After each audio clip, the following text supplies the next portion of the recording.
Afternoon.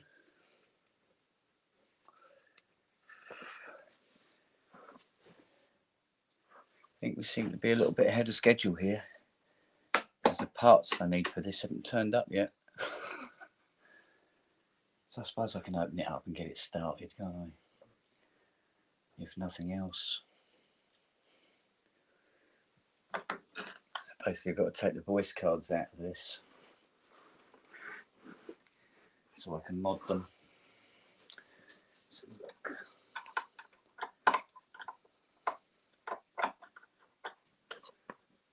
Really? Put a straight cut screw in there. Oh, and there. Okay.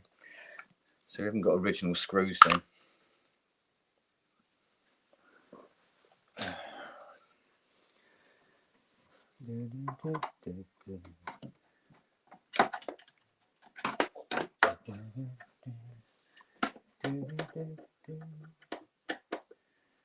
Oh, mate.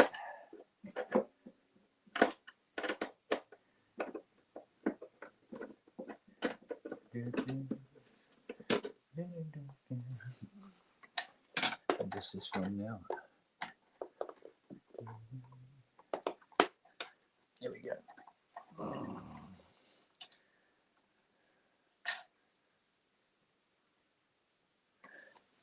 It's a mod, yeah.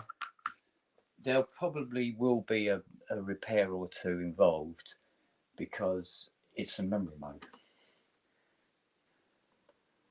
You just simply open them up breaks, and they're not exactly the most robust keyboard ever devised by man. So, what we'll see. There's another straight cut screw there.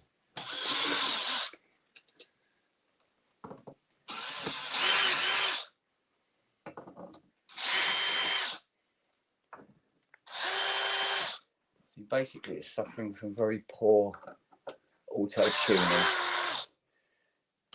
and even the Lintronics ones suffer from it in the end when they get old. Hence this mod. So there's better communication between the voice cards, VCOs, and the computer. So it gets a better, clearer sawtooth signal, and then can correct the tuning mismatch better because of it. Mind your bum, dog. All right. Oh. Okay, here we go. Oh no, I've still got that straight cut in there, haven't I? Holding it together, bloody thing. Mind? Always standing in the way, Siri.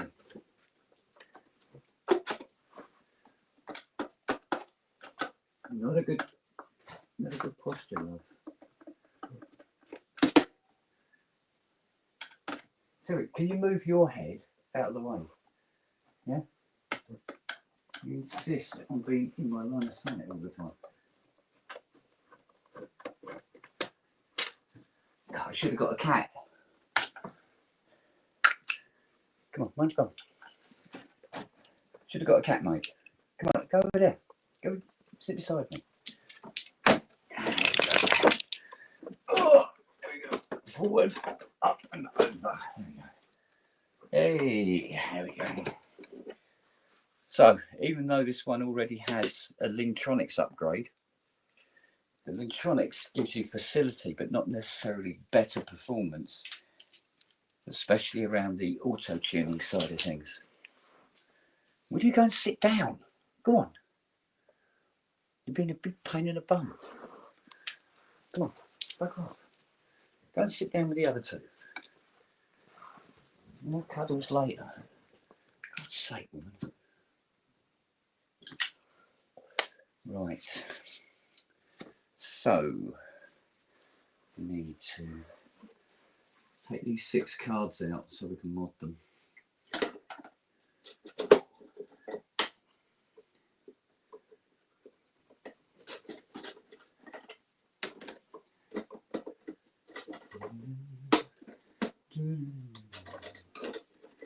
Right.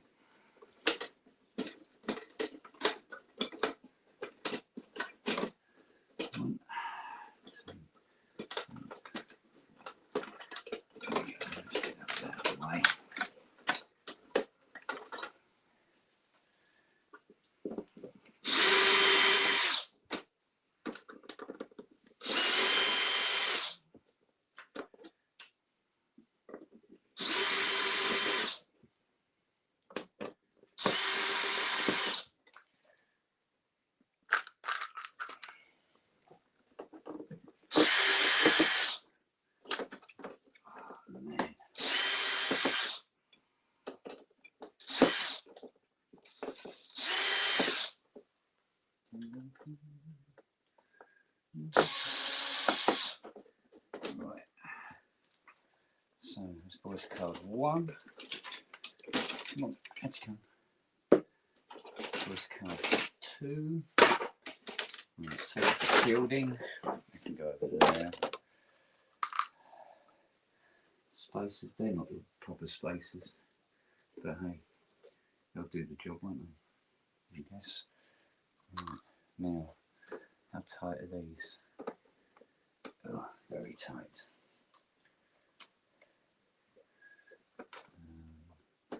Might be enough. So, okay.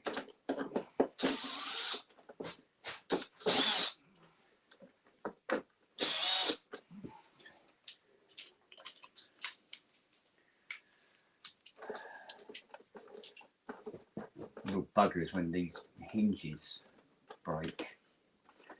The cards start flapping about all over the place.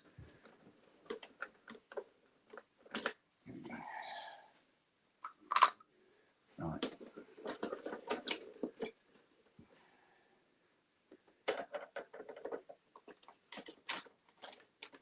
That one. That one. That one. And that one. That plug. That plug. That plug. Yeah. 2, 4, 5. I've tethered these together for some reason.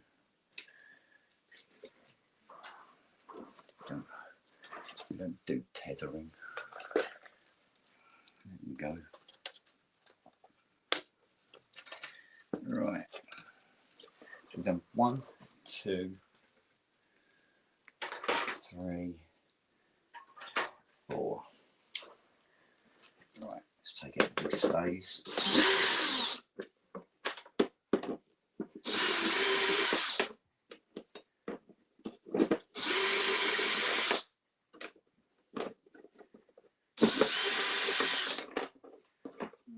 Big supports out.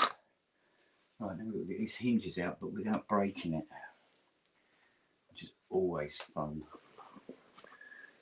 Let's have a look. Probably not them. Yeah, probably will be them.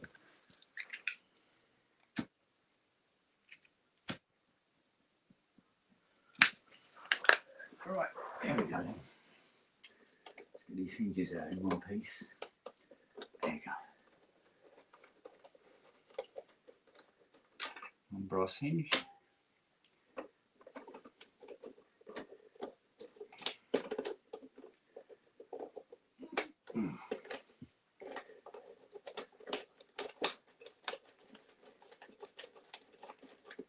Two.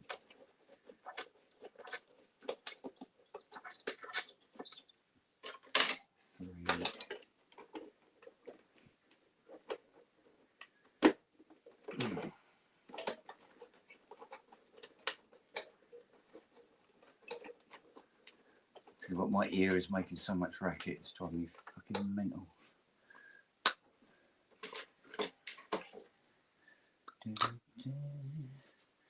Right, just the remaining cables then. Cool.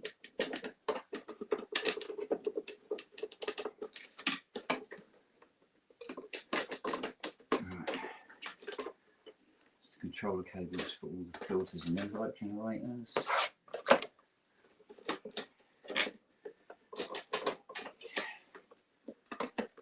And then the one for the VCOs. Actually come. Right. 10 more plugs to go.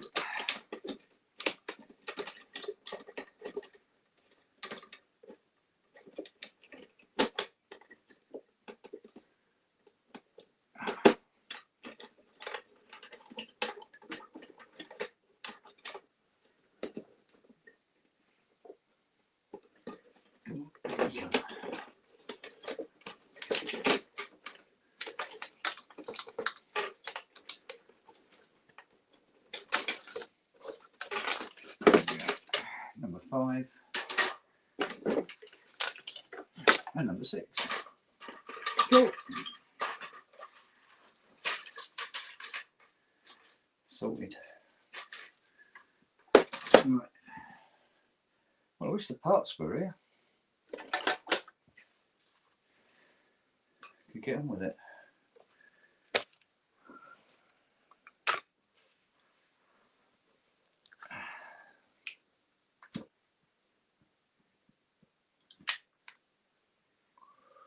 I thought Robbie'd be around this morning, but apparently not.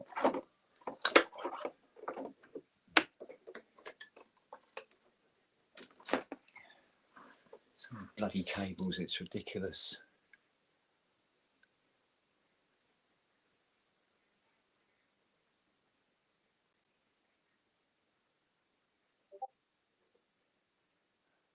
Yeah, they were expensive, weren't they? I think when they hit, I'm trying to remember, I think when they hit, they were £1 short of £4 grand.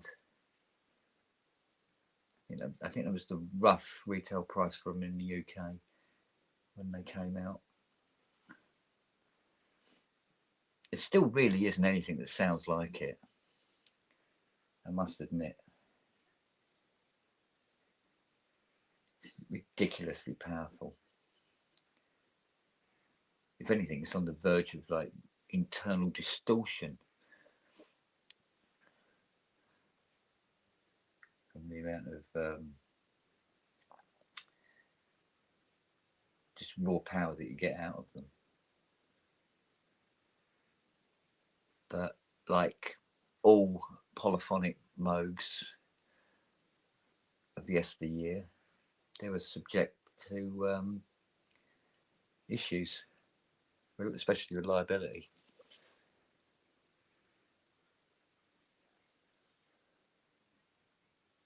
The mod is so that the computer communicates more clearly with the VCOs, so that the tuning, auto tuning procedure is far more accurate, and it increases the amount of scale that, like, you know, because if a VCO's out too much, the computer cannot bring it back, so it either ignores it and says, you know, not tuned, or it says it's tuned, which is its where the software sort of like goes, fuck it, pretend it's tuned and move on.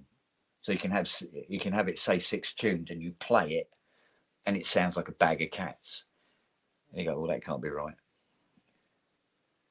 And initially, techs used to blame the computer itself for just making mistakes, when what it actually was, when it's reading the sawtooth signal from a VCO to work out what its frequency is and how much it needs to move by, can be quite distorted, and it actually misreads the pitch that the VCO is at. This mod clears that all up, and it gives it a lovely clear signal to work with, so that once the cards are tuned and calibrated manually, it stays in tune almost indefinitely. I've done quite a few of these mods, and so far to date, apart from one Moog, one memory Moog, which continued to come up 5 tuned, but that turned out to be another fault on the CPU board.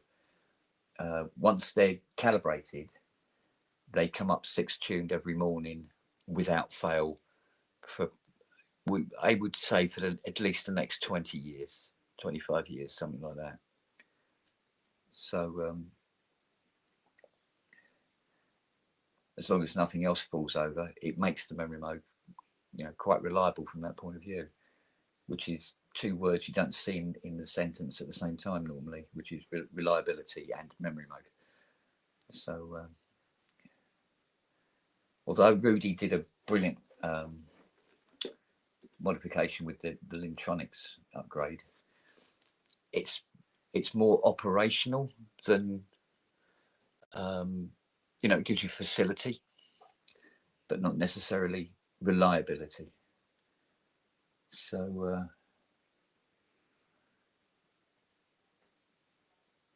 yeah, so basically that's what that's all about. And a lot of the problem stems from this IC here. This is the one that eventually goes out of tolerance and ruins the whole tuning procedure. So this gets replaced. But see, basically what it is a resistor array. But it's at a 10% tolerance, whereas I fit resistors of 1% tolerance. And that clears up a lot of the misunderstanding between the computer and the VCOs. So it's a relatively straightforward and simple mod, and I'm really surprised nobody else thought of it beforehand, because it is so straightforward. And apart from obviously the whole piss about labour part of it, it's a very, very cheap mod upgrade, all in all, which is the best kind of mod, to be honest. Ones that don't cost stupid amounts of money.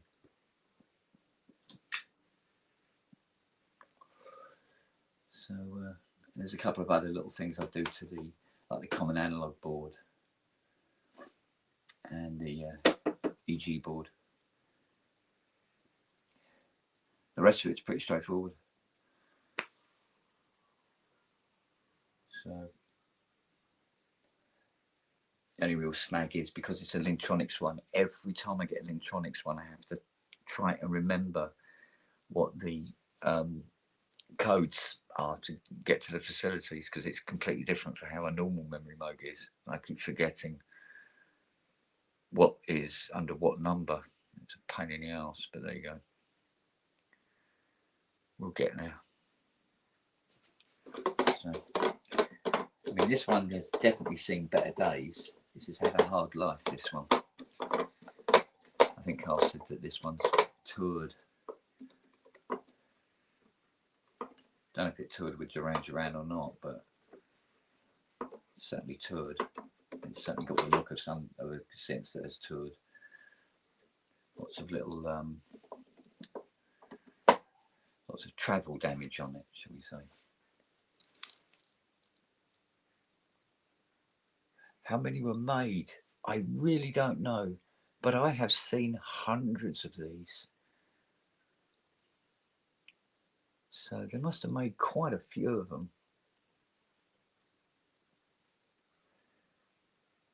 So they must have had a hell of an impact, because considering their price. So it's got to be in the thousands. It's got to be, easily.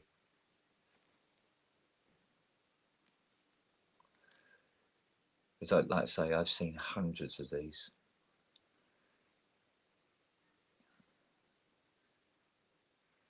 In fact, I've probably seen more, definitely more memory modes than I've seen Prophet 5s. Would you believe? And there's quite a few of them knocking around.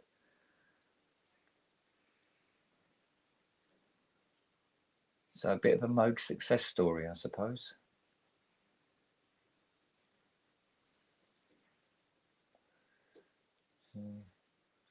I'll tell you what, I should probably take these ICs out while I'm waiting.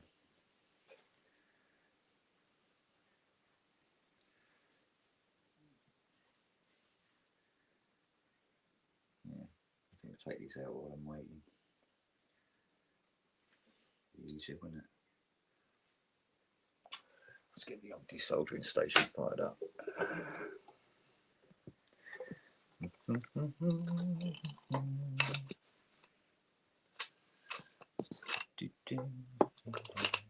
Right. I think Siri's finally settled down. I think she's dozed off.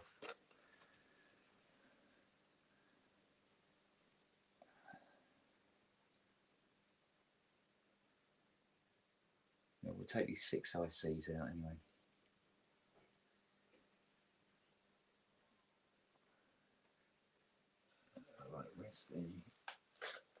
That's the dish over a plunger. Where is that? Oh, there it is. I think that's up to temperature now.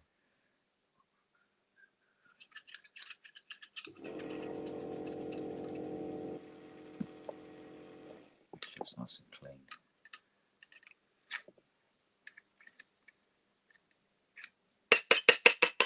Okay.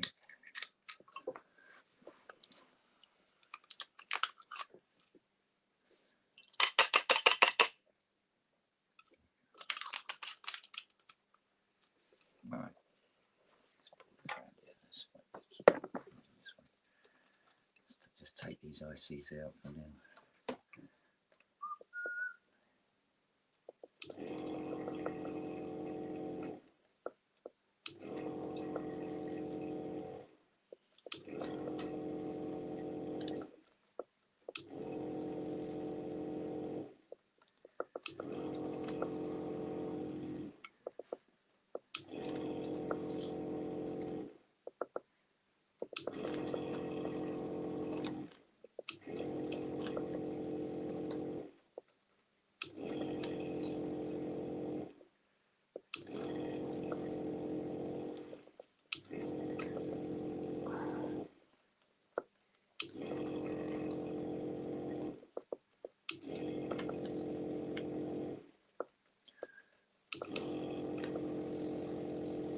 Looks like no one's coming in today.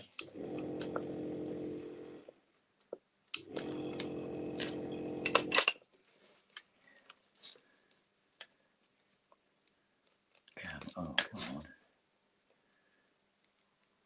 Oh, there you go. Right, that's one.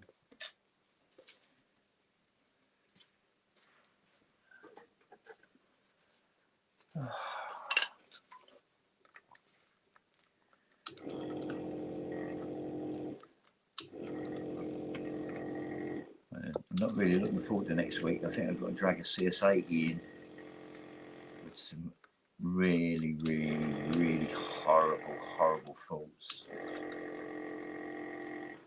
So that should be a lot of learning a lot of new swear words next week.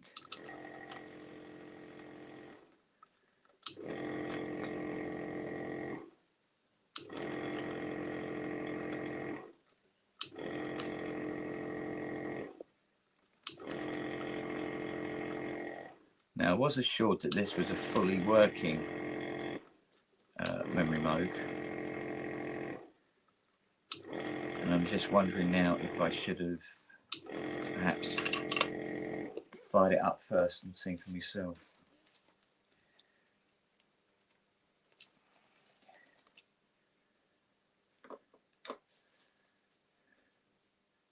Because that clears up any confusion whether if there is a fault, whether it was on the synth to start with, or whether it's because I've disturbed something doing the mod.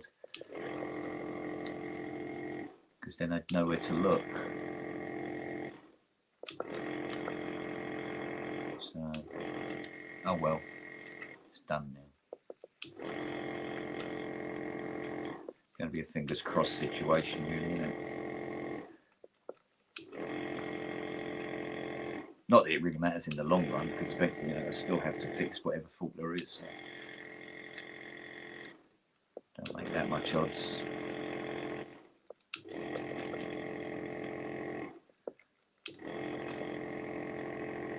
Oh, come on. I want to make this 14 pin instead of 16. Quicker. There we go. Right.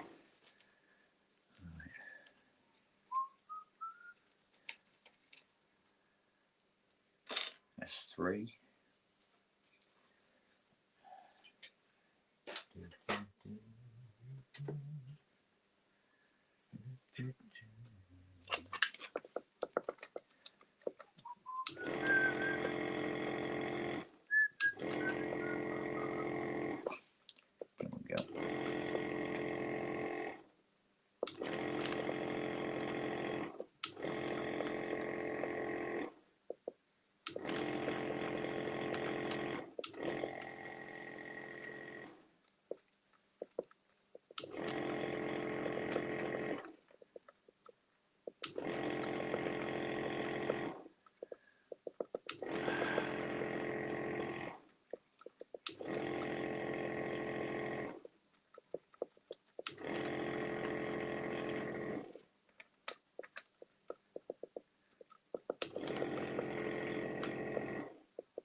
Two to go.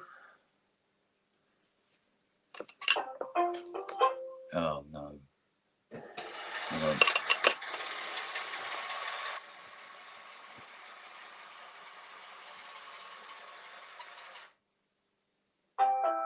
Go home.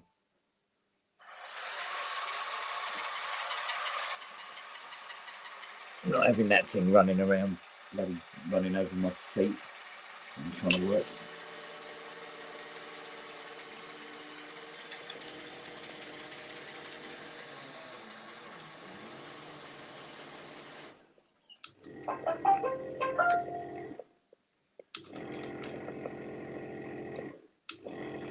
Bloody thing always ends up going in the kitchen and getting stuck under the stairs, and I have to go and bloody retrieve it.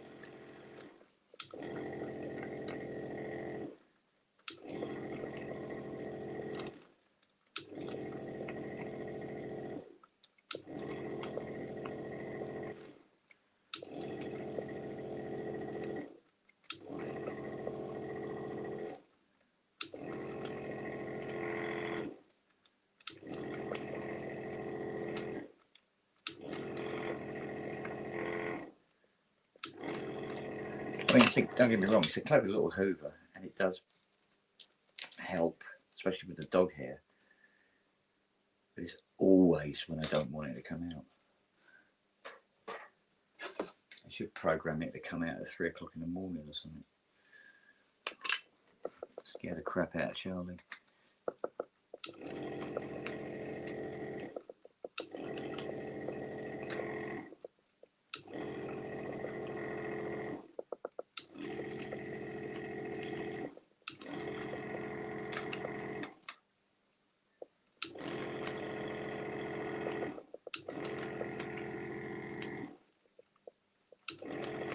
Okay, so this is the last I see it come out.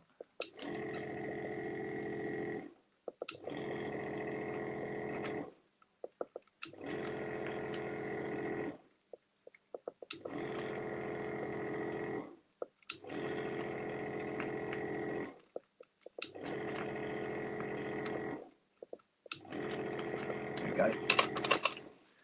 All right. So that is it. Now we're just waiting for various parts to turn up.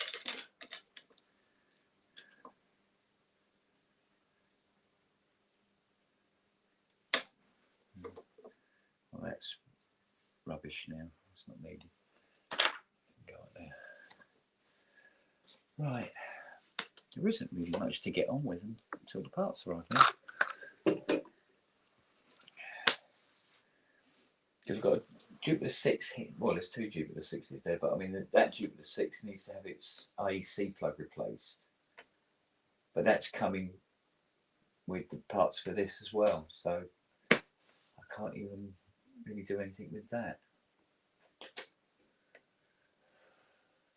There's a Vox Continental out there that I've got to work on, but I personally would rather repeatedly punch myself in the bollocks until I passed out than work on that piece of shit, to be honest with you.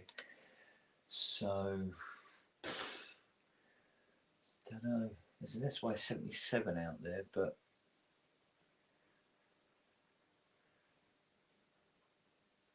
yeah,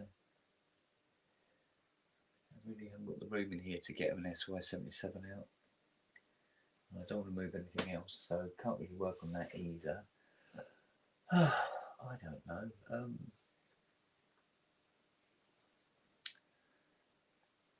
No, I don't know. That's it. Sitting here now waiting for a delivery. So, what's going on anyway?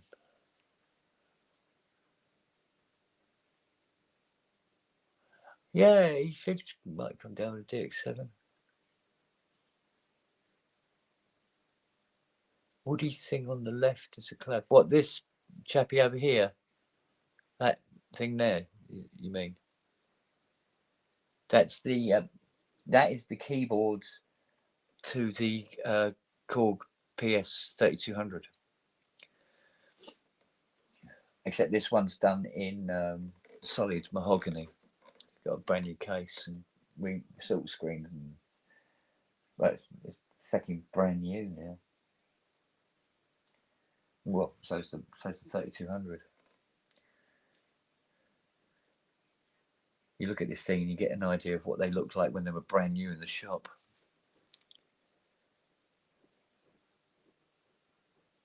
I haven't posted one. Is the link not there? Oh, hang on. Have I made an enormous faux pas? Hang on. So let's call up YouTube. Did I not add the link? What a dick. Hang on. Oh, there's the thingy. Oh, come on, come up.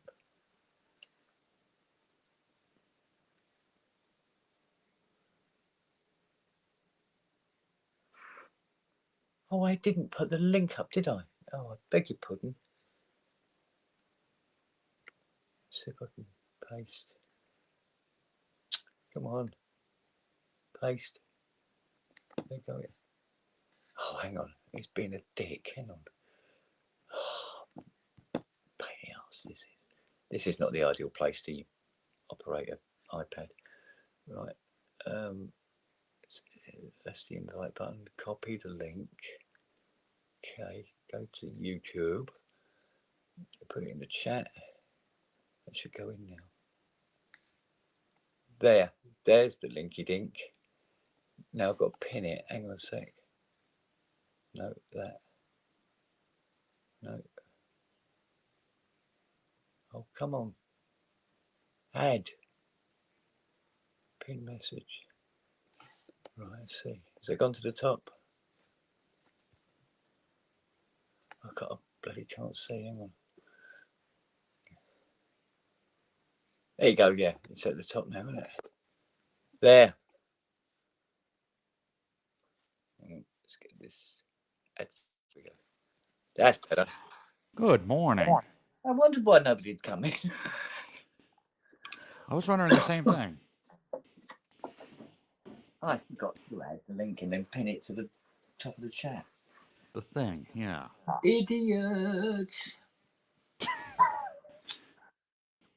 Well, everything else looks okay in this. Was it the 60? But there's a memory mode.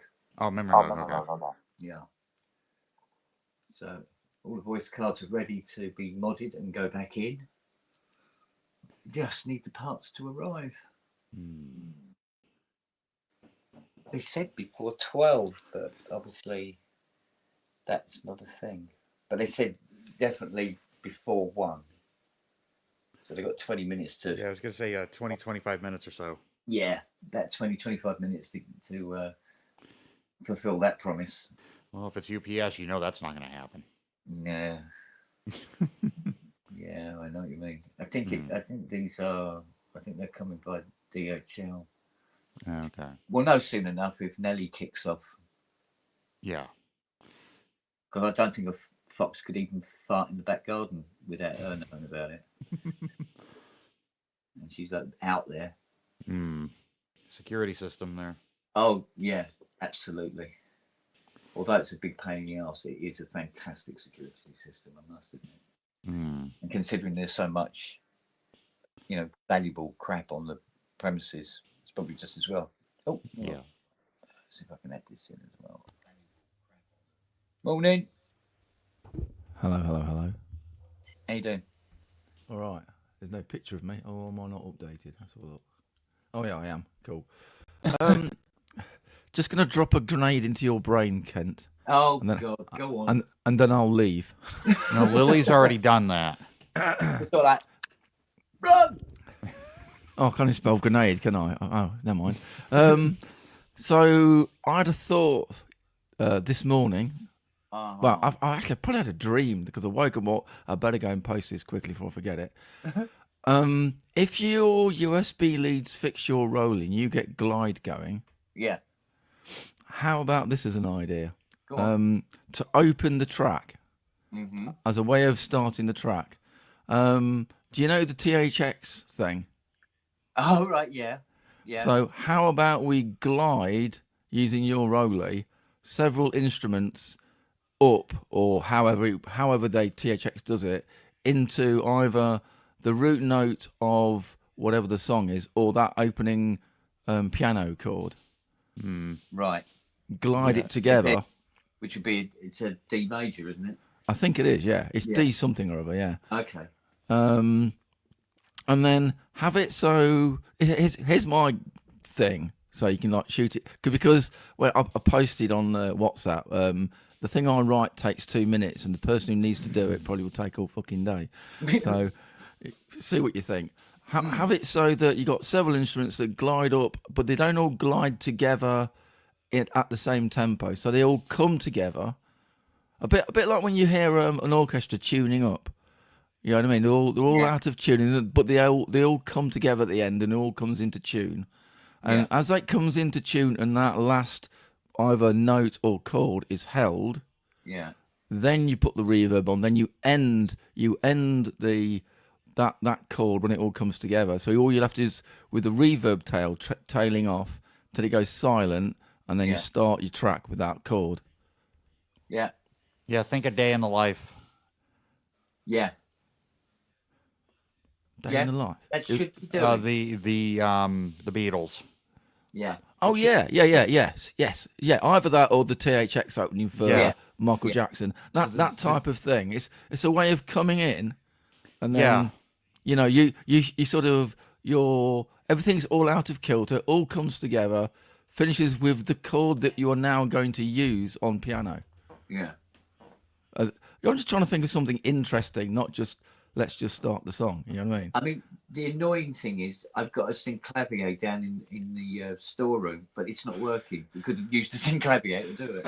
Well, yeah. The other thing I was thinking, if that doesn't work, if it's like, no, it's not working, it's just ain't happening for whatever reason, an alternative would be to get that piano chord, play it sustained, and then reverse it and fade it in. So it fades in. It fades into the hit of your piano chord. Yeah, in reverse. You mean, yeah. And then kick the track off as an alternative. Yeah. Yeah, that could work. Yeah. And that sort of thing is like the Rio opening for Duran Duran, where they got the reverse cymbal, that sort of thing. Just I'm just trying to get so you got a track that's got like an identity how it starts. Yeah. No, I'm up for that. I just hope to see USB upgrade. Well, that's good to say. It's all like it all relies on your USB getting fixed. Yeah, which is just weird about it. I don't know. Oh, hello. Nellie's looking all. Oh, you got a delivery. I can hear wolves. Somebody at the door now. You're not barking much, you sure? See if this works now.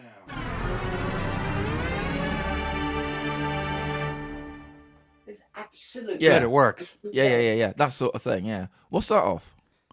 That is my beloved quadrisynth. Fucking A. Awesome. It's like instant preset. Barking at a Pretty seagull. much. Dick. Barking at seagulls. I'm not waiting for a delivery from seagulls. Don't mention seagulls. We've got half beast in the chat. Nelly, April Fool's isn't for another month or so. Yeah, got 4 weeks to go at least. I can't believe it's March on Saturday. Yeah, and I got a gig the night before. Oh God. Now where's the time going? It's March because I've seen a bumblebee outside flying about. Bloody hell.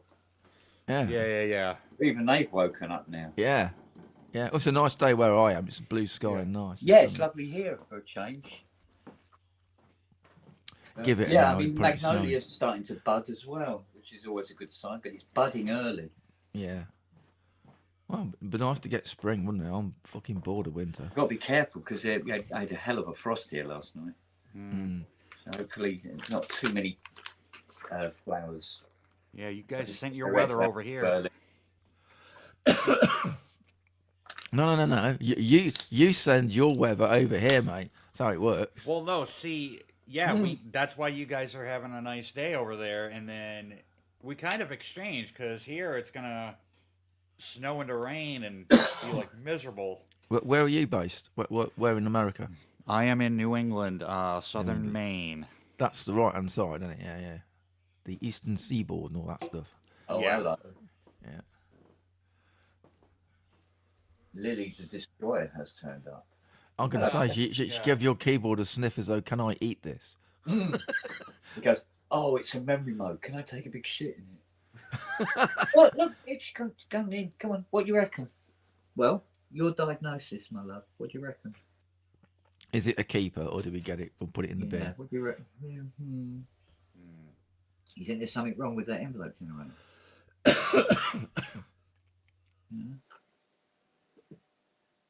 Maybe one of the voice cards. I haven't done the voice cards yet, darling. Oh, she's looking at the MKS 70 now. Yeah, she's just looking through your list of things to do, mate. Make sure you're aware of it. Have you done that yet? No, I haven't. Now, go in the kitchen and do something useful. Did you finish that SY77? No. No, the SY77 I haven't actually really started. Right. I used The to have CS20 is all done and working. Thank you. all right. The 6 tracks is all done. Oh, did you get your 6 tracks fixed with a? Was it just a chip, the voice chip? As far as the voice was concerned, yeah, it was the voice chip that had gone. But all the buttons didn't work and everything, so it all had to get stripped down and cleaned out. Everything. Because Pete never told me that, I put it in a box back in '96. Haven't been near it since. That would be useful information. Yeah. At the time, he just said, "Oh, it needs a new battery." Yeah, that's the that's the sweetener to get you to have a look at it. Yeah. Oh, it's just a battery. Cool. I'll have a look. Like I get a guy would go, "Oh, I've got this CS80. There's 2 voices that are out of tune. Can you look at it?" And go, "Yeah." And then it arrives and go, "Oh, I didn't mention the fact it was hit by a truck, did I?" That sort of thing. Go, yeah, it's been run over by several trains. Yeah. Could you also fix the damage as well? Go, oh, hang on a minute. I'll tell you what, that affects the quote a bit. Do you ever fix things like microphones? I've never been asked to fix one. I don't know whether I could. It's possible, I suppose. Yeah. But no, I've been asked to fix all sorts of weird things in the past. Food mixers and food mixers. It's a mixer. What's your problem? Yeah, exactly. Yeah, just mixes food, mate. Same idea, but food. But it's a single channel mixer. It shouldn't be that hard. Yeah, all sorts of fix all sorts of bits and bobs. The really weird ones are the electronics that they have in cars now. Oh God, yeah, fuck that. But weirdly, it's easier because you just plug the diagnostic. I was going to say you just probably swap something out, don't you? And that's it. Yeah, and it just comes out on the computer and tells you what to swap out. And you go, oh, I wish they had this. You don't actually fix anything. You just take the broken thing out and replace it with something that's not broken. Yeah, exactly. Yeah. So if of the known things that you fix, rather than the rare and hardly seen, of the known things that you get enough of to have a knowledge of, what are the things you dread turning up through your door? I know one. Actually, I know 2. Yeah. Memory Moog and a Rev 2 Prophet 5. Yeah, Memory Moog can be a pain. Right. Prophet 5 definitely. But not because they're hard to repair. It's just it's impossible to get the parts for them. Right. Which makes it, it's very much. Yeah, you know what's wrong with it, but you can't fix it because you can't get the bits. Yeah, and that really annoys me. It's frustrating, isn't it? Yeah. Yeah. What else can be a bit of a pain? Syntaxes can be a bit of a pain sometimes. Is there anything where, like, to do a really routine job, you have to basically disassemble the whole fucking thing just to get at it, to like do a really simple thing? Most of them. Fucking hell. I can vouch for the Triton Extreme, because you've got to get everything apart just to get to the key bed. Yeah. Right. Like if you like things like replacing a battery, they like bury it under like all the circuit boards so you can't get at it. Yeah, pretty much. Weirdly, Tridents. Right. They have a backup battery, but they put it on the other side of the front panel board.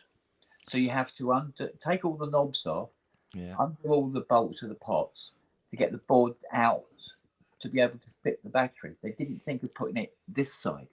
Yeah. You know, Buggers. so changing the battery in a trike takes up to 4 hours. Yeah, but the actual changing of the battery is like 8 seconds. Yeah. 2 solder joints done. Yeah. Yeah. You know? Fuck. And you know, you're tempted to go, well, look, I'll just mount the battery this side of the board instead. Yeah. But that means that if it then leaks, it leaks down onto the Onto the main board. onto the digital Maybe board. that's why they did it. I think so. I think Yeah. so.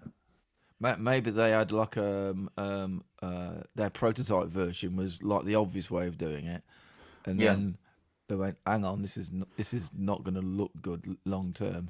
Yeah, or maybe they learned from the disaster that was the Poly 6 battery. Yeah. Oh, okay. But I mean, when I'm doing the museum pieces, for instance, because I always get museum pieces coming, you fit the battery how it was originally done. Yeah. But for a customer's one, just a couple of flying leads down to the battery, and then strap it to the back. Yeah.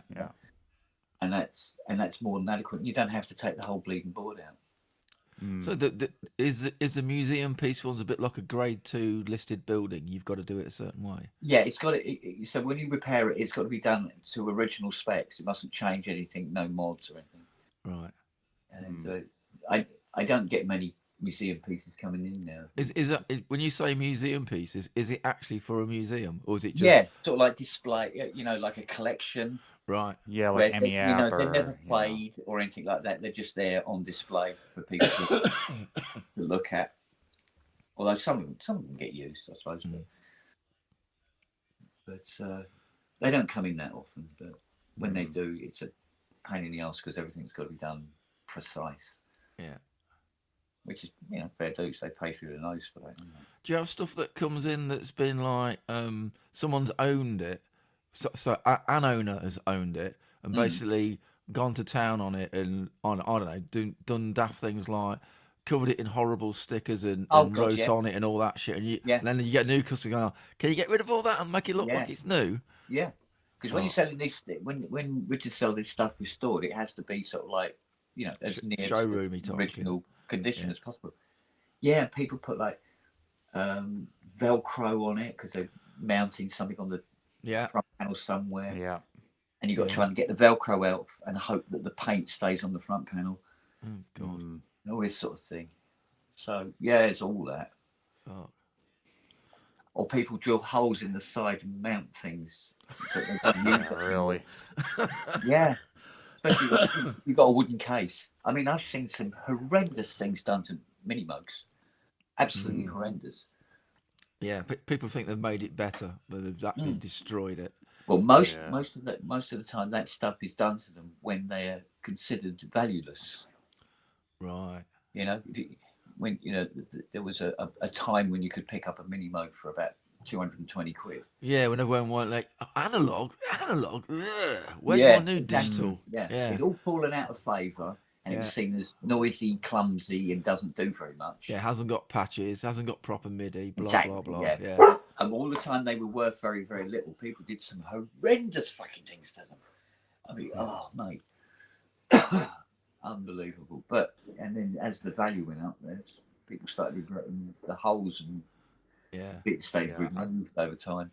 Yeah. So in a way, you also need to be like a furniture repairer if you've got wooden stuff. Yeah. Oh yeah, do a lot of wood and polishing and staining and stuff.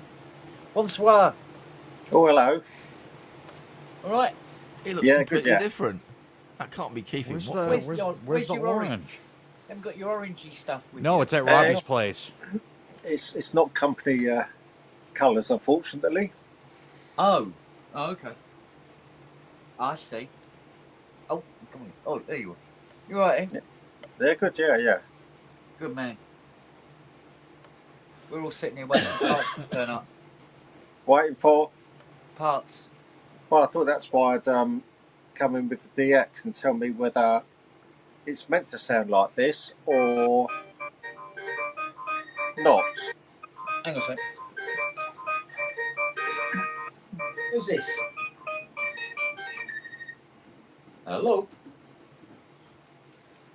I don't know. That's what it sounds like to me. Hello? I know, but the thing is, Justin, I get a real difference in the touch on the keyboard, and I don't know whether it is sounding like it's meant to, but the sounds don't play the same way on the DX5. Oh, for example. You'll need to speak. You need to speak to the person. Probably. Oh, that could be anything. That they're at work. Well, this is what I'm going to find out. If it's an issue, then I can get down to Kent's one day and things. If it's meant to sound like it does, then that's fine. I have to learn to live with it. What is it? What? That's the DX7 Mark 1. Yeah. Oh, right, the old one. Yeah. Okay, so can you hear this? Yes. Yeah. Yeah. So this is brass 1, and I can play this as slow as I like, and play it as fast as I like. Sounds all the notes. I'll take brass. I don't take brass 2 then. Oh, okay. It doesn't like. Oh, it does like that button. Plays. Okay. Yeah. As soon as you play it really fast, fades. Is that the patch? So you're probably in mono legato mode. I was going to say, yeah, it sounds like legato, doesn't it? So it's using one envelope. So as you're playing it, the envelope's closing off. Yeah. See if I can recreate that on mine. Yeah. Hang on, Justin's gone away. Okay, so if I go into function, poly mono, stick it in mono mode.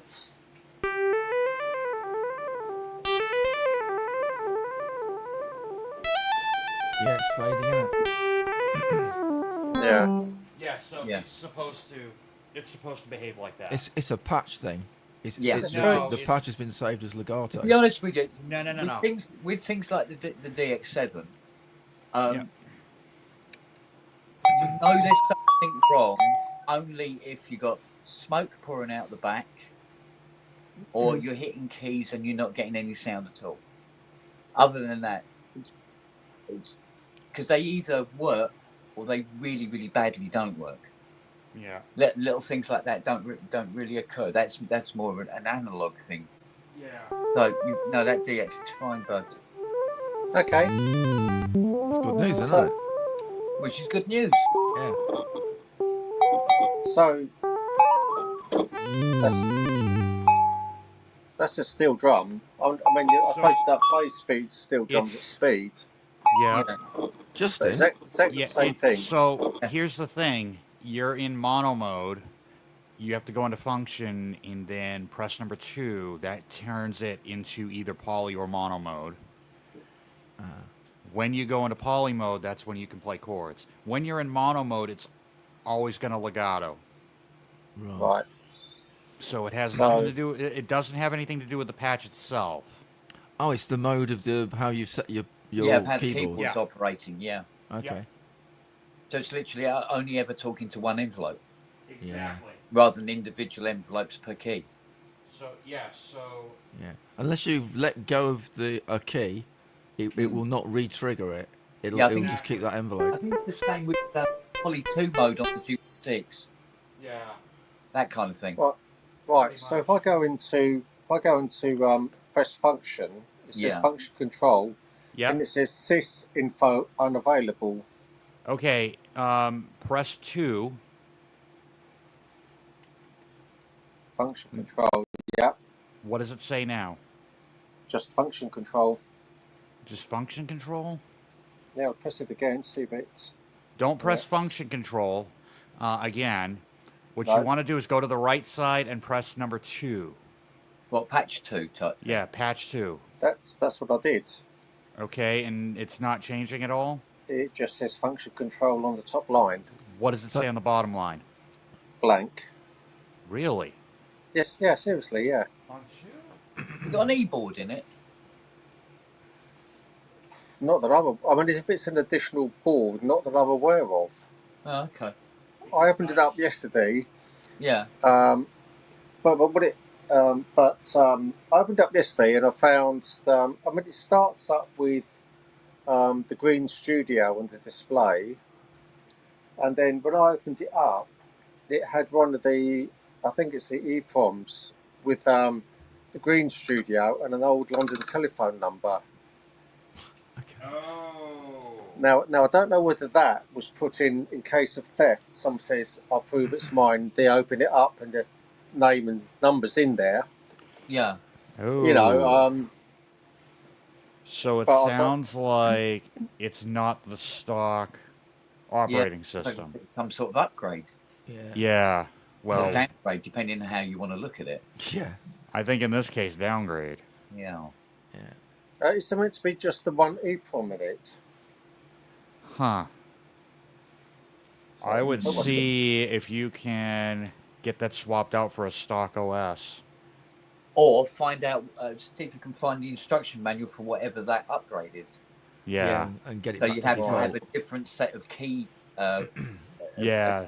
key function, button Yeah. function operation to get to the thing you actually want.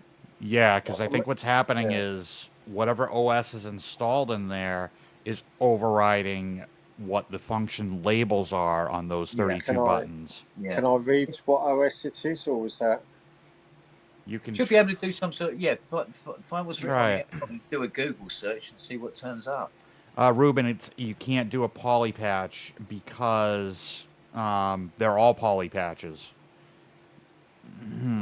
It's like this Lintronics upgrade in the memory mode. You Yeah. have to change the operation when you're selecting buttons because everything's being moved around Yeah. Right. of the extra functions, and it doesn't work like a normal memory mode. And sometimes it confuses the hell out of me because I keep Yeah. forgetting what the So- procedures were. So, Keith, what's the OS? I don't know. I'd say, how do I find that out? Does it Turn say it- when you fire her up? Yeah, shut it off, turn it back on. What does it say?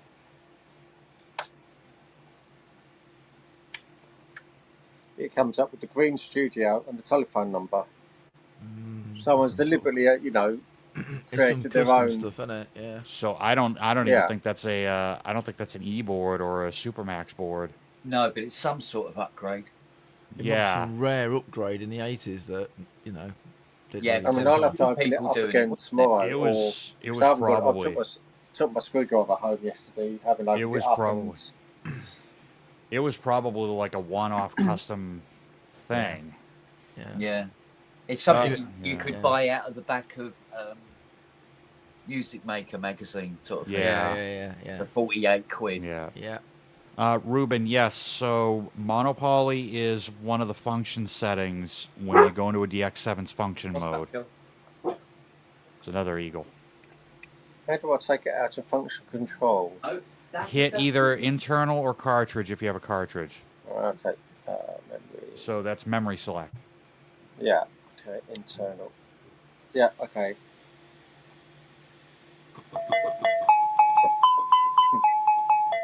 Doorbell. Like What you could do is go back into function control and test each button. And then look at the What? bottom line of the screen and see if anything changes. Oh, I see.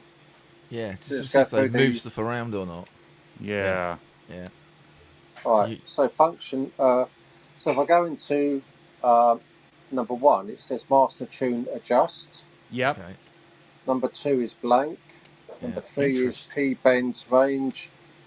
Okay. 4 P bends step. Yep. Number 5 is blank. 6 Yep. is glissando off. Okay. 7 quarter time 0. MIDI channel 1. Yep. Edit triple. Yep. Voice init.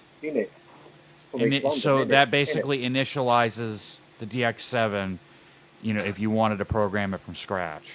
Yeah. Okay. So what else we got? So- Cartridge form, Yep. Cartridge format. and then we've got 12 is the same, and Yeah. 13's the same. So those don't Battery have volts. anything.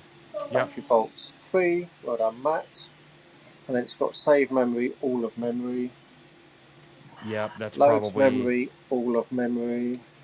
it's probably saving it and loading it from a cartridge. I've got a wheel range of 46. Now my modulation and pitch wheels don't work.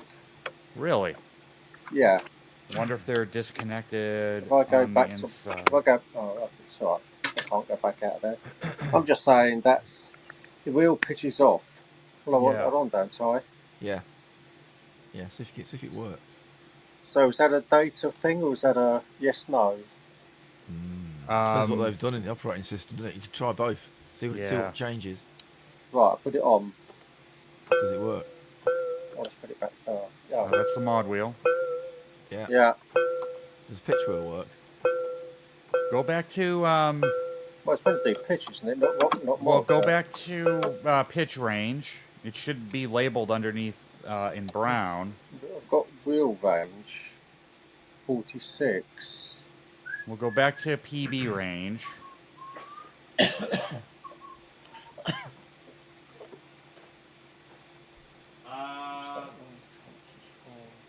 Hit number 3. Come on. Bit number 3. Pitch bend range, yeah. What's it set to? It's set to 0. Okay. Use the value Date. buttons or the dial to go up to 2. Right, the data entry is putting the numbers up to 12. Yes, go up to That's an octave now. Oh, look at that. There you go. There you go. Cool. Yay, it works. There you go. Okay. Hey, I actually Marvelous. fixed something. Yeah, well, you got a brain the size of a planet, mate. I'm not surprised. Well, I don't know because I can't solder Oh, you for do crap. know. You just done it. Well done. Yeah, just don't ask me to solder a battery. Yeah. Fair enough. That's Kent's job. Yeah. Pitch range, the foot, breath range. But now, Yes, what's interesting is 2 is supposed to be between poly and mono. I don't know why it's blank. It's probably... After range. Some custom thing that they probably Yeah. added Yeah. something that a customer wanted, and Yeah. they took away something else by doing it. So I'm wondering if maybe they've changed it so that each patch can be poly or mono. But no, because all of his patches are in mono No, didn't you and have some? legato. No, didn't some of your patches work? What? Keith? Yeah, but they all seem to work. It shows just depending, just that some of them. Some of your Oh. patches are in legato by the sound of it, and some work okay. Is that Yeah. right? Well, Yeah. Yeah. So I think that's probably what the mod is. You know. I bet you that. Well, it's just a guess. But if Justin's saying that that's really a system-wide thing, not a patch thing, but you've got patches doing that, then that OS upgrade has maybe done that. yeah, Maybe, I don't know. that could be. Could be a thing that a customer asked for, rather than having to, so that if you could just select a patch and it's playing legato, rather than having to flip out into. Yeah, if you're doing a gig, you would like, maybe that might be a thing you want to do. Right. You know what I mean? Try Yeah, some okay. random patches and see if it does the same thing. That's the piano 3, Yeah, doing the same. yeah. So it sounds like, at least to me, it sounds like it's a global setting. Yeah, didn't you play some stuff earlier though that was okay? Well, no, because Yeah, he was playing separated notes. That's a sticky note. Sorry, that's a sticky note. Sorry, that's the only one that's. Yeah, see, that's... Oh, that's got a different envelope, hasn't it? That's got a Well, I can hear the attack, the initial attack, yeah, but now it's sounding legato because I'm not hearing that sharp attack anymore. yeah. But it's got a high sustain on it that keeps that note playing. It doesn't fade. It hasn't got a release. Yeah. Yeah.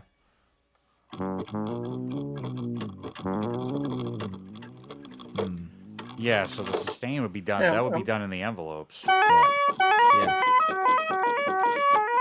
I Ruben, find we already accept- tried that. I find that acceptable as a All right.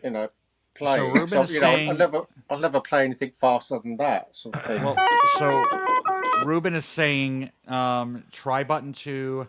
Maybe the info is just missing from the screen. as So back maybe and functioned again. So function button Yeah, 2. 2. Yeah, it's blank It's screen. not. Yeah. So if it's not saying anything, So see if it says anything when you move a data slider. See if it well, updates just and does move. something. Yeah, move it up and then move it down, but play it too. Oh, Like that's try. well. Okay, so that goes between mono and poly mode. There you Yes. go. Yeah. So now does it say something? All right, so let's get back into poly mode. That's right. There you go. Yay, we got it. It's just a display issue, isn't it? I think Cool. so. Big brain Justin does it again. Awesome. Thanks, Right, Ruben. according to this, Yeah, I'm Ruben. Yeah. it's quite possible that it's a Series 7 grey matter upgrade. Right. Huh. Okay. In which case, what- you should be able to do something. What about it? One way of finding out for sure is to find out if you can control another board with the DX7 on any channel other than one. Right. You can stalk. It's a hidden setting though. Yeah, but this will allow you to have that function available and to be able to initialize function parameters across a single or across all 32 voices. Yeah. I'm going to have to go, chaps. Okay. I've Well, run out of lunch we time. got you somewhere, didn't we? So So, that's cool. yeah, marvellous. So, yeah, I'll dig it back out tomorrow morning and see how we get on. It's Okay. it's diagnosed as working, but just weird, Yeah. Yeah, pretty much. basically. Yeah. And you got to just figure out how to work various Yeah. pick a particular button combination, then you go, yeah, I've got access to everything. Yeah. Essentially. But that function does work. It just doesn't display it until you change the data slider. Yeah. That's what it's doing. Which is kind of weird. It'll be interesting if he powers it back up and it does the same thing, like as far as that particular function. It's got a result though, so But that's cool. as far as changing MIDI channels, you can on a stock DX7. Ow, mother. Even though it's not listed, it is function mode 8, which has no label on it. That's where your MIDI channel is. Right. I don't have the gray. I don't have the gray board in this. Well, it's now 1:10, and everything here by 1 o'clock is out the window. Yeah. Well, maybe they are on France time. They're an hour to go. Yeah. Right. Is that your USB box thing? Yeah, this is that Cerberant one. Right. That many people were. So what are you just waiting for the leads to turn up then? No, the leads are here as well. All right. Cool, bloody hell. Right old chunk, isn't it? Yeah, it looks like a. Do you remember the old Philip Reese 3 boxes? Looks like that.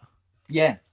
They like It's 10 into all- 1 sort of thing. All solid metal Yeah. All right. Not Okay, plaggy then. cool. Good. and USB 3. So it must have a charger in here the size of. Yeah. Oh, look at this. Yeah, there you go. Yeah. Proper charger as well. Yeah. Well, big old girl. Yeah. Right. And a UK plug. Yeah. Good hope. Cool. Oh, brilliant. Excellent. Up and running. And a then. cable. That's good news all round then. All you got to do is unplug everything and then plug everything back in again. Yeah, it's getting to it. Oh, mate. Yeah. Yeah. Everything is threaded and. Apparently that's how you Scissors. fix stuff. Easy. Yeah. Just don't cut the wrong cables. Yeah. Don't need that cut it. Don't cut the red one. Yeah. Right, I'm going to jump out and burn some food. I'll catch you in a bit. All right, mate. All right, see ya. Cheers. Cheers, Justin. See you later, Chris. Bye bye. See ya. Oh, that sound he was talking about? Yeah. Just get a quadrisynth. That'll be the easiest way to do it. Oh, don't, because you were playing that the other day and I'm going, oh, I want one of them. And then going, no, I must not buy any more synthesizers. Oh gosh, yeah. Oh, now what? Oh. It's all go today, isn't it? Well, that sounds like a DX7 there. Hello? Yes.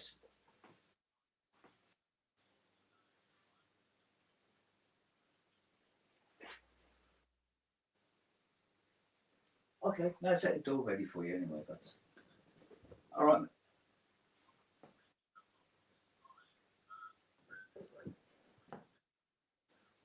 Yeah. Yeah, go on then. All right, Doc. All right, mate. All right, take care. All right, bye. Profit 5 Rev 3.2. Ooh. Interesting. We'll get that sorted out quick enough, won't we, darling? Hey? You're good at Profit 5 Rev 3s, aren't you, darling? Hey? Yes, you are. Yes, you are. My little silly bum.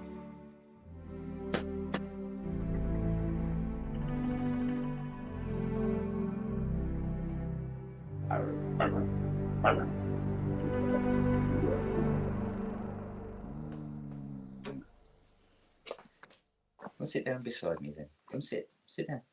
Sit down. That's it. There you go. Just sit there. Get out my face, woman. Well, culture, it's all I can afford right now. Cheap dining chair.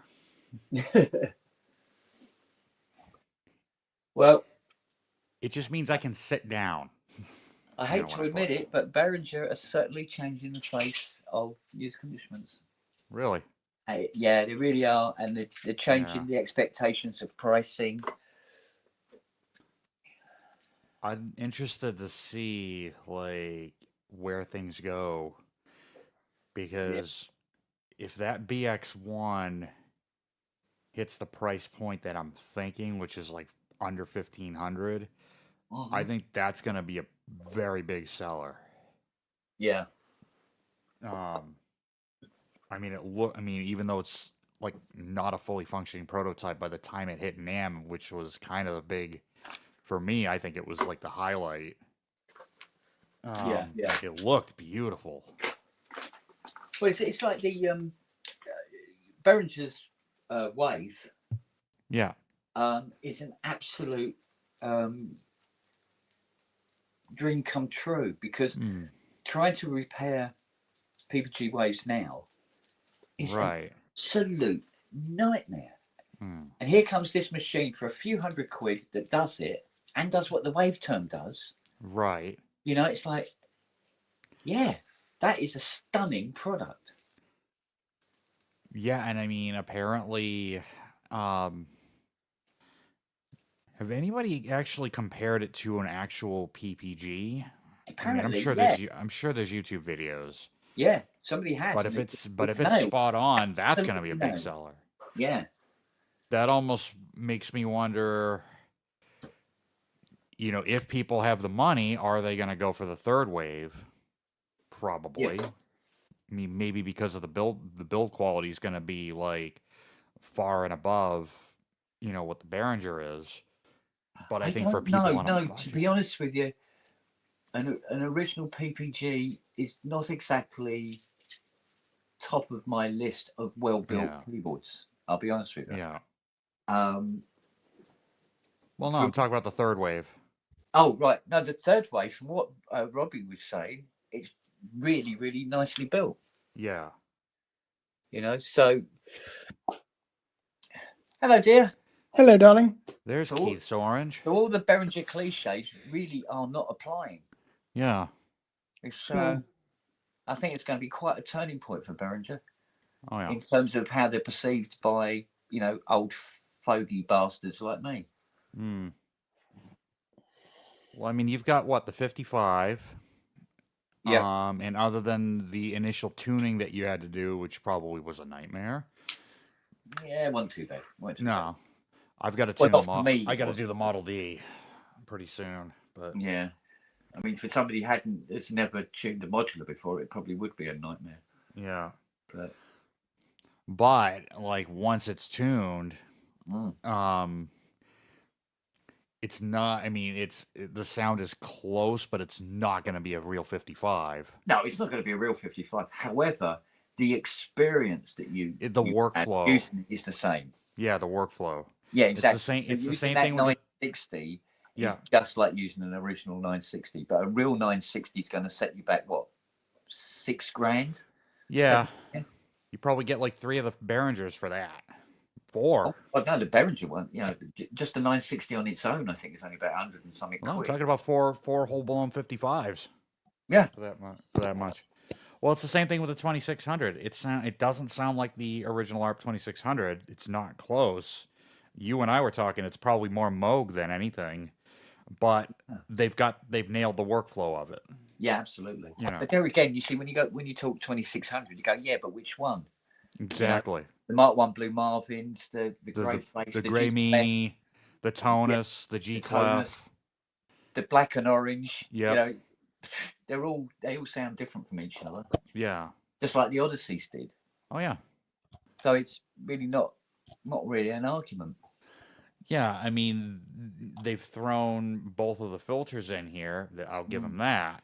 But, depending on which 2600 they went after, it could be a particular serial number, a particular batch.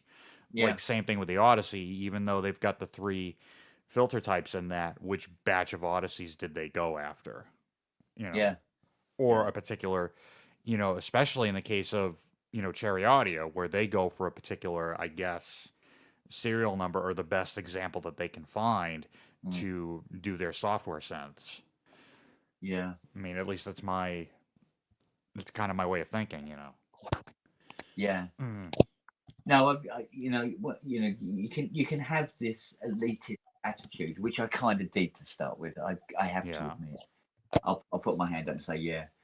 It's going, these upstarts have come along. They're trying to muscle in on the, this history and heritage. But at the end of the day, somebody's starting out with in music, and they want the sounds, and they look at the prices of these, restored originals, and it's like, which is now stupidly, priced now, and he goes, no, Behringer is providing a rather an important service. Yeah, they're providing an entry into that field at a price nearly everybody can afford. Exactly. And I've seen professionals use it. I mean, I've seen Mac Baxley use, I'd almost use the word endorse, but like he's got so many of their instruments and done videos on them. But I've seen even a while back, I don't know if it's still up on YouTube, but when the DeepMind first came out, it was in Deadmau5's rig. Yeah. Like his live rig. So, not just, a hobbyist or, somebody like me who's on a very, very tight budget. I mean, say what you will about, the way that they run their company. Honestly, I really don't care about that. I've got a ton of Behringer. My microphone is a Behringer. Yeah. It's a $45 C1, and I love the way it sounds. Yeah. Like recording, it has almost like the sibilance is a bit distorted, but not distorted in the way that you think. It almost like it's like a soft distortion to it. So I've got 2 of these. I've got 2 of the C3s, which are the multi-pattern mics. I have the C2s, which are the pencil mics. I've got their drum kit setup, which I don't think is being made anymore. I'm glad I got it when I did. Live, it sounds fantastic, for a $200 set of mics. So I'm glad that they're, like I said, whatever about the way they're running the company, I'm able to look past that and say, you know what, they're providing really good gear. And 20 years ago, we probably not would have been able to say this. They're providing good gear at a good price. Yeah. Well, I know there was a point, like when that DeepMind 12 came out, and they had stolen the VCF design of the 106, Analog Renaissance's design. But that's nothing new either. No. When Ken Freeman took the Freeman string synth to NAMM to demonstrate it, the first day went well. There was lots of interest, lots and lots of interest. He said, but when he came in the following morning, all the screws on the front panel were loose, where one of the other companies during the night had opened it up and seen how it was built, and and then a little while later, this new string synth turns up, from another company. I can't remember if he said what the company he said that was hanging around it. But he said they were Japanese anyway. Yeah, so and it had been tampered with in the night. Yeah. So nothing's changed. Yeah. So you shouldn't single Behringer out for nicking anything over any other company. Yeah. Yeah, no. I mean, they're not the first to do that. They won't be the last either. Exactly. No, I have completely changed my stance on Behringer over the last few months, because it is a very now that they're really, really nailing these things, and the build quality's improved on them, it's making them a very viable purchase. I mean, if they do the Matrix 12? Yeah. Or are they doing a Matrix 12, or are they doing I don't know if they're going to or not, but I mean, I want to see them have a crack at the CS80, I must admit. Oh yeah.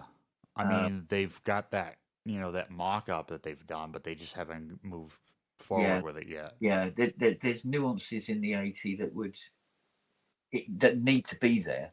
Yeah. And if they're not there, it won't sound very 80-ish. Although a lot of people, obviously, young people coming into the business and everything like that, wouldn't know what a CS80 sounds like if it fell out of a tree on them anyway. So exactly, the look and have that experience kind of thing. So exactly, and take three of them, put side by side, and and unless you've worked on them, they're gonna sound different. They're going to sound slightly different from each other anyway. So I think for me the key is, are they going to nail the Guitar 1 and 2 patch? If they go that route of recreating the, they really do need to nail them. Yeah, because it uses all the elements of the 80 in just those 2 patches. Yeah. So if there's anything lacking, it will show up in Guitar 1 and 2. Yeah. But it'll be interesting to see, because I mean, Hydra gets really, really bloody close. Yeah. I mean, really, really close. And it's, funnily enough, closer than Yamaha did on the montage. Yeah, I don't think Yamaha went for it, though. Yeah. But, you know what Yamaha are like for... Oh, no, we never look back. Always forward. Always forward. I will say the one thing, at least for me, missing on the M8X is I would really like to see the YC organ engine in there for the organ sounds. Yeah. Once that's in there, that is like a Swiss Army knife, and it would literally be a keyboard that can do anything. Yeah. Will Behringer do an Andromeda? Yeah, I don't think so. Yeah. Yeah, that's the point. I found an Andromeda A6 out in the shed. I forgot it was there. I don't know whose it is or what. I bet there's something wrong with it, and there's nothing I can do about it. Yeah. Hence, I've put it out of my mind. Yeah, there you go. Well, that's Roland's thing, then never looking back. Yeah, but they've got... Bar it needing a new pot, there is nothing you can do with an A6 when they break now. Yeah. That's something you could do with being cloned. For that reason. And that reason alone. Yeah. So come on, Matt. What have you been up to? Anything good? I've been trying to hunt down lawyers to see if we can get this fucking court order for Marshall's computers and things, but other than that, not a lot. Yeah. How's Litland? Litland, she's fine. Yeah, she had what I think was an ocular migraine. Oh. Yeah, she was sitting there, and apparently her vision went blue. Everything went blue. Oh, okay. Yeah. So went and whipped her over there, and they said, yeah, it's probably an ocular migraine, because she was fine by the time we got there, as is always the fucking case. Too much TV? Bit of eye strain, maybe? Too much TV? Bit of eye strain? No, I don't think so. She was sitting there reading, and she said she noticed this little blue spot in her vision, and then she looked up, and everything went blue. So. Oh, so then too much reading. Yeah, too much reading. Yeah. Oh, you've got to stop that. Hang on, I've just got to answer the phone. All right, dear. Oh, look. Our DX7 captain is here. Yeah. Hello. My captain. Yeah, I remember the first time I had my first ever ocular migraine. Scared the living crap out of me. So we just diagnosed and fixed Keaton's DX7. Oh yes.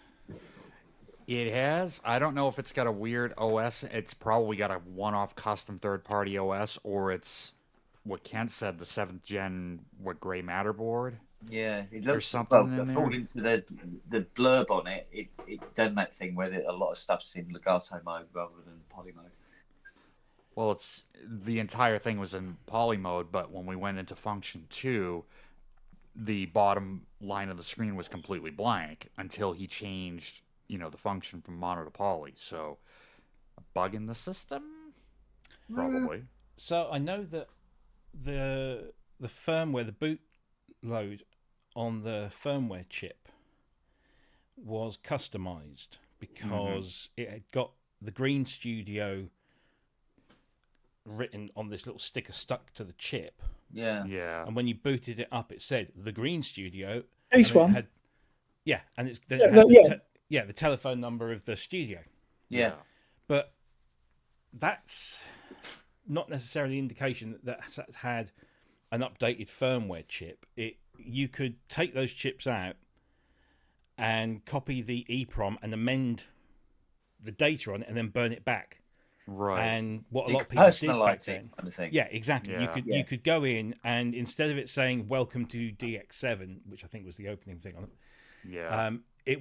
You could put whatever you want, like "Off you wanker."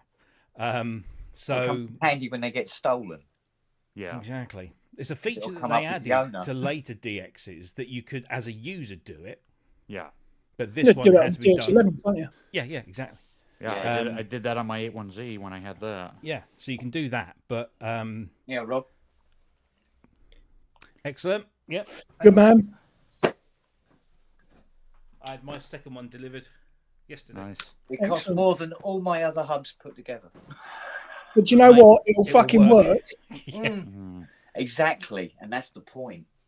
Yeah, Yeah. I'm gonna have to look at getting one soon. So I'm now looking at these two. I've got two of them now, and they're both half full, which is great. I've got loads of space. And no ground noise or anything like I that. had two toys delivered. Look, I've got one of these now. What the hell is that? It's a pat testing machine. Oh, Oh, you can do your own. I could do my own pat testing. Well, that'll save you some money for fucking shows and shit, won't it? Yeah, I'm gonna one weekend. I'm just gonna go fucking right. Everything's getting. how much pat was tested. that? Free. It's on it's a bit like the DX1. It's on an extended loan. The guy that came round and did the pat testing for me the other week is the husband of one of Jackie's work colleagues, who's just super fucking lovely. And it turns out he works for a company. It was one of those. Whenever anybody says to me, "What do I do for a living?" and I tell them, they go, "Huh?" He was like one of the first and only people who goes, "Oh, I know you. I know that company. I use them all the time." So we hit it off really well. And anyway, he's doing all this. He says, "Do you know what?" He says, "I've got a spare one of those in the van. I'll go and get it next week. And I'll bring it over, and then you can do all the pat testing you want. And when you're ready, just give me a belt. I'll come pick it up. But I might actually buy one because these aren't these ones. This is a pretty basic one, not that expensive. Considering What sort of money? couple of $100, I think." Oh, I And bet there's not bad. one of them. The thing is, now I've got this, because you don't. This is the ridiculous thing about pat testing. It's not a legal requirement. You don't have to be qualified to do it. Anyone can get a machine and pat test anything they want. Yeah. 310 from CPC.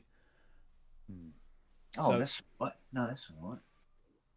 So Because I'm I thinking, wouldn't mind being able to do that with this shit before it goes out the door. it's always a good thing, isn't it? Yeah, absolute. And it's dead simple. You just literally plug the thing in. You say whether it's a class 1 or a class 2, Yeah. and it just does it all.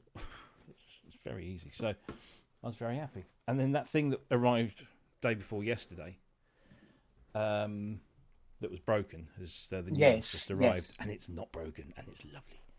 Good. So we can crack on with that. Has the broken one gone? No, the broken one is still there. And I said to the guy, I said, "I've got one to go back." He says, "Oh no, I don't take back. I don't take back." I said, "Okay."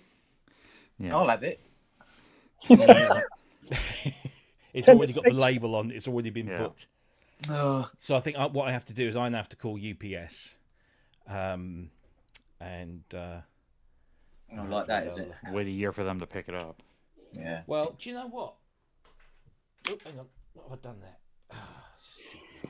I've been asking myself that for 40 years. I have never had the best of experiences with UPS, but I've had them delivered to me twice this week, and every time they've delivered, perfect. So I don't know whether I just got lucky or something's changed. You'll know by the next delivery. Yeah. In it. Dead Man Walking, yes, the original DeepMind had an issue with the keyboard, but the cool thing about Behringer is they released an official video on how to fix that issue, and it was like the keyboard being clacky and installed, a little bit wonky, and it was like, oh, you just loosen a few screws, move the keyboard, tighten it back down, and then you're good to go. So I would say good on them for doing that. Yeah, but they should have done that at the factory. Yeah, exactly. It's like calibration. Yeah. Rob, got a nice little desktop phone charger today. Hey, was it? Qi charger, yeah. Yeah. Nice. Oh, I yeah. think hilarious. I've got one of them on my X32 mixer. What, a phone charger? Yeah. Yeah. It's got a big phone charger thing. You plug your iPhone on, you can charge your phone. Bloody hell. Yeah, but my phone won't fit on it. It was meant, I think, for the whatever iPhone it was that came out when the X32 originally came out. It's like my phone just doesn't quite sit on that holder a little. That courtesy car I got the other day when I had mine in for a service, that's got that contact Wireless charging, yeah. wireless charging. Got it And in mind, also- then. It's not very good because you put it down. Sometimes don't pick your phone up. Yeah. It also connected to CarPlay wirelessly, which wasn't that recent an update, but my car doesn't have the current car doesn't have the wireless connection. Yeah, mine does. But wireless charging is not good for your phone. It heats the battery up and fucking shortens their life a lot faster than cable. Never had a problem so far. Well, my iPhone 12 lost 10% of its battery capacity in a year, and I was charging it wirelessly. And the one I've got now, I think has dropped about 4%, and I've had it well over a year. So, and I don't wireless charge this at all. So yeah. Your mileage may vary, as they Well, say. yeah, there was that. Oh no, 2%. Dropped 2%.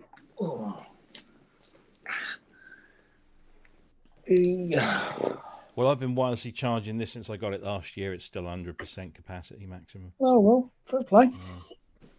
Maybe it's got something to do with the charger. I mean, I've got an MFI charger. Does my watch and my phone, and if I had them, which I don't, AirPods. But I just put my little Alexa on that little bottom bit, and it's a nice little neat. Nice. This little stand. Don't even have a clock radio. Just everything's done through Alexa. So fuck it. I'm bollocks if the internet goes. Not that I ever have to get up urgently for anything. If I do, I always set my phone alarm as well. Oh. Has, So what was the keyboard emailed you yet? Sorry. What? Go on, Ken. Ken You, first. Oh, has Eight Kyle before Beauty. emailed you yet? Has who? Kyle.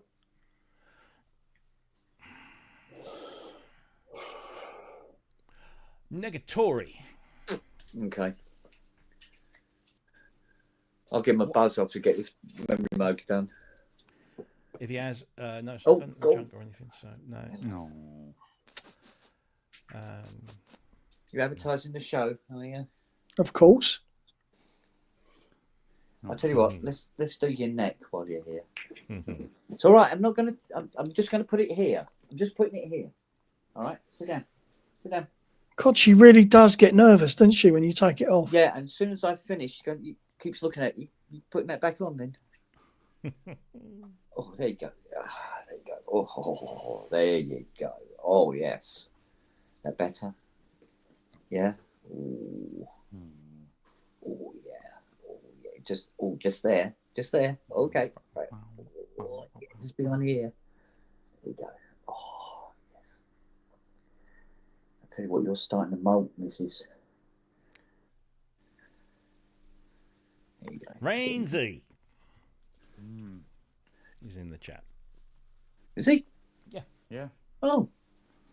What? Did he shit the bed or something? Was he? What time in the morning is this? It's only about, what, 20 to 11 or something? Oh gosh, no, you guys. 11? It's like 140 over there. No, it's 1:40 here. That's what I'm saying. It's 140 over there. Here. Here, Perth, No, it's going to be but what? Rainsey's in Perth. 840. Yeah. Perth will be. What? It's 9:40. There you go. 9:40. Yeah, because they don't do 9:40. daylight. Oh, is it really? Yeah, 9:40. Because it's on the west coast, isn't it? It's not Sydney. It's the other side. Oh, It's a big fucking place. yeah, of course it is. Mm. God, I'm glad Fiona wasn't down here. She'd punch me.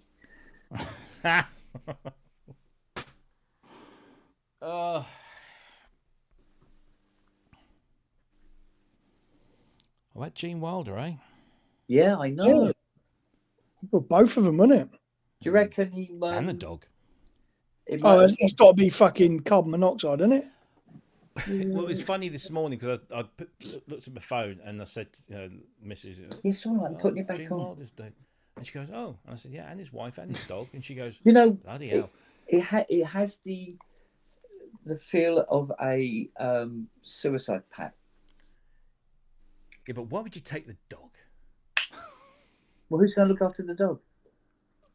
Friends, relatives? It is funny though, because like I was saying that the missus, like, she went, blah, blah, blah, and she's scrolling through the comments underneath the thing, and she says, "Fucking armchair detectives, what a bunch of." Because there was like, all sorts. There was just like all sorts, and I said, he's either decided that because I'd read somewhere that because he hasn't done a film for like 20 years, that he's officially retired. And I'd read somewhere, I'm pretty sure, that he might have had Alzheimer's or something. So yeah. I said, oh, maybe he got to the point, he said, that's it. I'm 95. And his wife has said, I can't go on without you, so I'll come with. And maybe they thought, oh, yeah, let's take the dog too. But Gene Wilder, Gene Hackman. Yeah. Look at this. So many genes. Look. But I then said, yeah, do you know what? It actually sounds more like it might have been a carbon monoxide thing, because if all the living things have gone, Yeah. I don't know. But yes, I'm sorry. I mean Gene Hackman, not Gene Wilder. Gene Wilder's already fucking carked it. Rains. So is it yesterday or tomorrow there? Boys, It's still today. Is it now still I've got to today? mute one of these. It's still today over there. Yeah. Which one do I mute? YouTube. Yeah, Tubi. Here we go. How you doing, dear? We're doing good. Can't Good, complain. good. If I complained, nobody would listen. It would just be a Same complete here, mate. Don't worry about it. slap in the back of the head. True. How you guys doing? Yeah, Not bad. I'm working apparently. So am I, apparently. I'm in the middle of packing. We're going. Me and the youngest are going camping in the morning. So I've done most of it now. I'm kind of just pottering around the computer at the moment. So we're off. There's a caretaker looking after the show on Saturday. So Yes, yeah. so yeah, that's going to be interesting. Spell. It's like leaving your house keys to someone and going, Yeah, well, as I found out last Friday, you need to check the babysitter. yeah. Yeah, don't leave it on mute. Yeah. Yeah. No kidding. Oh, yeah. It's like when you butt dial and having a conversation about someone. Yeah. But don't realise and fart. Yeah, go on. Yeah. Yeah. Finally managed to get some gear sold. which is good. It's been sitting there for a bit, and it's going to help me with my little debt that I've got accrued over the years. So I sold what did I sell? I sold a System 1, which is that world's worst keyboard Roland synth. Yeah. And I'm kind of, in a way, I'm kind of sad when you sell gear. It's kind of like, it's all right. You'll be all right, son. Off you go. It's like that, isn't it? Right? I felt like that when I sold my TS10 back in like 2007, and then I'm like, no, but I need a computer. So, and now, like 20 years later, oh, I wish I hadn't sold my TS10.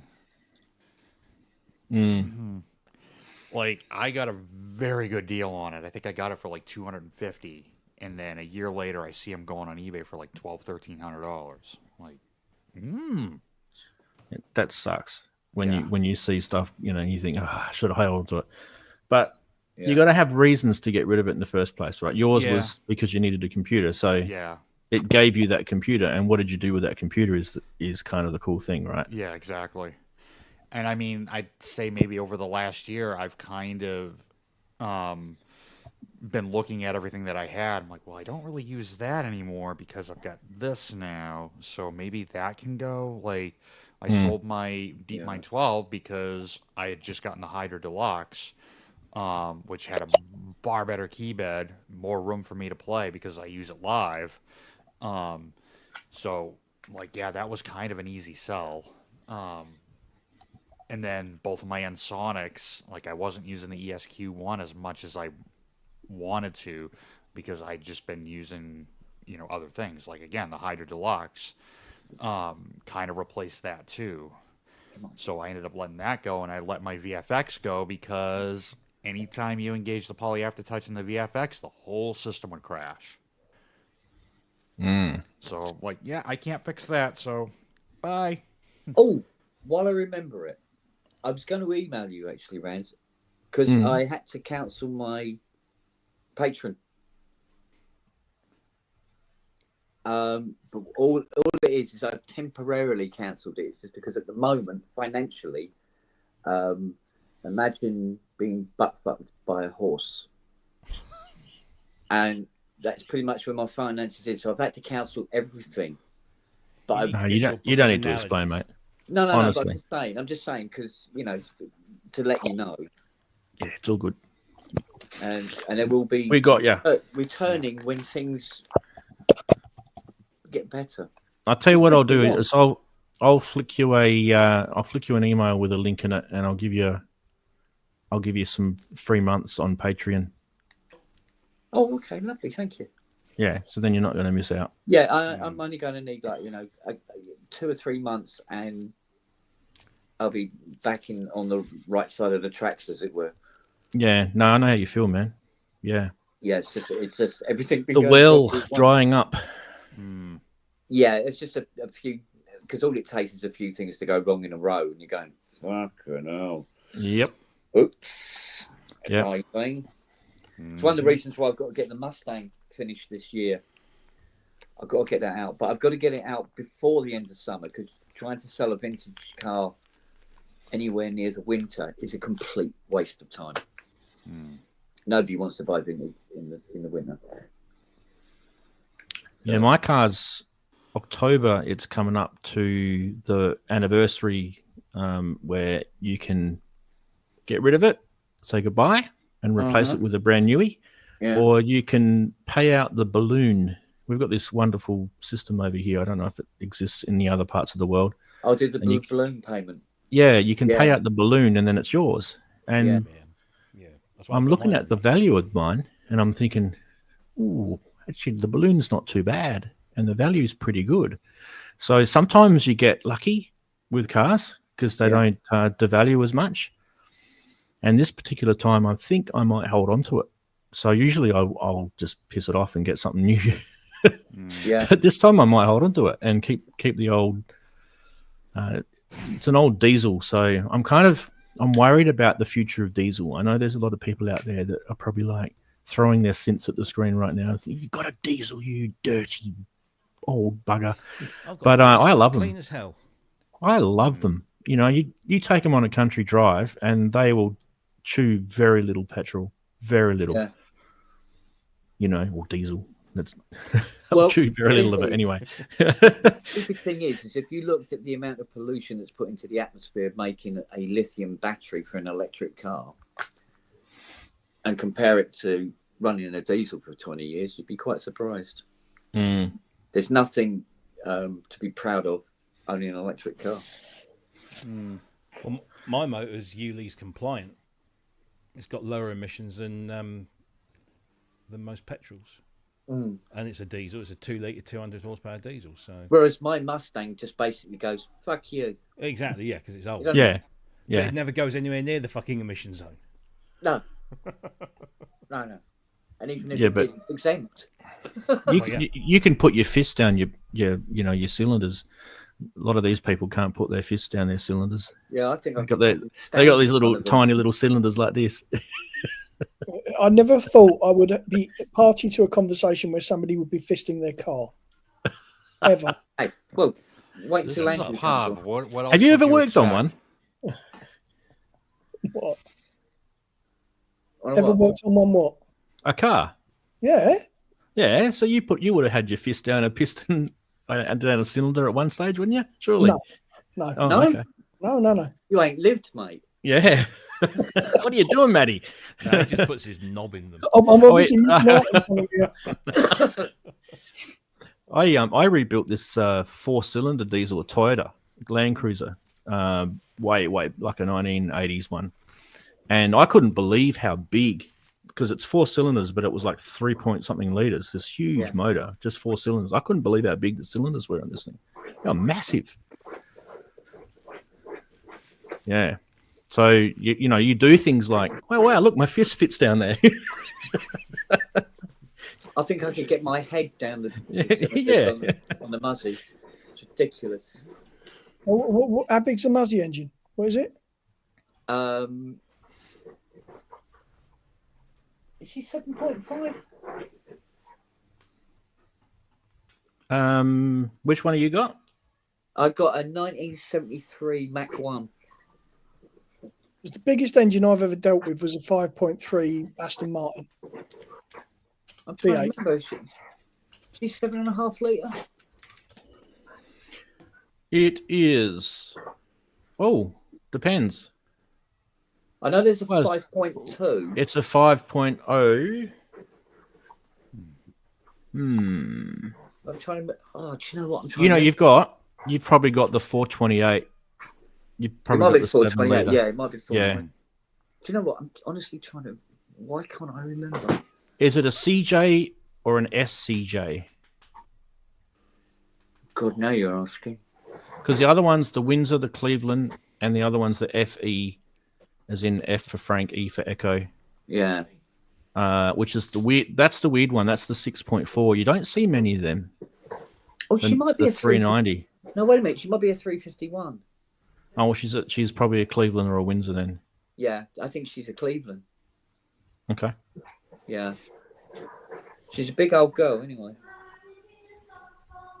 351s are like one of my favorite motors. Mm. I had a Fairlane which had a 351 in it. Yeah. Australian-made Fairlane, and that Well, the was thing I'm is- pretty sure that was a Cleveland. Because there was a time when you watched, because I'm a follower of Australian supercars, and was watching, one time a day you'd have Holdens, and what was the other one? Ford. No, the other, Ah, yes, 4 old rusted doors.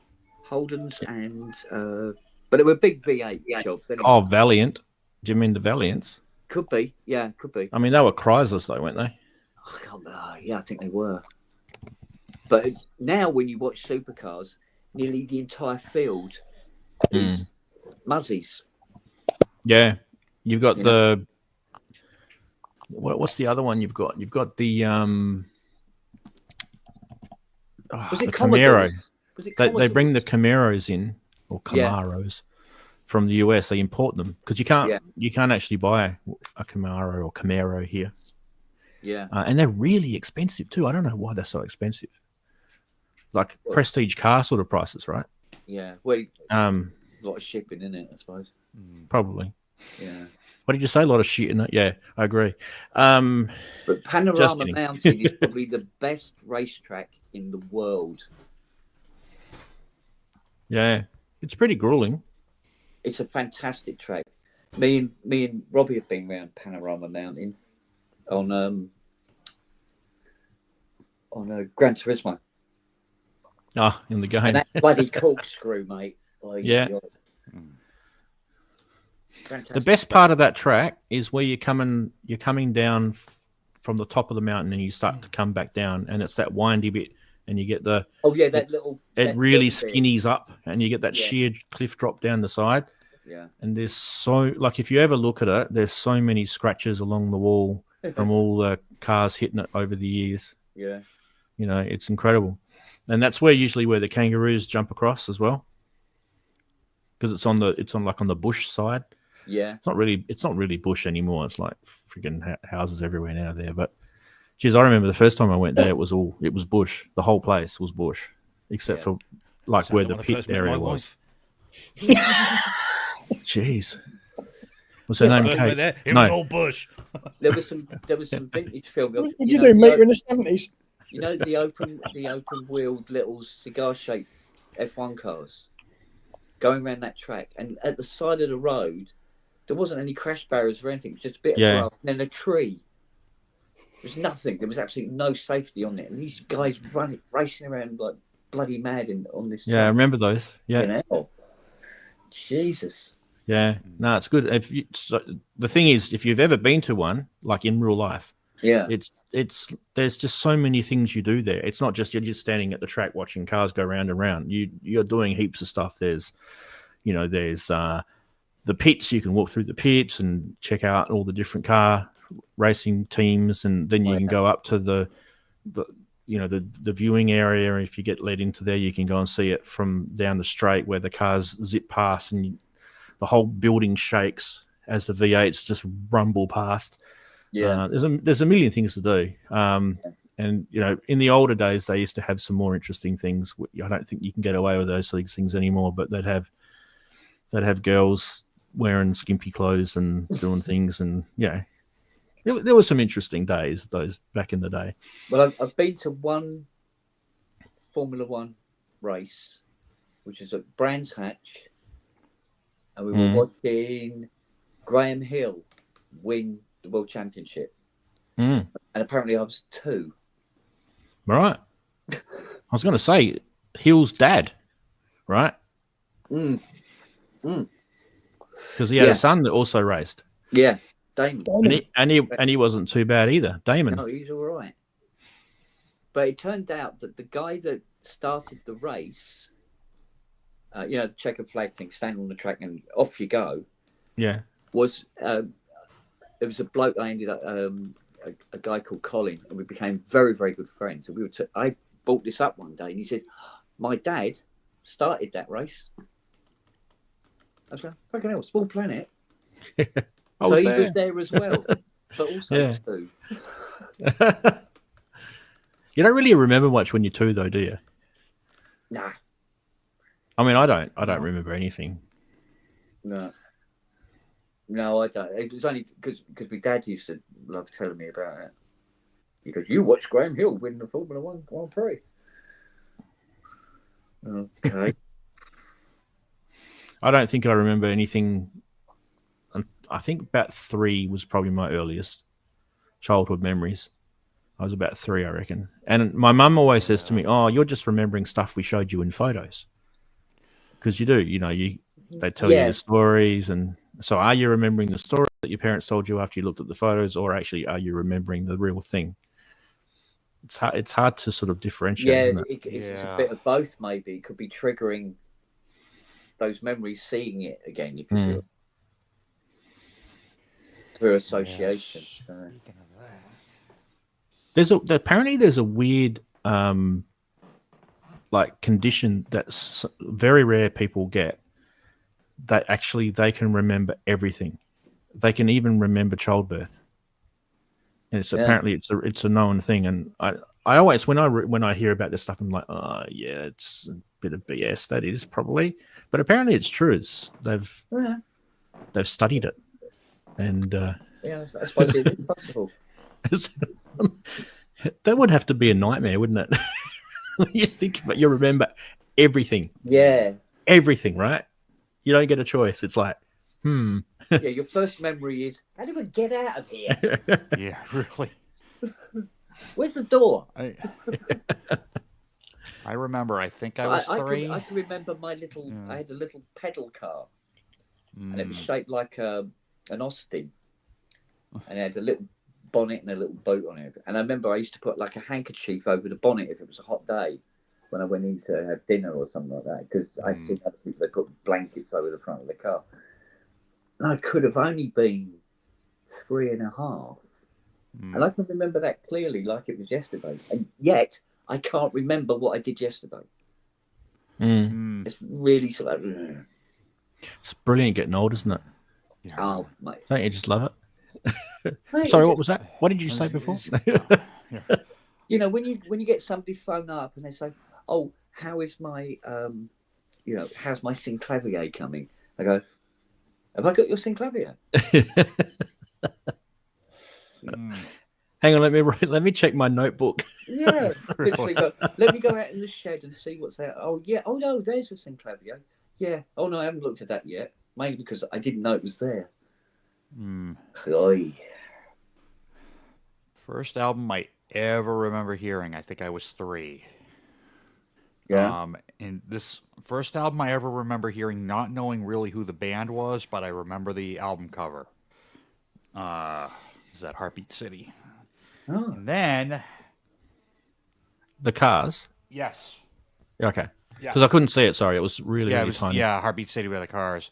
And then the first album that I remember hearing, and my dad told me who the band was REO Speedwagon's High Infidelity. Oh wow, you brought some 2 doozies out just then, haven't you? Oh yeah. You've done well. I used to pick apart the actual title track to Heartbeat City. Yeah. Because it's kind of very synthy, right? It's got all the different sound effects, and There's a ton of Fairlight on that album. it's a ton of Fairlight on it, yeah. And Like I can hear some of the signature patches in the opening track. What is it? Hello Again. yeah, Like there's Orc 2 is in there. The People sound effects in there. There's all kind of stuff in there. Yeah. I wouldn't be surprised if it wasn't just a Fairlight though. I don't know. I feel like there might even be an emulator as well. There's some Profit in there too, because that opening track has that signature like "Let's Go" sync. Yeah, the sound. synchy sound. Yeah. Yeah. Breathalyzer, it really depends on where you came in with REO Speedwagon. That was where I came in, and that was long before, and I loved it, but it was long before I discovered the stuff from the 70s. So for me, it depends on when you come into a band, when you discover them. And then you go back. It's the same thing with Chicago. Like, I first heard the 80s stuff, and I knew, and this is like maybe I was 8 or 9, I didn't discover the brilliance of the 70s era Chicago until probably high school. See, my early memories of music would be Montevani, because Mum used to play it all day long. Yeah. She loved her Montevani and his string orchestra. Yeah. It's probably where I got a love for chords, I suppose. I think that's why I gravitated towards like the 80s era Chicago stuff. It's because all those chord changes that Foster used, on those hit songs. I mean, who starts in, this key and then goes down there. And I then didn't who hear goes, it, bud. yeah. Couldn't You hear it. can't hear it, mate. Oh, I know why. I'm on the wrong output on Studio One. So what I got to do You're is in go into- Longhurst mode now. Behave yourself. Yeah, welcome to my world. Well, Longhurst isn't here, so somebody had to do it. All right. So these chords here. And who's standing?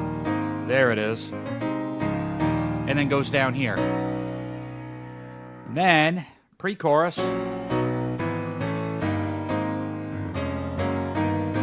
And then we're in a different key for the chorus. So, like, my ears gravitated towards that kind of stuff. And even, like, Hard Habit to Break, it took me probably about 30 years to figure out the chord changes right before the last, you know. And then being without you, yeah, the very last chorus. But Oh, Andrew is here, so he did Yeah. affect it. good, it worked. But like those chord changes really like pulled me in because I had no idea where the music was gonna go, and you know I still write like that. Yeah. I'm just trying to think, going back to the Cars again, Mm-hmm. because I absolutely love that particular album. I know it's Yeah. really kind of cliche for the Cars, but when you think about it, it is. it had Benjamin Orr over it, right? Oh All yeah. over it. Oh gosh, yeah. There it is. And I mean, I didn't know this until I don't know. It was a few years ago when the Ukraine war Stupid started. light. There it is. He was actually born in the Ukraine. That guy. Yeah. And he was actually I can't remember how you pronounce his name, but he changed it from whatever the Ukraine name was, Right. or Kanowski or something like that, to just to make it easy for people in the US to say his name. I didn't think his name was that hard to say, but anyway, there was a guy from South Africa. I'm just trying to think of his name that helped produce that album, and he was kind of this, like if you think about the Cars before Heartbeat Yeah. City, Yeah. and then Heartbeat City, it was kind of almost a little bit less rocky, if that makes sense. Yeah. A little bit more. It was a bit more synth poppy, and this South African guy was the reason for it because they got rid of someone else that they used to use to produce. Yeah, it was Mutt Lang produced that album, and then Roy Thomas Baker did the original stuff, like first couple Roy albums. Thomas Baker was the more rocky guy. Yeah. Yeah, And then as soon as yeah. Mutt Lang comes in, then you've got, you know, the pop, you know, you've got the synths, you got the Fairlight, and you know, the samples, are, you know, and all that stuff. But to me, I still love that album. Great. yeah. album. But it's in a way, it's kind of sad because Ben Orr, he was only my age when he died. He was 53, and that's so young to go. You know, when you think. You know what's interesting to the everyday listener, you couldn't really tell their voices apart from, you know, Rick Ocasek to Ben Orr. But if you really listen to the nuances of their singing, Ben Orr sounded like, you know, he was more of a trained singer. I don't know if he was trained, but you know what I mean. Like he was more with pitch than I think Ocasek was. I mean, you listen to, let's see, on this album, if you listen to, say, You Might Think versus Drive, listen to the two, you know, different vocal styles. Yeah. Well, Drive is Ben. Yes. And then You Might Think is Ocasek. It's, Ocasek. Yeah. I think Rick had kind of more an edgy sort of, you know, because it fit that sort of older rock genre that they used to sort of hang around in. Oh yeah. And Ben kind of had a bit more of a sort of, I don't know, I don't want to sort of wreck it because, you know, but it has those vibes like America or Chicago or that, you know, those sort of. He was the smoother sort of vibe. Yeah, it was a more polished, you know, way of singing, like you were saying, you know, like Cetera or. You know, even Daryl Hall in a way. Yeah. And then even Chicago, you could make that case between, you know, all three of their main vocalists, depending on the era. So you had Cetera, you know, doing all the, you know, crazy, you know, the really good tenor stuff. Then you had Robert Lamb, who was kind of in the middle, had a bit more kind of soul in his voice. If you listen to, what did he sang? I think he sang "Saturday in the Park," the verses, and then Cetera jumps into the chorus. But then you had Terry Kath, you know, was the more rockin' kind of voice, and then later on you get Bill Champlin, who had that, you know, kind of grit in his voice. No, I gotta get. Hang on a minute. Come in. Yeah, really. Jeez, they had a lot of members, didn't they? Jeez, wow! Check out Wikipedia. There's like you scroll down past members, it's like it's crazy. It's a bit like Tangerine Dream. You know, if you look at the past members of Tangerine Dream, it's crazy. Well, This guy plugged the know cable a into the member of modular. Oh, Tangerine yep, he Dream goes now. on there. Because old Rick Schnaus became a member of Tangerine Dream after a while. Come on in, mind your bum. I think at least 3 of my customers have been members of Tangerine Dream over the years. Tell you what was interesting during the week, we had a couple of different bits of news. Not the first one that came out, which I thought was really out of the blue, but it didn't surprise me, was good old Phil Collins still kicking around, but he was basically apologizing, saying, "I'm really sorry, everyone, but I just don't feel well enough to play, and I don't really have the love for music anymore like I used to." And I think it really just hurt a little bit to hear that, because you just know that he's struggling within. You can tell he's struggling within. And I just thought I'd, if Phil would never listen to this show, but if he just happened to be, big shout out to Phil, because I loved. Gosh, yeah. Genesis was just so influential to me when I was younger. Loved the stuff that they did. I mean, it's not just Phil, I know, but it's he had a big part of it. I mean, he's so good. I first got into him through his solo stuff, and then I discovered the 80s era Genesis, and then I went back and got the 70s era stuff. But yeah, right. Just what a brilliant songwriter, brilliant singer, but over and above, like probably one of the best underrated drummers that you'd ever listen to.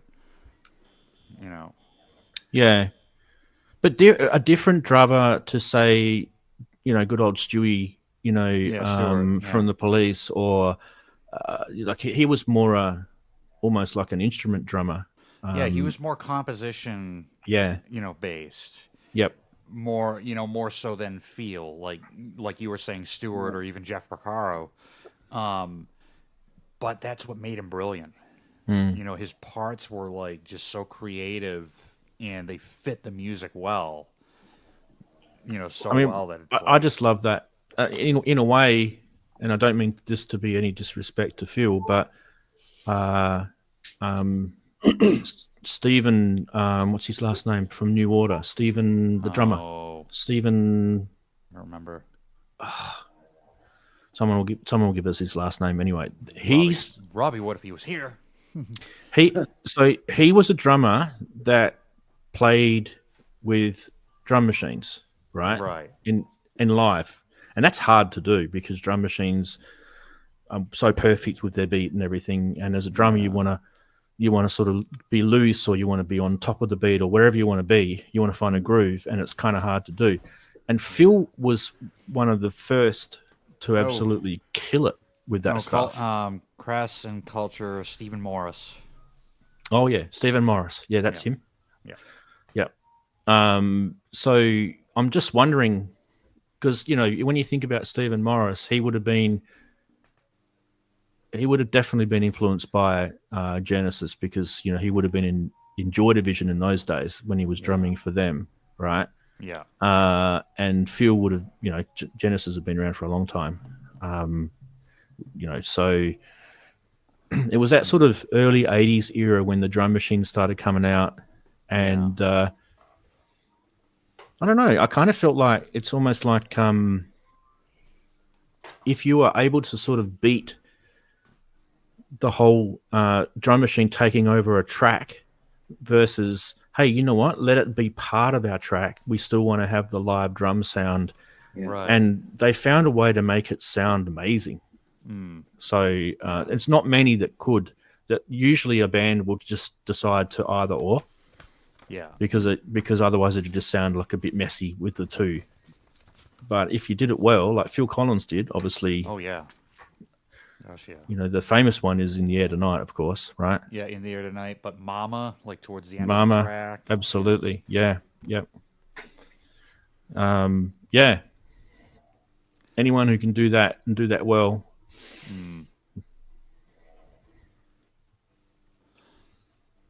That's 4 dogs on here now. Bonnie's just here. She's snoring. Look, got Charlie's up there because he likes looking out the window.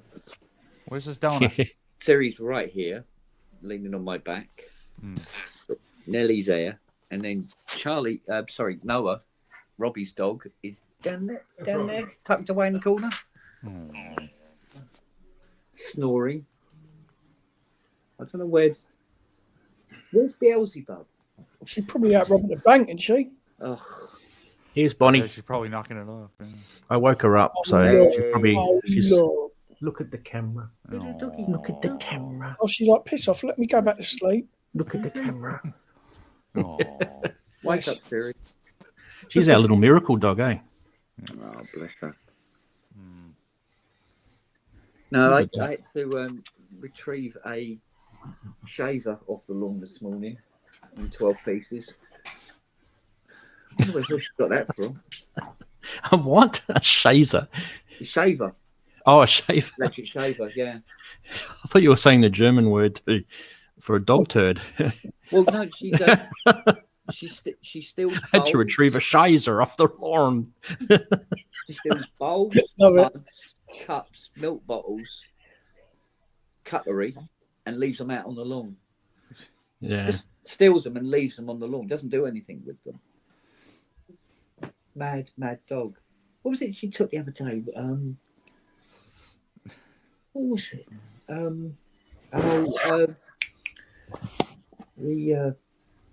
Christ, what was it? The toaster. She stole the toaster off the breakfast bar because it wasn't plugged in, so she had it and had it through the cat flap and out in the garden. Probably her message to whoever was cooking. Like, your food sucks. Yeah, she's got magpie DNA in her. Yeah. That or raffles or something like that. She can fucking nick anything, that dog. Our back lawn is the toilet for our dog, pretty much. Oh yeah. Yeah, our back lawn does look like a toilet in the mornings anyway. He's got 5 dogs. And Fiona. Yeah. I mean, she normally just hangs out the window, so it goes on the awning. So... There's an image. It is. I mean, sample that plop sound. Yeah. Right. Oh, mate. Oh, the shit that poor woman puts up with. Yeah, the pub gets a theme song, but instead of the Orc 2 at the end. Yeah, you know. Yeah.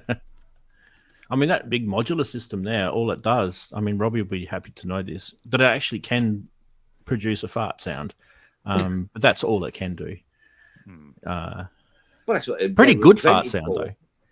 Yeah. Isn't it? That's what they were invented for. That's... Oh, mate. I don't know. Well, these parts are now an hour late. Oh, well. Charge them for the hour wait.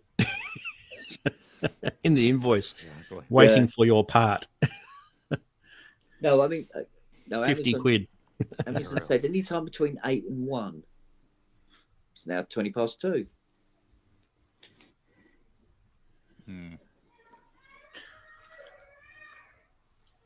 Oh, something's going on upstairs.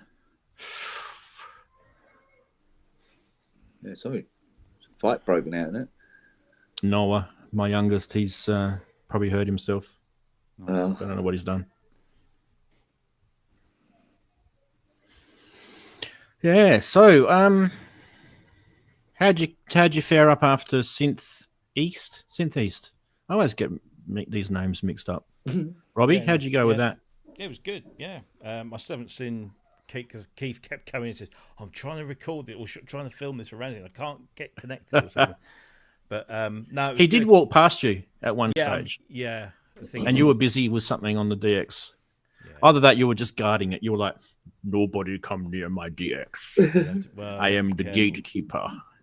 There You're are probably some a bit people like that that. come along and just do that one. And you think, fucking hell. How many people walked up to you and said, "Does this do doorbell sounds, Robbie?" No one, actually. Right, we're gonna have to rectify that at fucking Synthfest, then, aren't we? That ain't going anywhere now. No. Yeah. No, it's just so much of a hassle. It's so heavy, isn't it? It's You so want to heavy. get down, don't you? Come on, off you go. And it's so precious and valuable. And no, that's it. I think I've ridden my luck, and that's it. So no, the next, if synthesized happens in Cambridge, because that is still an if at the moment, unfortunately.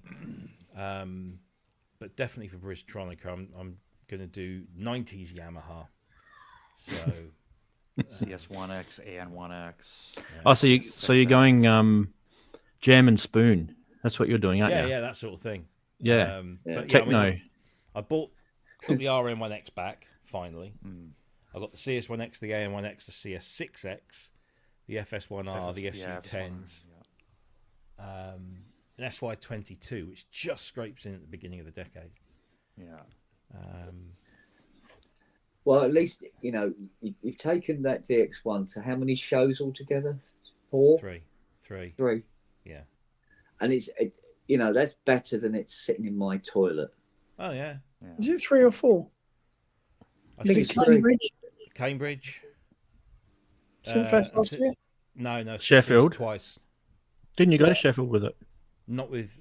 No, I thought it DX1. went Not with the DX1. Okay. No, we did the. Oh no, that was all emulated. It was all EMI stuff. that was the emulator. That's Oh, right. yeah. It was too. Yeah.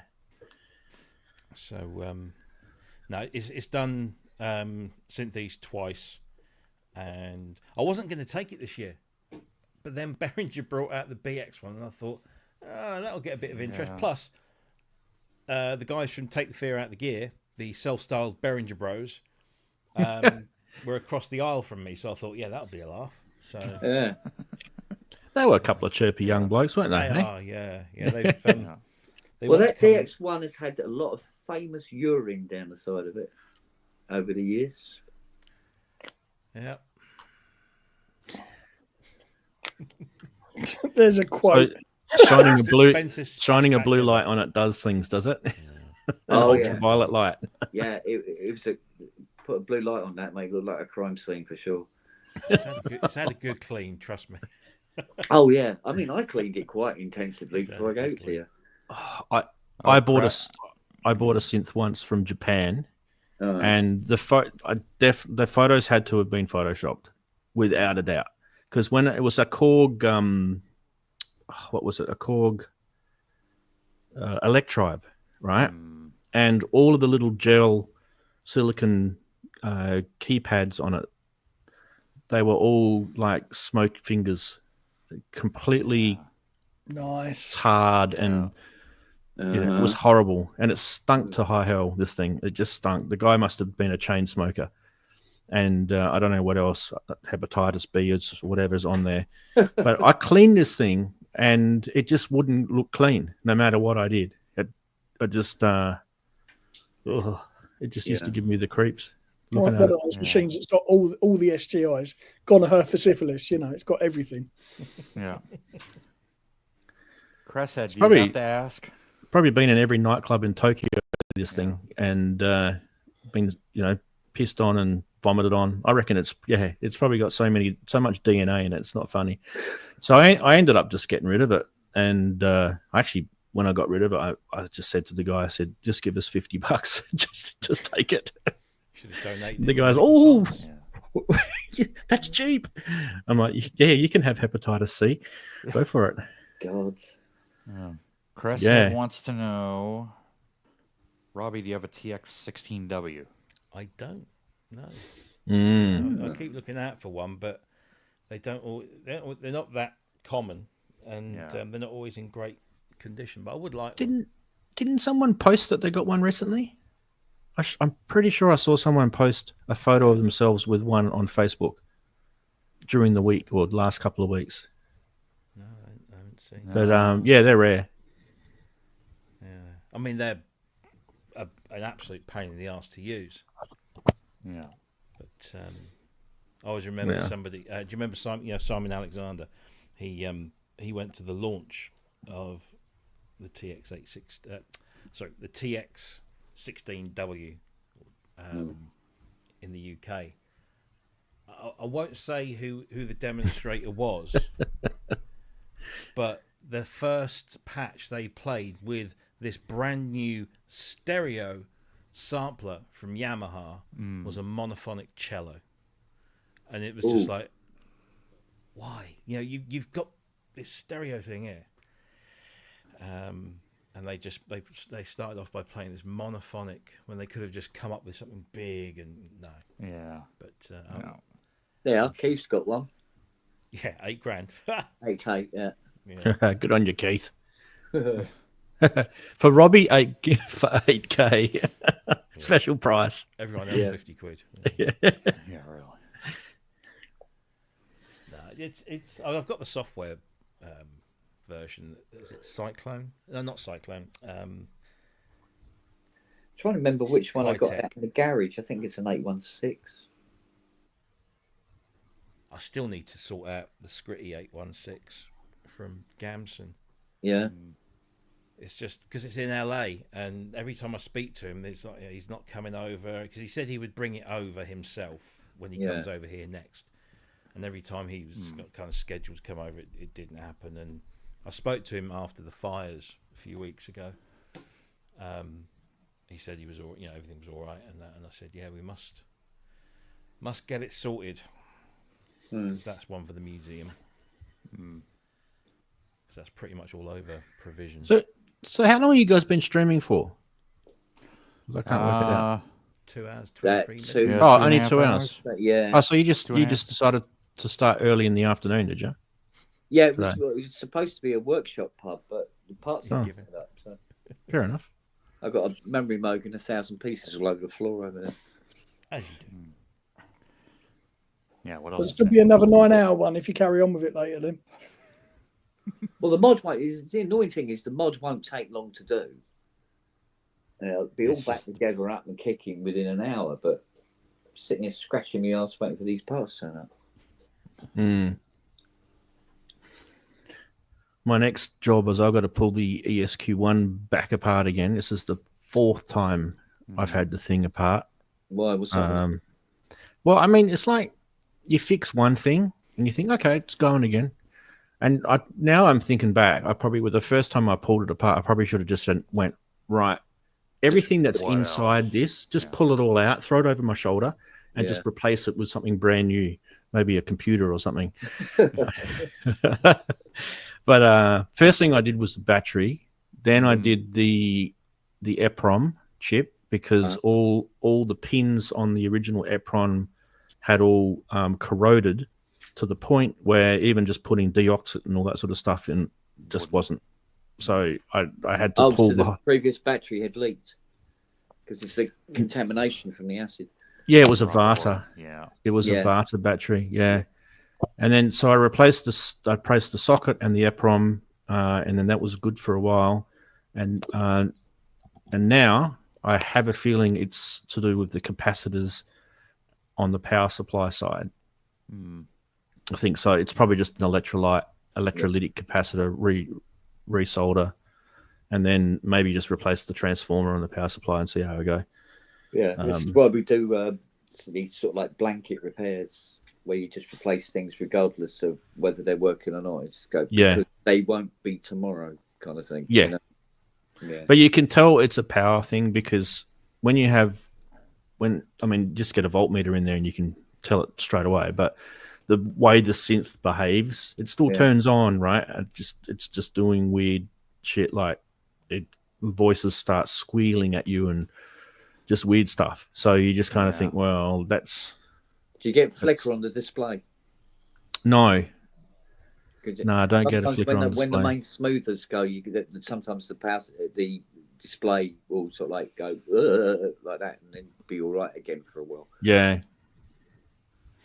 I love the ESQ one. Oh, it's good fun. I had one for it's like 14 years. Played it every day. Loved it, along with the Mirage. The two of them together. The thing I like about it is the design of the menu. Right, it's still menu divey, but he's done it so that if you want something, you press a button that corresponds to whatever's displayed on the screen, So you're not having to go through different sections of a menu. Like, Yeah. That to whole get to right side of that synth is laid out beautifully. yeah. Where, yes, it's a little bit menu divey, but it's not as bad as, other stuff that's out there. The Hydra's the same way. Yeah, the Hydra's similar. Yeah. Yeah, it's I very almost similar wonder if design, they. yeah. I almost wonder if they took the inspiration from the way that the ESQ was laid Yeah, it out. wouldn't surprise me. It's very similar. Yeah. Yeah.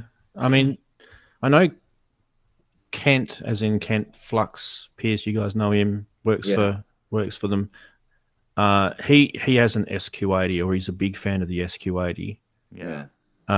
So that's like basically the next model up from the ESQ1, right? And similar, right? Yeah. Great polyphonic aftertouch. So when you look at that and you think, I wouldn't mind getting the menu system on the Hydra synth, the polyphonic aftertouch, all that sort of stuff, you think, Yeah, does have a few hallmarks, doesn't it? absolutely. I'm watching Matt do it, and then with his, and then I'm watching it on YouTube again twice, and now he's disappeared. He's got to go. Yeah, I don't know. But back to my ESQ1. I think if this particular fix doesn't get it back up and running, I think she's probably DOD. Yeah. Yeah. Which is sad because I've had it. When I got it, it was in pretty poor shape. I picked it up off someone off Gumtree. Gumtree in Australia is probably like Gumtree in the UK. It's probably like Craigslist, Justin, in your world, right? Yeah. And it's you buy things with trepidation. So see you, Maddie. Yeah, I kind of, when I got it, she goes, "Oh, I've had it repaired," and I'm like, you always think, okay, you mentioned repair. What was wrong with it? Yeah. What did you do to it? Who did you send it to? And I just went, no, look, just knock $100 off, and I'll take it, and I'll just accept whatever fate I've got. And it was good for a while, and then I had to, slowly conquer little problems, as I mentioned before. But I think if I can't conquer it this time, I think she's completely gone, which would be sad. But I don't know. You know what's really sad is the last time I heard Kent talking about this, he had me hunting for one, which was never going to happen. What was the cartridge? For the ESQ, the Valhalla. Valhalla Gold. Yeah. Oh yeah. Fantastic set of patches on that. Yeah. Someone needs to take the binary off of that, don't they? Yeah. Yeah. Brilliant patches on that. I haven't seen a download for that anywhere. No. Yeah, I haven't. Because you can get most of the patches as zip files. Yeah. Yeah. I did that with mine, just to try a bunch out, but. I remember the cartridge cost an arm and a leg. It was really, really expensive. Probably even more expensive now. Yeah. But it's funny because I think mine's got a cartridge in it. Well, nearly my entire studio back then was Ensoniq. There was the ESQ1, Mark 1 Mirage, and then it was a Mark 2, the DSK Mirage. Yeah. There was it the DP1, which was the 88 note hammer action piano? I believe it was a DP1. I think it was DP1. It was a huge, heavy bloody thing. The sampler, the EPS. EPS. I didn't go on to EPS 16, but I definitely had the EPS. And used the hell out of that. It was literally an entire Ensoniq studio. Yeah. Really great time. This is kind of interesting. This is the cartridge. I'll see if I can get it to focus on it. Yeah. Focus. There we go. Oh, the SDP one. That's it. It's got all the handwriting all over it. Yeah. And it says sample. Have I got that upside down? Sample. No, I can't even read that. Sample where or something. Oh, yeah. Yeah. I don't even know. I can't even remember what patches are on here, but they aren't like factory anyway. Yeah. Right. Yeah, so, that was the thing about the Valhalla Gold cartridge was there was patches on there you didn't even know the ESQ was capable of doing. Yeah, it sounded like a The guy, totally different whoever sound. did them, knew things about that machine that was off the chart. Yeah, I can't remember that. There was one particular patch on the ESQ1 that's famous, and I'm just trying to think what it was called. You know, like you can think of a synth like a Yeah. D50, Like a and D50, yeah, right. There's one on the ESQ1, and I'm just trying to think what it was called. But is it Huge Synth or something like that? All right. The thing is, because you guys know that it's digital oscillators wave, basically, right? But it does have the Curtis filters in it, which tends to sort of take a little bit of the edge off the raspiness of the digital. Yeah, and it just it sounds so big. I just remember that there was a patch that just sounded absolutely huge coming out the back of it. I could get really big lead sounds out of it. You know. Well, I remember on the Van Halen Gold there was a solo violin, and you know as well as everybody else, right? 90s, late 80s, 90s. If you had a synth with solo violin on it, it was going to be pretty grim. What were the samples on an ESQ1? Were they 8-bit? They were 8-bit, weren't they? Or were they 16? No, they would have been 8. No, they were 8, yeah. Yeah. Yeah. So that violin sounded good, did it? And it was 8-bit. It was brilliant. It Wow. was really big. And you could use it with confidence. Because I know there's been synths where you got solo violin and you play it and you go, oh, God. You know, like sometimes you get like a saxophone patch and it's like, please don't. Yeah. Sounds like most violin patches sound like just a sawtooth wave. Yeah. And they've got far too much modulation on them to try and disguise the fact that it doesn't actually sound good. Yeah. And it made it sound worse anyway. Yeah. Whereas on this Van Halen card, it was this really good solo violin. It was actually quite usable. Always kind of makes me laugh because you think back to the Fairlight and good old Kate Bush with Running Up That Hill, and she used a cello patch to make that famous sound on that track. It's a cello patch. Yeah. You know, it sounds nothing like a cello, does it? No. When you think about it. Whereas we're in a different era now because I've got the is it the Veer Harmonic, Rob? Veer Harmonic library. Yeah, the Bohemian. Yeah, you've got the Bohemian violins. Yeah, the cello, viola, and violin. They are scarily usable, but my God, the size of those libraries, Jesus! And I've got to download again. Yeah. I think the violin's about, was it 13 gig or something? I think so, yeah. Something stupid like that. Some of those the acoustic piano ones, they are humongous libraries. Yeah. Because they put every single tiny little bit of intonation that you could possibly do with a piano, striking the note, you know, whether it's hammered, whether it's soft, whether they've... Yeah. I don't know. I know Pianoverse is like huge. Yeah. They played Babushka on the radio this morning. Oh yeah. And the bit when the Fairlight comes in with the glass smashing, Jackie goes, "Is that a Fairlight?" I go, "Well." Yeah, no, it's funny enough, Fiona does that sort of thing now. Now that she's been exposed to all the stuff, and she's going, yeah, that goes. And she goes, "Is that a Logan string melody?" Yeah.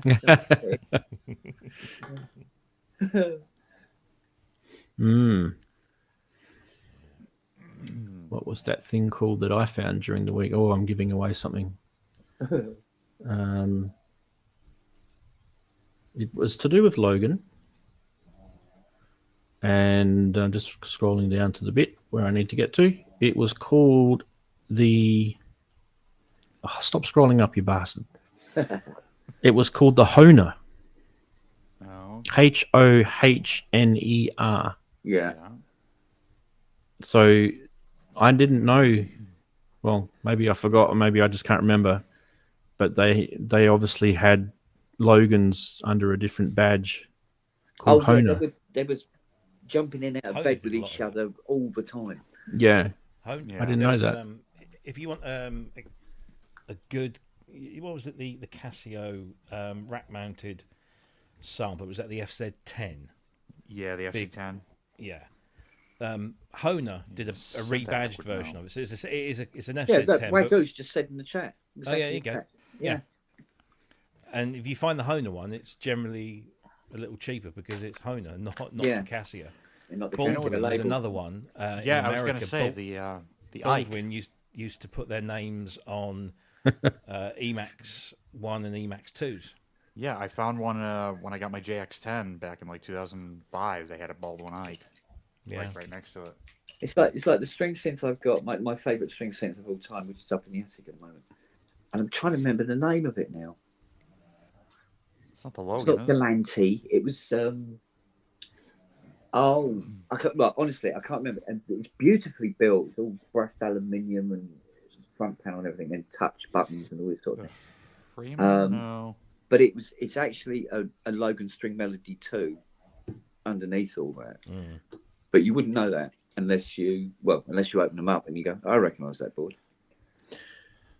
I mentioned Aldi in the chat because Honer kind of, Logan Honer. It was like the Aldi of synths, right? It was a bit of a joke, but back in the 80s when Commodore's computers were around, if you lived in Germany, you bought a Commodore 64 from Aldi. Really? And so there's a lot of Commodore 64s floating around that are sold from Aldi, and there's a slightly difference that you can identify them with, if you open them up. It's like, it's just because I'm my bloody head again. Go on. Oh, Amstrad computers in Germany were Schneiders. Yeah. Same computer, different band. Bit like Vauxhall and Opel. In the UK it was Vauxhall. On the continent, it's Opel. Opel, yeah. They used to confuse me. Tell the cars apart, could you? I couldn't tell them apart. I remember going across there because they had the Opels. This was in the 80s when I went there once. The Opels were driving the Australian-made Holdens. Holdens, yeah. Yeah. And they were badged as Opels. And so we were walking around going, that's a Commodore. Yeah. That's what the Australians called it. But And there were a few in the UK. There was not even a handful of Opels that were actually Opel, like the Manta. So the Opel Manta was never a Vauxhall Manta over here. It was always the Opel Manta. Yeah. But every other car was Vauxhall. just to confuse us. Yeah. It's the same company. Is it all owned by General Motors though? It was, at the time. Yeah. Okay. Yeah. Now they're owned. General Motors and all that are owned by the same company that owned. Oh, honestly, they got bought up because they did that deal with Fiat some years ago. So you had GM and Fiat were in bed with each other, and then another company bought those two and some others, and it's just. There's a website. I'm pretty sure I saw it not long ago where it shows like a circle, like a pie. With all the different slices, and it shows all the car manufacturers and who owns them. They're all grouped together. It's quite interesting, actually. And I was like blown away by who owns Stellantis, certain. there you go. Yeah. Stellantis, yes. Yeah, they own. Or Keith would know. He's in the business, isn't he? So, but yeah, I think VAG own quite a few now. They're still because they own VW, Audi, Porsche. Bugatti. There you go. Carl says it in the chat about the Commodore 64. The Audi C64 are grey bread bin style, and the non are beige. Okay. Yeah, there you go. I did notice though when Leyland went down the toilet, I didn't see anybody queuing up to buy them. Yeah. No, there was people kicking them into the toilet. I was watching a great podcast yesterday. Good old P76. The rest is history, and it's got that Dominic Sambrook guy who's a really interesting historian. He's kind of more of a modern historian, so like the last 100 years or so. Although he does, specialize in other things, but it's him and this other guy, and they were talking about 1974 in the UK and everything that led up to. That whole 3-day weeks and turning off the lights and all of that shit, and the whole 74 election that was announced 3 days after the M62 bombing. Do you remember that when the IRA bombed that coach of servicemen with their families in? And it's brilliant. It's fascinating to sort of go through it all again and have it all kind of explained as all the sort of behind the scenes. That's a really good podcast. Well worth listening to. My dad had actually a Leyland. Interestingly enough, they got these various photographs that were taken just before something, and they had a picture of this guy with his daughter on his shoulder, and they're going, and the car that was parked on the street where they were taking the photograph of him, just standing near this car, was the County Antrim IRA bomb? Yeah. And the photograph was taken literally just a minute or two before it went. Like, fucking hell. There's a whole website. Do you remember that hoax that went around of the bloke standing on top of one of the twin towers pointing at this aeroplane, and then seconds before, it was just like horrible. I mean, it was completely fake, but yeah, I know, because they go, and how did the camera survive? Yeah, exactly. Yeah. So when I was a kid, my old man he bought a Moke, a Leyland Moke. Yeah. They were like these little mini tiny Jeep things with with like a crazy looking safari yellow canopy on the top that used to rip, and the thing broke down all the time. And then you'd think that my sister would have learnt from that, and her first car was a Marina. Oh dear. Because the Mini Moke was a mini engine, wasn't it? It was a mini engine. The Moke had a mini engine in it, yeah. Yeah, it was the A series. Was it the 70s? The 70s. I'll tell you what it was. It was the... well, the Moke we had was a 70s Moke, right? Right. So, where are we? I saw one before. The Californian Moke was the one we had. Okay. And it had a 1275cc motor in it, according to this website anyway. But I wouldn't know because... I was had the Clubman A series engine in it type of thing. 1275 was... Well, there's two different versions. There was the Californian Moke, which was slightly beefier, which had the 1275. And then there was the basic Moke, which had the little tiny, 993cc. That thing was like gutless as you wouldn't even be able to get it up a hill. You'd have to get out and push. It was terrible. And I remember people buying it thinking, what did we just buy? It looks good, but it doesn't run. Well, yeah. The things used to overheat. So my sister's Marina, right? We used to live up in the hills, and she used to drive up the hill coming back from work, and the thing used to overheat, and you get this phone call. Oh, it's not overheated again. She'd be half up the hill, and well, what do you want me to do? Can you ride your bike down and bring some water? So I'd put like 2 liters of water in my backpack, ride my racer bike down the hill, and then try and wait for the radiator to stop overflowing and bubbling and stuff, and put some water in it, and then get it to cool down, and then we'd chuck the bike in the back and then limp it home. That was like, I think it happened about 10 times. It was crazy. And that was typical Leyland in Australia, because they just weren't built for Australian, They probably worked beautifully in the UK when it was cool, right? Well, Leyland did one thing right after doing something hideously wrong, which was the Allegro Equip. Oh, hello. Hey, that's your delivery, mate. I'm open. Throw them at the door and run. Yeah, really. I don't know what's wrong with my family. Like they had the Moke, which was a complete. They had a Mini. The Mini was good. I won't ever knock the Mini. The Minis were cool. They had a Moke. The Moke was shit. My sister got the Marina. And then my dad bought an Austin, and they were just as bad. My first car was an Austin Metro. City, what was it? An Austrian Metro City X 1 litre. And that was a Yeah, the later version of 993. Yeah, it was a later version of the A series. Yeah. And then I got the next one I got was a 1.3. Is that the one that had the smash gearbox in it? That you never actually had to use the clutch? You could literally just, if you timed the synchro on it, you could bang, you'd be able to get it to go into gear. No, I don't think so.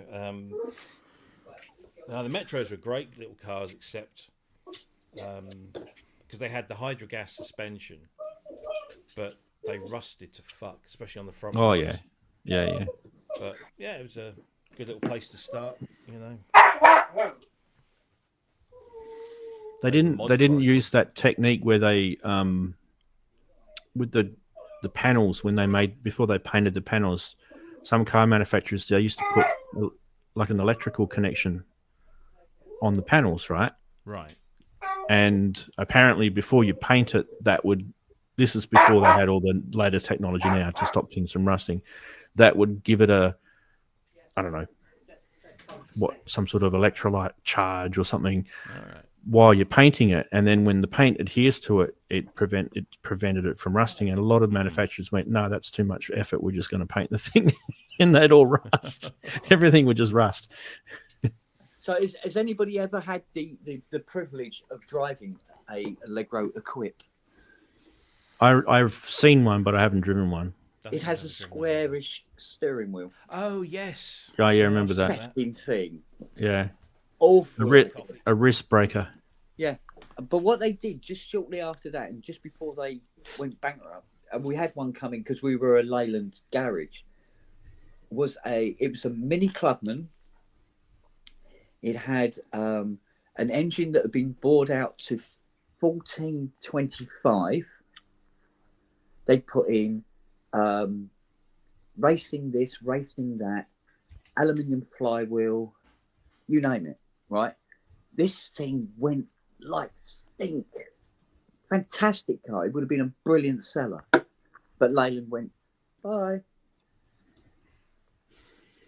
I think brilliant. You can't. I don't think they ever got to Australia. Cannot find one anyway. Well, they're probably buried in some landfill somewhere. Or they probably got sold to Lada in Russia. Yeah. No, they were probably most of the Leyland stock when they went tits up went to, I think it was not Hong Kong, it was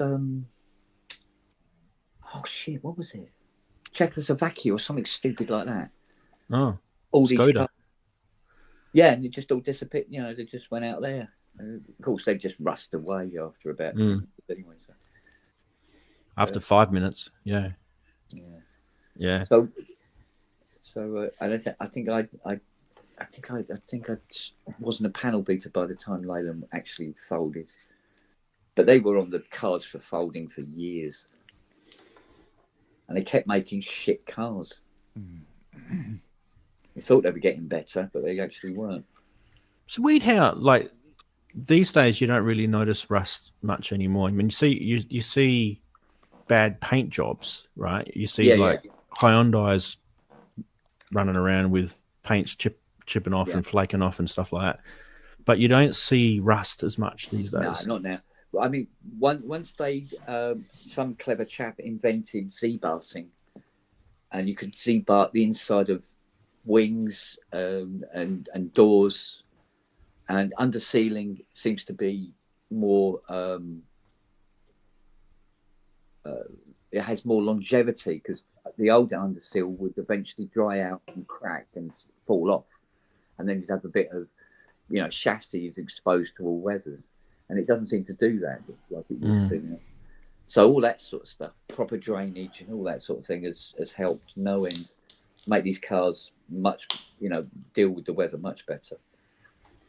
I just remember when you're younger, like you'd fix the rust, you'd be using bog and you'd be using this mesh stuff, and you'd be using wet and dry, and there'd be all this work you had to do to get the rust, get rid of the rust. And I just remember there was the worst rust job I ever did was as in not a bad job I did, but the worst as in how bad it was. Yeah. Was this rust around the windscreen seal, the rubber seal that goes around the windscreen. And it got to the point where the whole lip, if you pull the rubber off your windscreen, the whole lip of the the seam. It's literally just and it's gone. And I had to make this thing out of mesh and bog.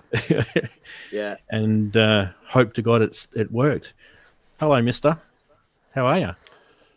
Ramsey. What do you know? How you doing? Good. How you doing? Can't complain. Long time no see. Well, yeah, I'm too pretty to be aired too often. That's true. Yeah, that is true. Yeah. What have you just woken up? With your merch. Look at you and your merch. I you're don't me. What? No, have I just woken up? I'm not Australian. What are you talking about? No, not at all. No, I've been up for ages trying to pull some things together for a big new project. Oh, that's good. Yeah, community project. So Awesome. yeah. You've got some. Listen, just in front of you, to your left there, Anzi. You've got some sort of, I don't know what they are. Are they toasters? The fart machine. Is that the fart machine? That's the fart machine. Yeah. Righty ho. Yeah. About Righty 10 ho. grand. But they call it that because when you find out how much it costs, you shit yourself. You shit yourself. Yeah. Yeah. It actually, it was so good at making farts that I made 2 of them. So you could fart in stereo like the true audiophile you are. That is it. Yeah. Or audio fart. I don't know, it's one or the other. Well, I'd hate to see what that setup looks like in Atmos. your bank account wouldn't like it either. No. The frightening thing about bank accounts is the amount, when you start looking at all the gear you've got, and you think, in your head, you go, oh, I've got some valuable historic gear here. Which is going, and then you start totting up and looking on all the various different sales sites about how long it takes to sell and how much they go for, and you realise 1 or 2 are quite good, and the rest of them are just a money pit. Yep. Exactly. Yeah. I mean, quite as much. It's never an investment except in sales. I've been selling. I was just going to say, it's topical. I've been selling some gear because I've got a bit of a bill to pay, and just move some gear on that's been sitting here collecting dust. And you think to yourself, I should be able to get this. You do your price research and you think, oh, okay, yeah, it's not too bad. If I put it at this price, it's not the cheapest on the internet, and it's not the most expensive. So it's sort of, I usually sort of hover around the quality of it, whether it's in good nick, mint, all that sort of stuff. And then you think, okay, yeah, that's the price.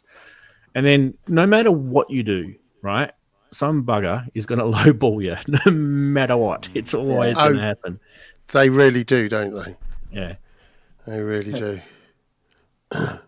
So you have all these intentions, with your gear. You think, okay, I should get 600 quid for this, and you end up getting 400 quid for it.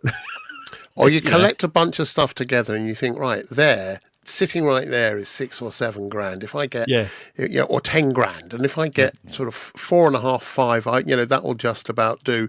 And you only sell 1 or 2 bits, and you get about 300 quid, and you go, what the? Yeah. And then lots of people lowballing. Then the fees come out, and yeah. Someone's winning, and it's not us. No. Yeah. We want the gear too much. That's the problem. Yeah, that's it. We want the gear far too much. How are you today, Mr. Kennett? Oh. Kent. What, darling? How are you today? I'm sitting here waiting for components to turn up so I can get on with this memory mode. I thought you were going to say Godot there for a minute. No, supposed to be here by 1. It's now 3. Did they say one on which day? Oh, it's definitely today. They're out for delivery anytime between 8 and 1. Didn't say which 8 and which 1. Yeah, I just had that. I had that yesterday. This was supposed to turn up yesterday, I think similar time, 8 and 1. Yeah. And it turned up today at 11. Well, thanks for letting me know. Yeah. Thanks for letting me know. Well, the thing is, the cards are out. There's wires all over the floor. And I just want to be able to put the bugger back together, get it calibrated up, and get it ready to go out the door. And burn it. Together for Willie, you know. Yeah, it's a electronics one. I had this guy message me on YouTube about a week ago, and he said to me, he goes, "Oh, can you do a video on how to calibrate the Behringer Model D?" And I'm going, I can. Like, this is what I'm thinking in my head. Of course I can. It's not hard, but do I want to put my perfectly calibrated Behringer Model D into permanent disrepair? Because once you kind of travel down that shitty little grapevine with the Behringer gear, you'll never ever get it perfect again back. So it's just one of those things. So I gotta calibrate mine. You'll get it to somewhere where you think, yeah, that'll do, but you'll never get it back to where they got it for you. Yeah. I'll get it close, but it's not gonna be. But then I'm gonna have to calibrate it again in about 6 months. That strikes me that there's an opening for helping people do this kind of stuff. Oh yeah. Well, it's like that video I did on how make to a few quid doing calibrate it. a CS80. Yeah. And it had thousands of views. I go, but there isn't that many CS80s. I know. What the People hell? just like CS80s, mate. Just to see how it's done, I suppose. Yeah. But yeah, if you've got a Peterson tuner, calibrating's a walk in the park. But I mean, like that 55, that Behringer 55. I mean, I had to calibrate that before I could even use it. Everything was miles out. Yep. But I think they were rushing to get them out the door, and a couple probably sort of like, oh, do you know what we forgot? Oh, it's boxed now. Forget it. Don't worry. Oh, it's like the System 100 oscillator I got from them that just would not stay in tune. No matter what you did, you'd tune it, and then 10 seconds later, whoop, she's out again. Yep. Yay! Did you send it back or manage to fix it? No, I had a bit of a communicado with good old Yuli, actually, and he actually sent me a replacement, and he said, you know what we'll do? We'll actually, we know what the problem is. We'll send out a revision. And so all the poor bastards that bought the first run, which had the orange circuit board, we're pretty much screwed. And then anyone who bought the second revision, which had the green circuit board, are all good. Luckily for me, I got one given to me for free, probably because I'm on YouTube. But not everyone it's good else that they was have. It's good that he, at least acknowledged there was an issue and did the revision. Yeah. No, he can be. When I say he did, well, it's not him. Probably it's one of his minions, right? But he responded to me. Of course, he responded to you. Who wouldn't? You gorgeous hunk of spunk, mate. Do you know what? I really must get my Pro 3 done. Get that sorted. Do you know anyone that's any good at that kind of thing, Kent? No. No, this is all SMT fucking. Oh, I don't like that stuff. There's no service manuals. I won't be able to do it. I bought it would be a board swap anyway. I don't know if you can see it, but that yellow thing that you can see in the background there is my new heat gun that I bought. All right. Off of Amazon or whatever it was, Team U Amazon. It's probably going to make the house burn down, no doubt. It's brilliant. But the whole reason for that is so I can do some flow soldering on some SMC stuff I've got to do. Yeah. And how does Flo feel about that? Well, she gets a bit hot under the collar. Are you trying to sell your M8X or has your camera gone mental? My camera's... No, I'm just making some adjustments. That's all. There we go. Look at that glorious knob. I love that knob. Oh, yeah. Well Justin, Also, Yes. how much of a knob am I? just go that way a bit. That way a bit. That way. There's the knob. Look Not at that knob. much. Yes. In my experience, not really. There it is. No, you're nearly there. There. Keep going back. No, the other way. You're going the wrong way. Go the other To the way. right. Go to the towards right, your to the door. right. No, you're way off now. You're cold. You're cold. No, you're too cold now. Yeah, no. You said just go lost towards that. my door. What's wrong with you? Are you mad? Well, your door's on People your said you're a computer. professional, Ramsey. I'm beginning to doubt it, mate. Okay.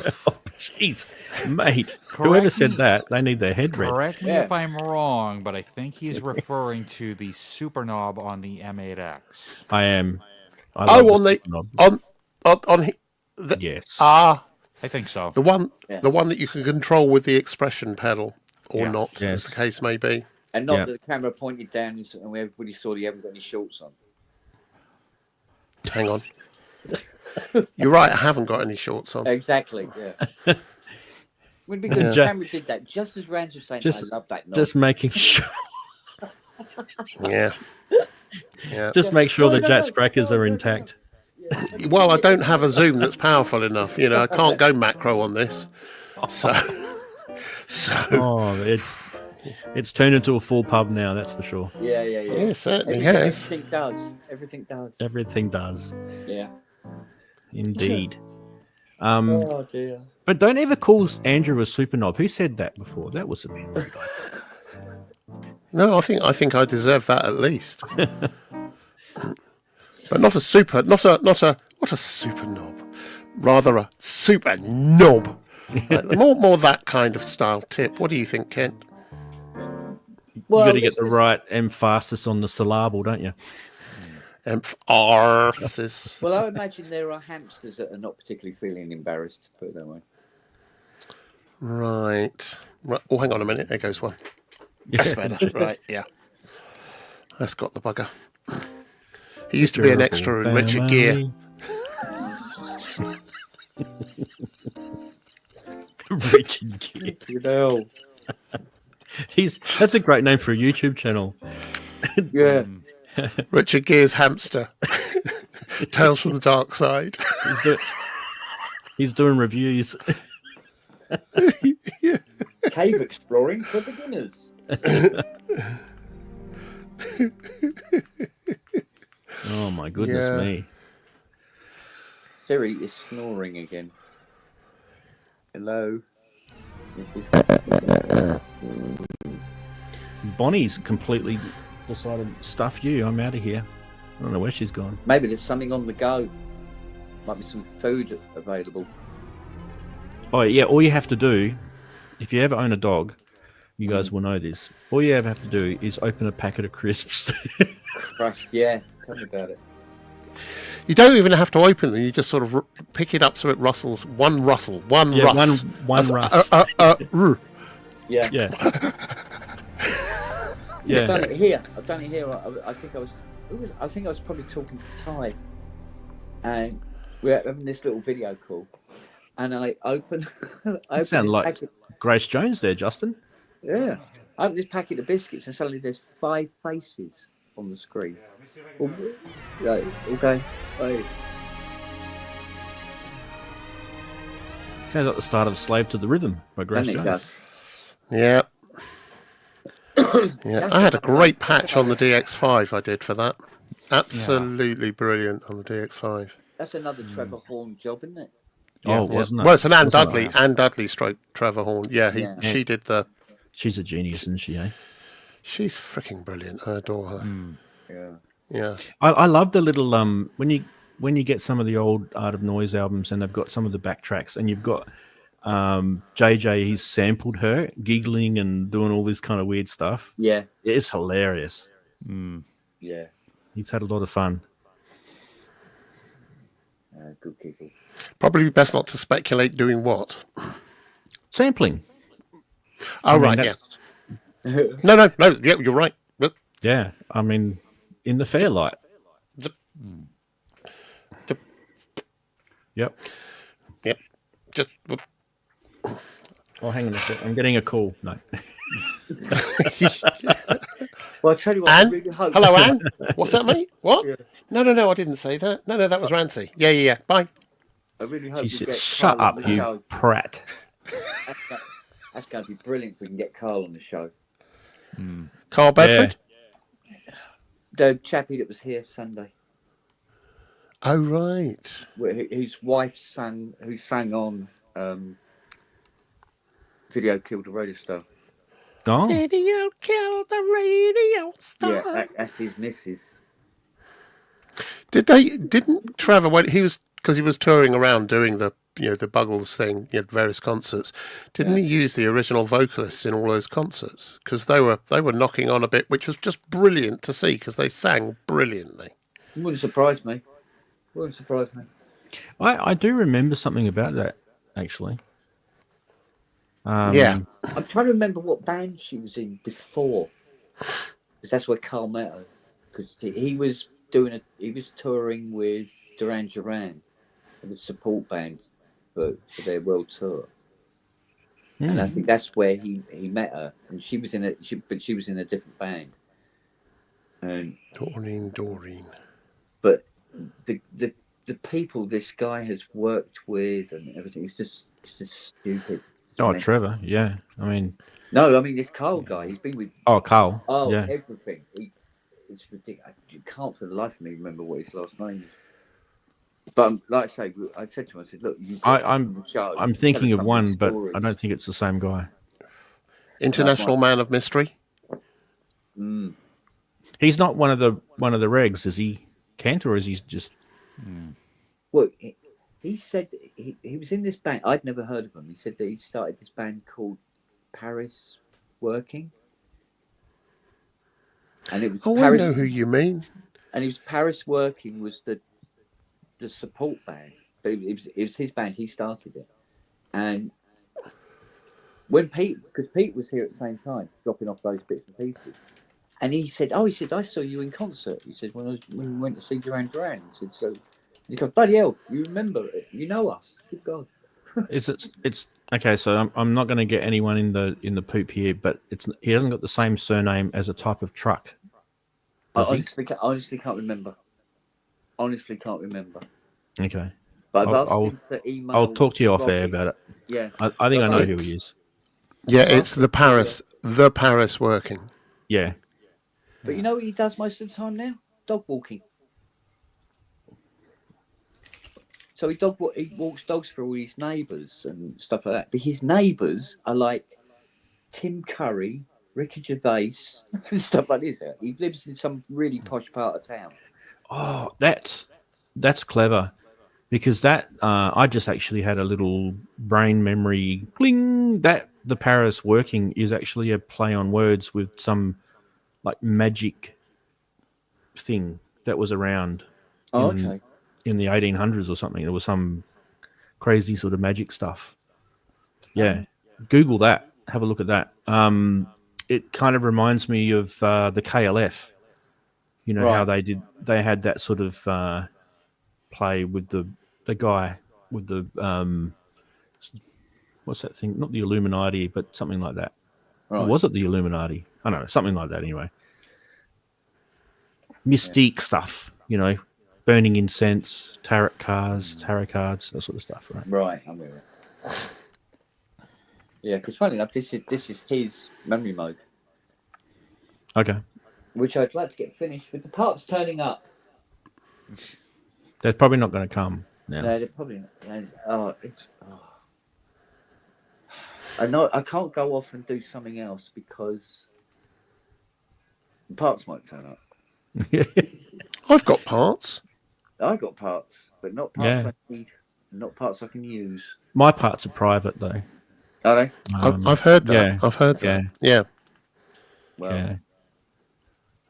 I mean, you can go public with them, but you'd have to set up an OnlyFans site. Yeah. And I'm running out of socks on that, to be fair. So, you know, yeah, it's a limit. It's a limit to how many you can fill. Yeah. Oh man. Wow.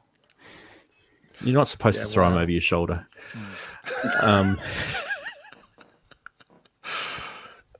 Yeah.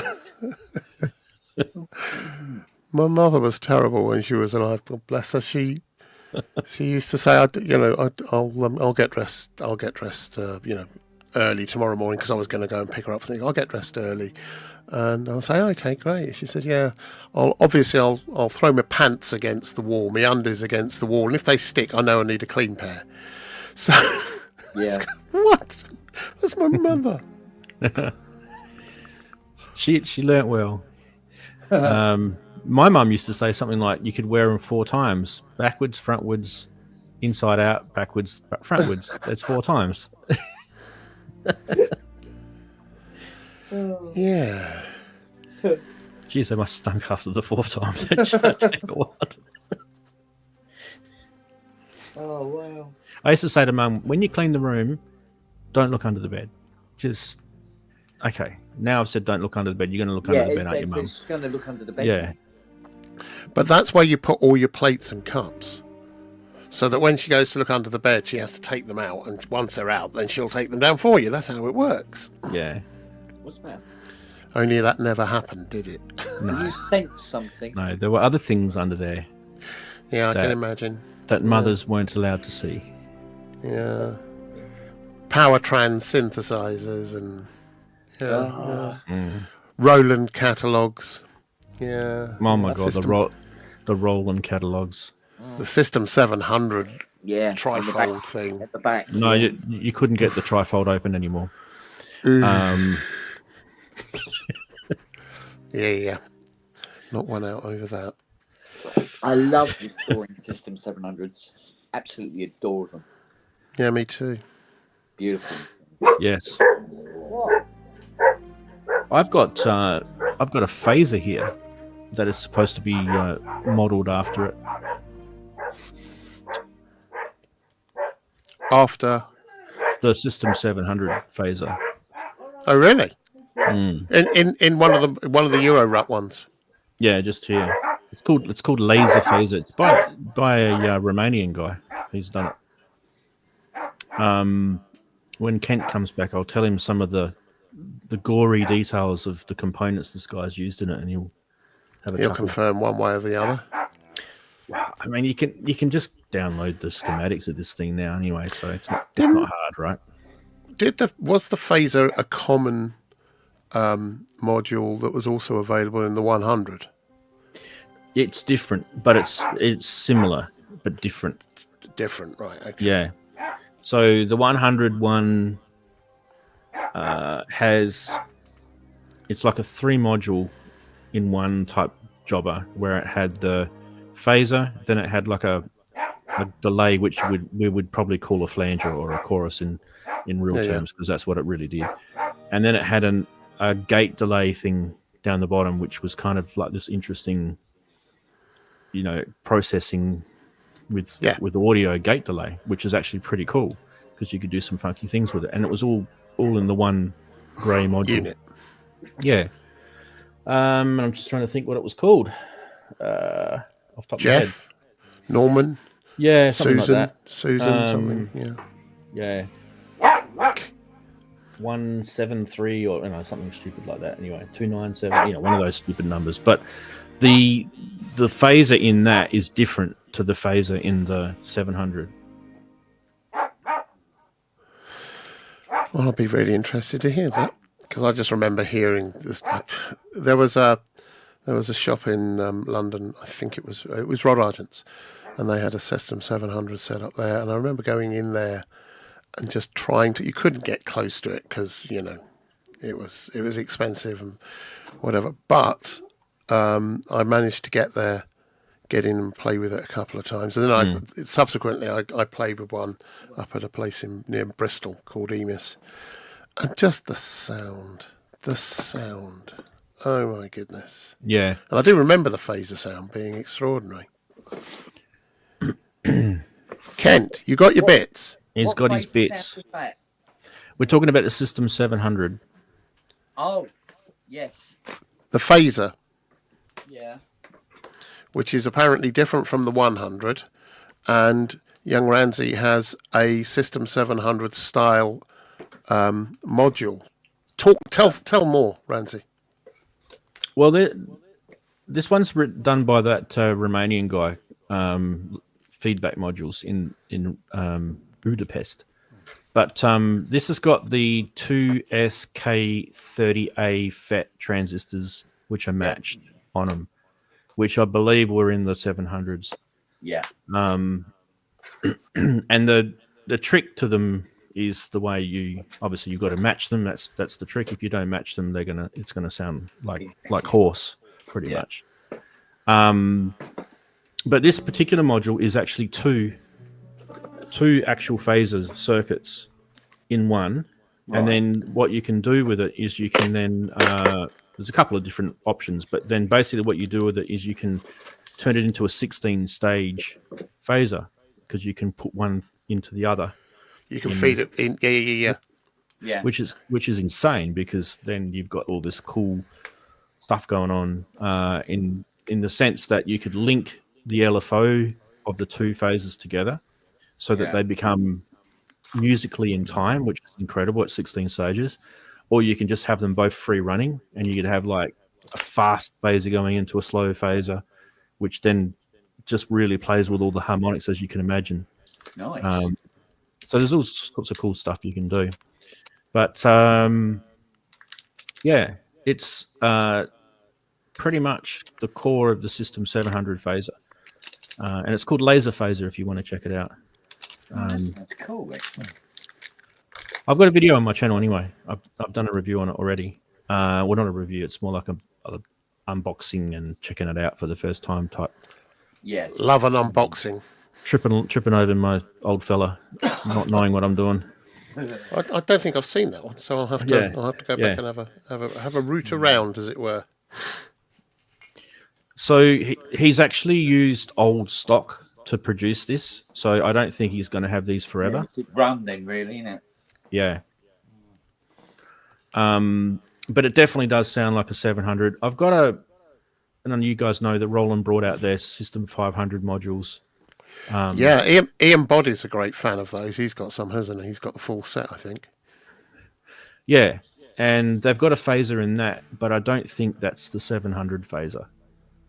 I think it's the 100 phaser in it, because it sounds more like the 100 to me.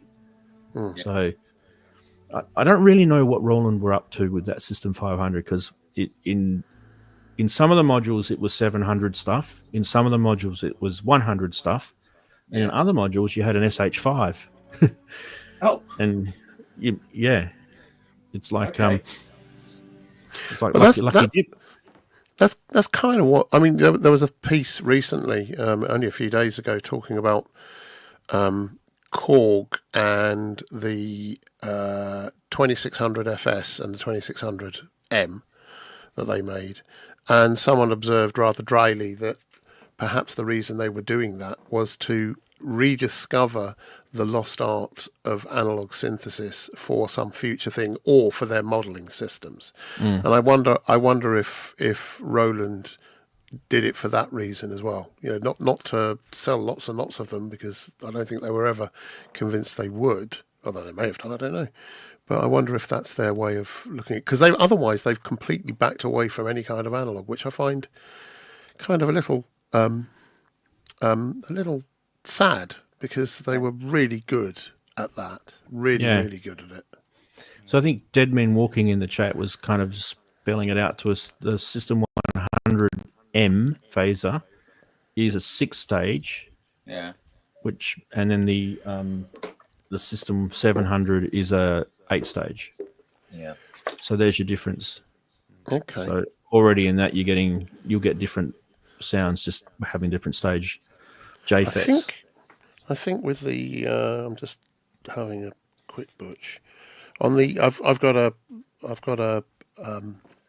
E4 Ultra Platinum, and there was one of the plugins for the RFX chip on that is a phaser which you can take. You can either make it 6-stage or 12-stage. I think you can even take it up to 24-stage. It's mad. But I can't remember if you can take it. It's been a while since I've touched it. But that was pretty good. It was good. I loved all the effects on there. but it was never like the proper analog phasers that. It never felt to me. It had its own sound, but it didn't feel like the old analog. It certainly didn't feel like Stone Phaser or any of those kinds of things. Yeah, they have that sort of digital phaser sort of thing going, which I actually don't mind. And I think there's a very big delineation between that and an analog phaser. And then inside each of those have got subsets of, what type of phaser do you like? I mean, for me, I'm a nerd when it comes to phasers. I love like the ARP Quadra phaser, for example. That's a gorgeous phaser. It's a beautiful phaser. A small stone. Everyone loves the small stone. The Korg, was it the Korg Trident that had a phaser? Had an ensemble, didn't it? Had an ensemble. I think it had a flanger. I thought it had a phaser as well. I might be thinking of the Quadra or something. I might be. The Poly 6 did, but it was like a bucket brigade. Thing. Yeah. Oh, okay. Single chip one. Yeah. That still would have been all right though, depending on what BBD they used. I mean, some of the BBDs back in the day were good. If they had sounds. Yeah. If they had a slow enough clock on them, they were good. I think Carlsberg, unexpected Carlsberg, who were always the sort of poor man's PA and God knows what else, but sort of not, but sort of. They produced, I think it was probably in the mid-late 70s, maybe early 80s, late 70s. They produced some foot pedals, some guitar pedals and or keyboard pedals, which included a delay, and I think they had a phaser, and it was gorgeous. It was really nice. Their delay was good. The delay was very short. You couldn't get a very long whatever, but it was BBD. But the phaser was delicious. Absolutely Another good delicious. one is the MXR. Oh yeah. That's What classic. happened to MXR? We all lusted after MXR when we were but callow youths. Yeah, the Phase 90, and then there was It was a 45 too, I think. there was a dual Phase 90, which was interesting. And you could kind of get this stereo sort of effect out of it. The Mogafogas were good too for phases. They had a 12 stage in that. That was good. The Moog 12 stage. I think I still got my Moog 12 stage. I'll have to look. Have you? Yeah. That's a gorgeous thing. Yeah, I got an original 70s Moog 12 stage. That's bloody Tomato's fault, that is. That's actually a really nice. That's a nice phase of the Moog one. Yeah. I remember using the 12 stage. Well, the Moog phaser with. Moog had an amplifier and speakers for a very short time, and I had that as my keyboard rig. I borrowed it from a hire company, and they never got it back, or rather they did in the end, but I had it for a really long time. And I used that with the vocoder, the phase shifter, and what else was it? There was a time something. A pitch. What was it? A pitch. My brain is so dead. I'm so sorry, gents. But that's right. Moog had one of those pitch dividers counters. It was essentially a formant-based thing, wasn't it? Yeah, I know the thing you mean. I know the thing you're talking about. I'm trying to think what it was called too. Yeah, I can't remember the bloody. And each of them by themselves was good and okay, but when you mixed all of those together, oh my goodness. Oh my goodness! I remember using it with an Oscar synth as the sort of bass line for something, and then I think it was just a shitty Juno 6. Well, I say shitty; it was a gorgeous Juno 6, and all of that went through all of these, and it just sounded amazing. Yeah. Shook the room, and you were immediately in deep space. Yeah. The thing I liked about the Moog phaser was you could CV the sweep. Yeah. An envelope generator or something like that. You can have it as long or as short as you want it. Yeah, right. Which is how Tomita got that effect that you used.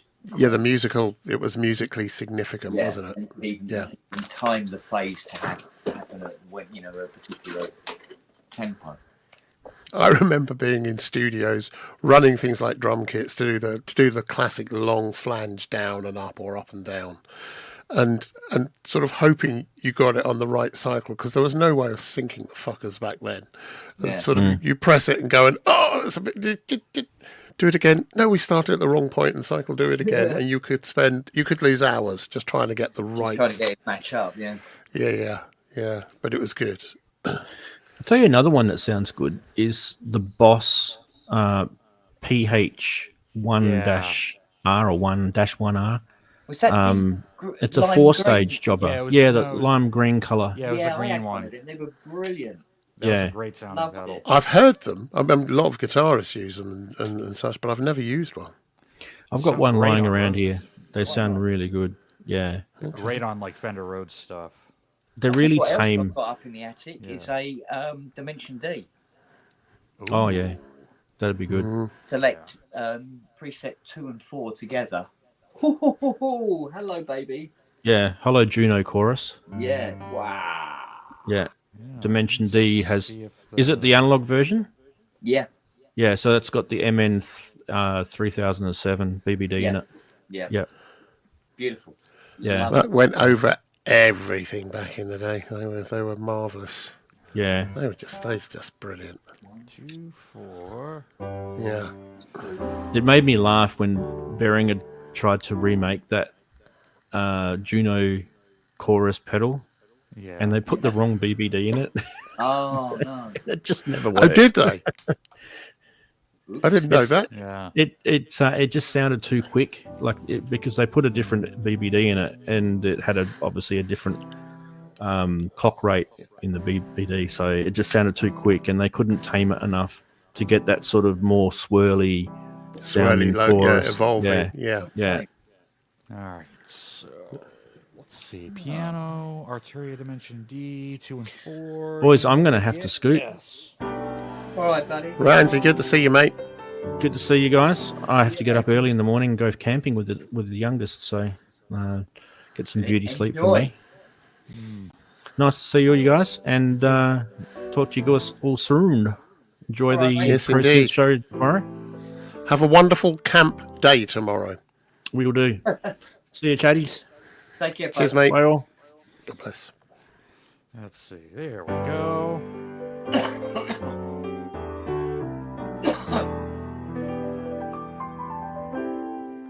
Yeah, that's lovely. Have you tried that with a CP70, CP80? Let me Yamaha. see if I. Because that's the sound. That's the one on the M8, M8X, which it does sound pretty good. It sounds. It's not quite a Dimension. The Dimension D just. Well, that's the Arturia Dimension D. Which is a good one. Yeah. It's close, but it's not quite. Not quite. Not It quite is there. bloody close. Mind you, having heard lots of different Dimension Ds, no two Dimension Ds were quite the same either. Not Yeah. really. They all sounded slightly different. Yeah, Well, I that mean, thing about analog, yeah. it wasn't Yeah. consistent. Well, Yeah. yeah, we were just talking about that with the Behringer stuff, like the 2600 and the Odyssey. Yeah, like, yeah. They're not quite there, so it depends on which batch or even which serial number you get. All right, so let me see if I can get. But it was also much the same for the originals as well. Yeah, exactly. Each one was slightly different from the next. Okay, grand one. Okay. Now let's slap that Dimension D on there.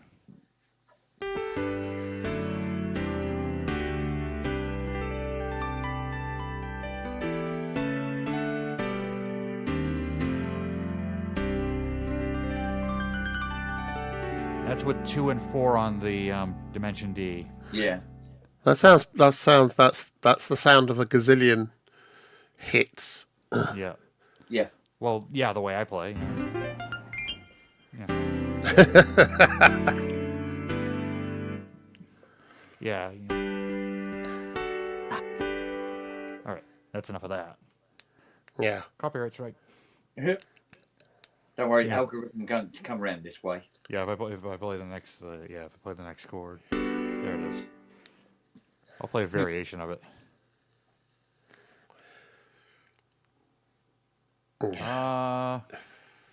Culture says Elisa's Quadrasynth plus piano has just gone up for sale at £250 from Cash Converters. Lightware is stated.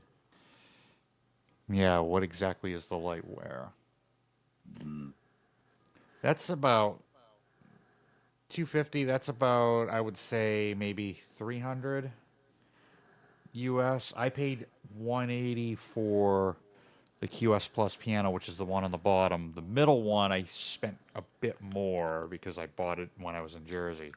And then I paid for a case, and then I paid to have it shipped up here, plus sales tax. So that cost a little bit more, probably around like $500 or $600. But I got a nice case with it. So Yeah.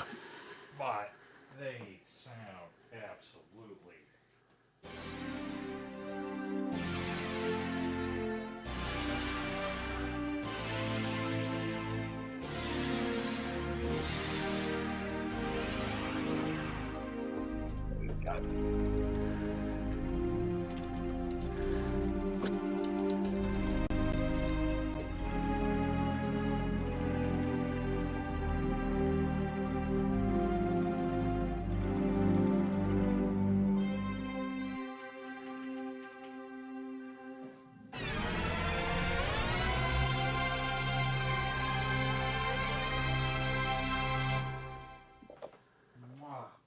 Girls.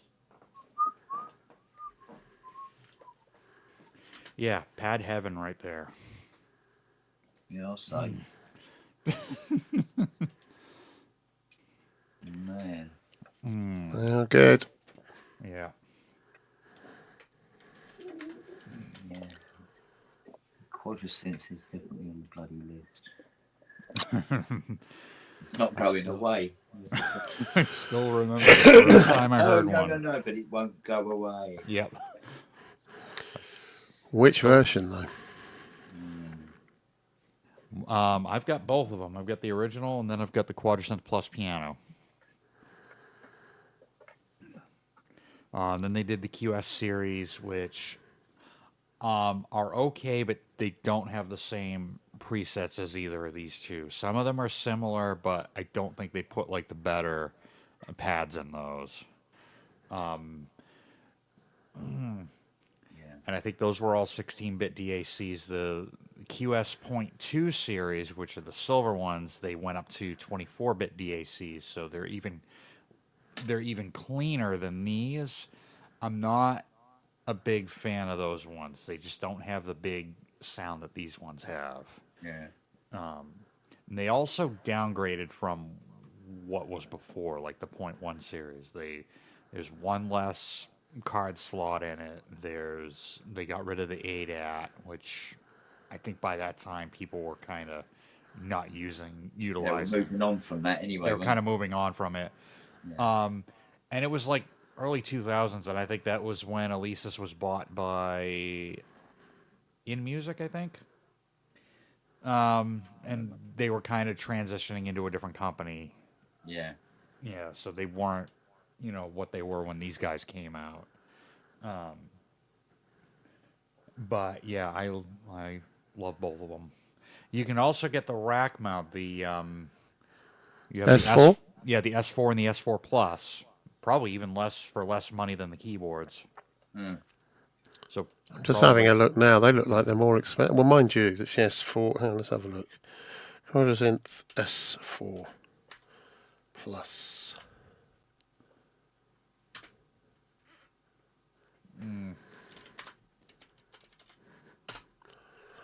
Let's have a look. So over here, 340 quid, 340 quid, yeah. Wow. Yeah, for an S4. Interesting. Yeah. So if you can get them. There's one on eBay now for 344. Yeah. Yeah. Yeah, I played a Lady Aptitude. I played a 7.1. Some of the sounds are better, but it's still missing some of these gorgeous pad sounds that are in the original Quadras. Why is that, I wonder?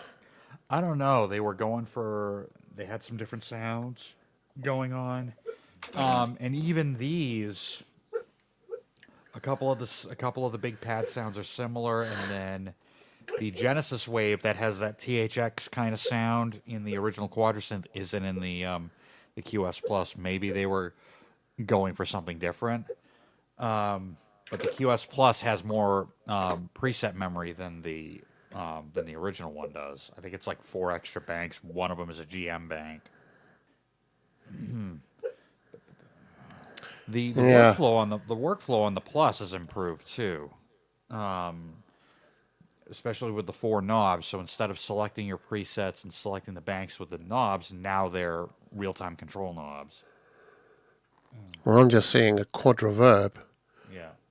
Quadraverb for 200 quid. Yeah, that's mad. That's right, Lady Aptitude. The 7.1 had the Keith Emerson sounds in it. Right.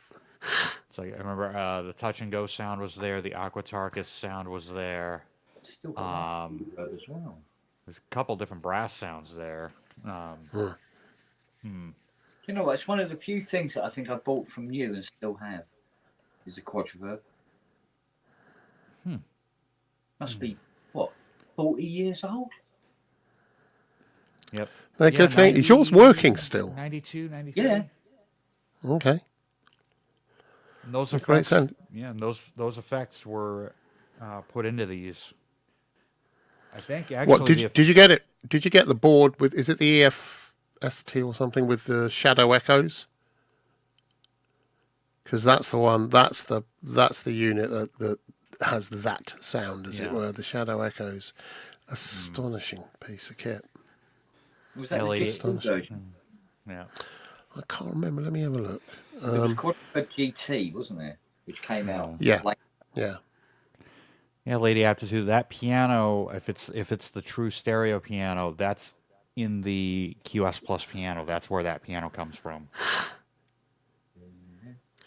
So I'm looking at a Quadraverb 20 with EFTP, shadow echoes, etc. On what's this on eBay? 440. that's more than I paid for my Quadraverb originally. Yeah. But they do make a glorious sound.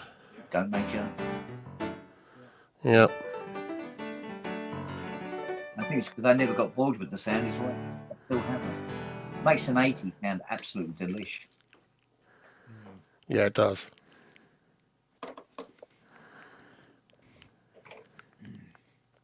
But like anything else, isn't it?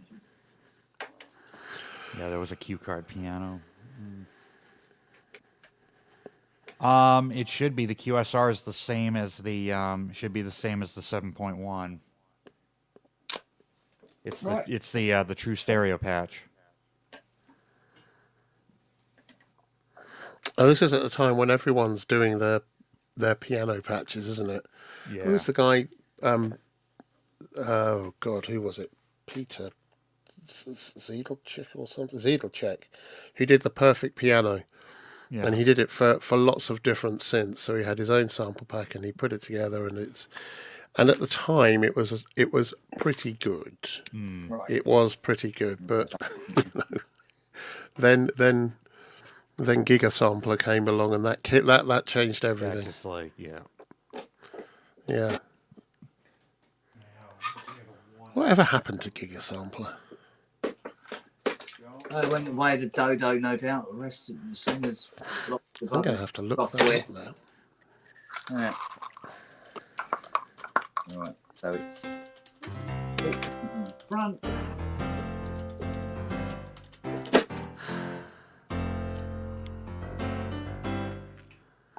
Oh, it was bought by Tascam, wasn't it? That's right. Yeah. Yeah, and they stopped developing it. Oh, years ago. Years ago. Now here's the stock piano in the original.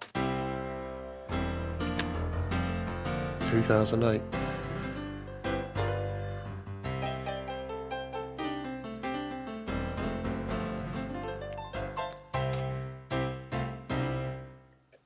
Bit of a bite to it. It reminds me of, like, say, a Roland piano, like from like the JV or the JD series, but I gigged with a quadrisynth, I think, for a couple of years, and that was my main piano sound, and I really liked it.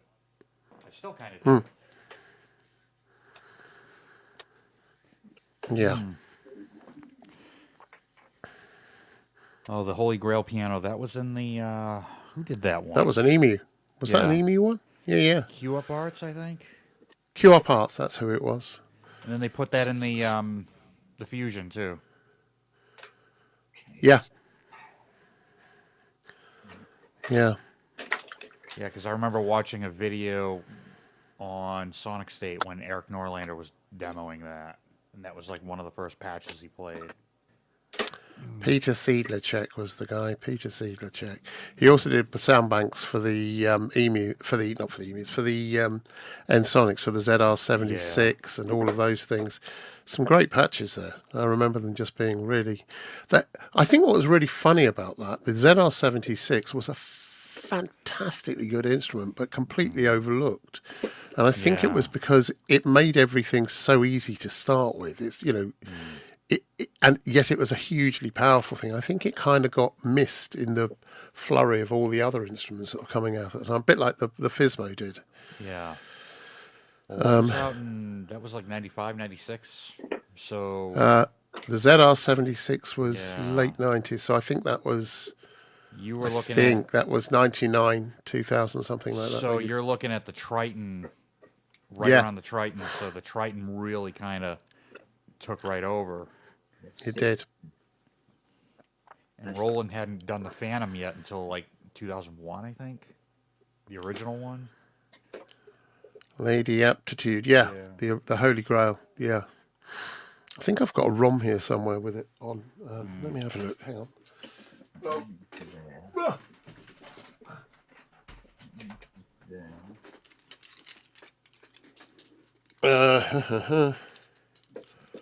What do I have here?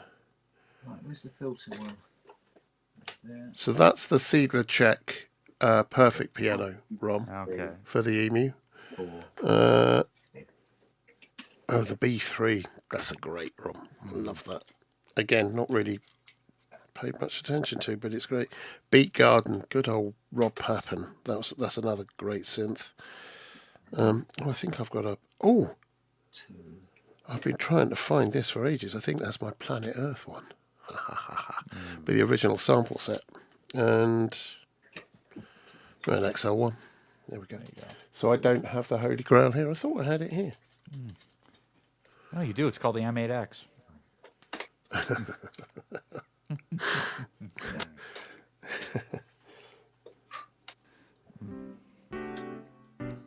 Come on, go in. Oh. There we go.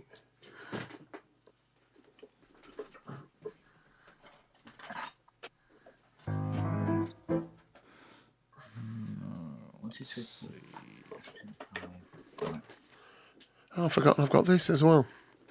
The symphonic strings for the SR04 for the for any of the Roland stuff. The Roland symphonic strings. Is that the SRX or the SRJV80? SRX 04. Okay. So yeah, I haven't fitted this. I got a couple SRX boards. Came with my VR760 that I knew nothing about. So that was a pleasant surprise. Yeah. I think I got the World one. I've got the Studio one. At times like this, you wish it was a I just got to have time to go through all like 5,000 plus patches that are on there, whatever it was. Find the favorites and then put them into the registration so I don't have to go through them again, because going through the SRX sounds on that is a nightmare. Right. So The lady has that one in her 5080. Yeah. one, there's two. Okay. Lady Aptitude, how Yeah, is the SRX piano board, that was a good board. Good sample set. Yeah, that was used on many a thing over the years. Lots of R&B stuff used that board. Really, really good. Come on. Logitech has the has an ARS Grand.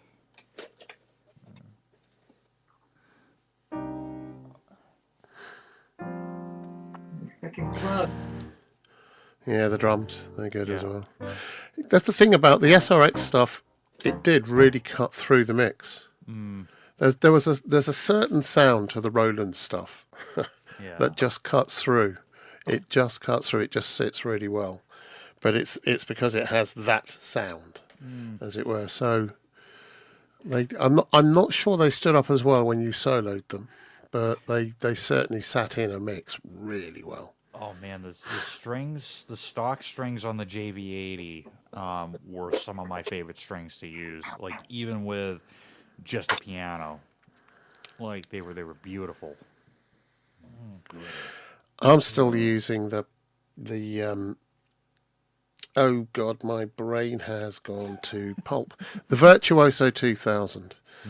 That's just one of the best string sounding libraries for 64 megabytes of 2 ROMs, but the sounds on it just astonishing, absolutely astonishing. What have you done, Ken? What? What are you doing? What's going on? I'm modding a memory mode. What are you modding? I've been improving. You don't want to know. Auto tune. Oh. So it auto tunes properly and more accurately. And at all. Yeah. Yeah, Culture wants to before know. it wasn't doing anything. Yeah.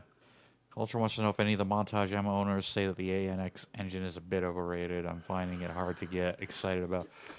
I don't know. It depends on what kind of sound you're looking for out of it. It's not going to be a CS80, that's for sure. I know. Well, because every now and again you go, yeah, and then it'll do something. You go, oh, right, okay, cool. Yeah. Actually, I mean, I've been digging around. The reason I got it was for the ANX, primarily. I mean, it does all the other stuff. And first exploration of it, I thought, yeah, this is brilliant. Then after a while, I just went, oh, meh.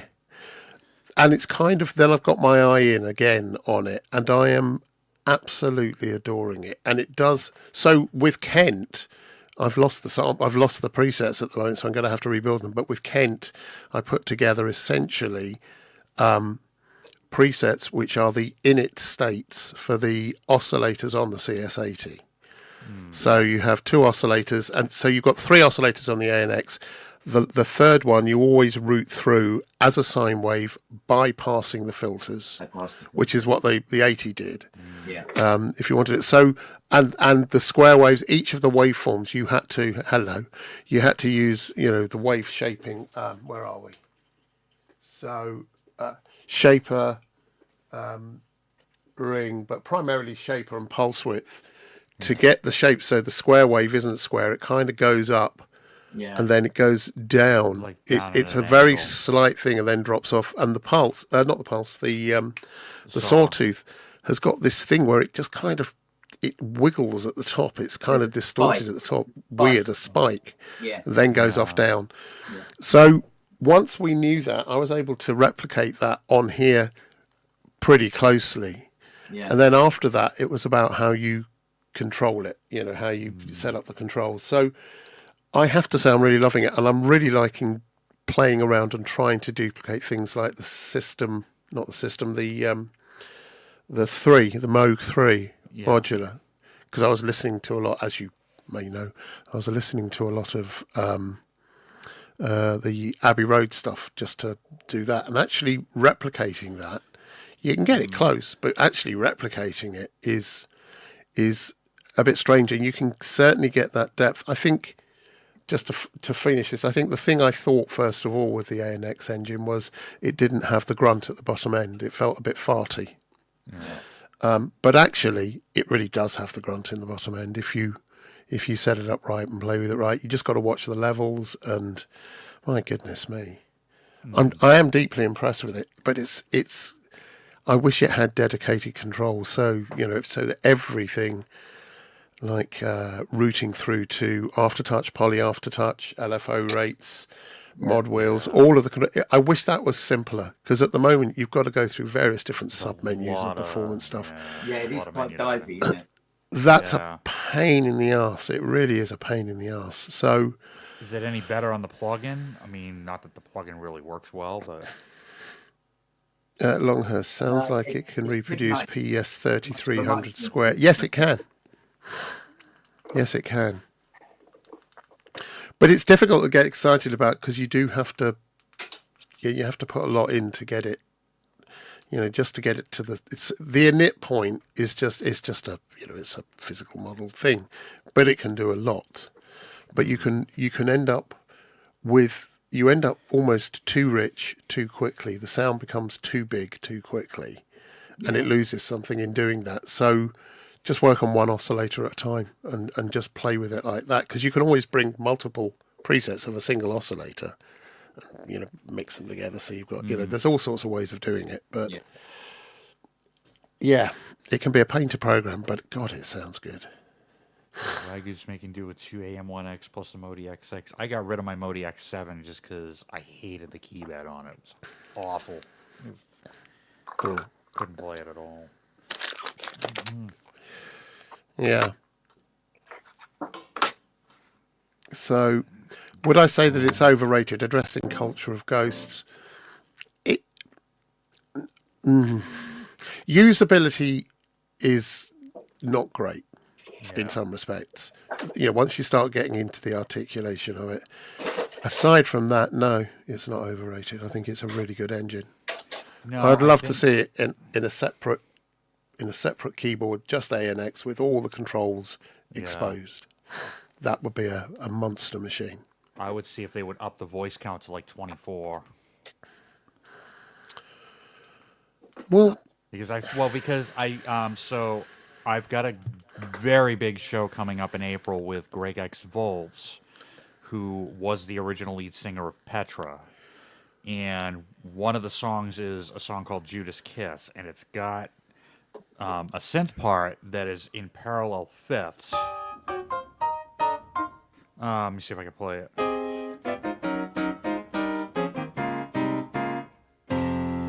And I'm using 4 layers of ANX to try to get that. The problem is So are you playing it monophonically? I'm doing it in 2, so you're doing four voices of mono, but 2 oscillators per voice to thicken it up. Instead of having to play the actual fifths, I'm playing this. So I have each part, tuned in fifths. The problem is, if I play anything legato by accident, some of the notes get cut off, and I can't have that happen. So I've actually had to resort to using the AWM2 engine for like the left hand sounds, and then I've got a big drone like all the way down here that does a big pitch EG down. So that's another like 2 or 3. That's another 2 oscillators. So I'm using 2, 4. So I'm using 8. I was using 8 oscillators to do this part. So but it's a 16. Sorry, 8, not 8. 8 voices or oscillators. Oscillators. Okay, because you could do it so that you use 2 oscillators from one, and then for the next one you use the 3rd oscillator on that one, and one of the oscillators on the next one. I tried it, and I've got to have for the fifths. So I've got 2 oscillators up here they're each different parts because I have to tune them. I basically want 2 oscillators per note so that it's like as big. Yeah, as so it's one. So it has to be 2 oscillators per voice. Yeah, no, I get it. Yeah. So it's got to be that big. So I'm basically having to use parts in order to do that, and it was the easiest way to do it. So there's 3 parts of ANX, one doing the upper part, one for the big drone, and then the other 2 parts for the left hand tuned in fifths are using the AWM2. So it's almost like you have to be smart with your use of polyphony on a patch like this. But the idea is I don't have to play the fifths. I just play it. So what's happening is I've got on the right hand, I'll have to do this demo on one of these pubs when I have the AMS. The right hand, I'm playing the top note, and the second part is tuned to 5th down. The left hand, I'm playing a bottom note, and the second part of the left hand is tuned to 5th up. So I get this.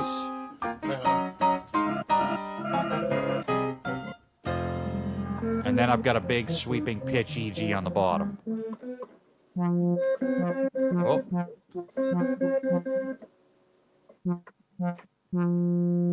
Yeah, module would have been nice, but they're Yamaha. I don't think they've done a sound module since the last like motif rack.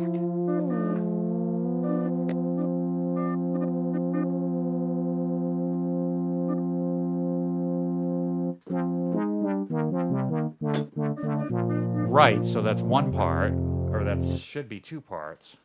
And that's one oscillator, one voice. Okay.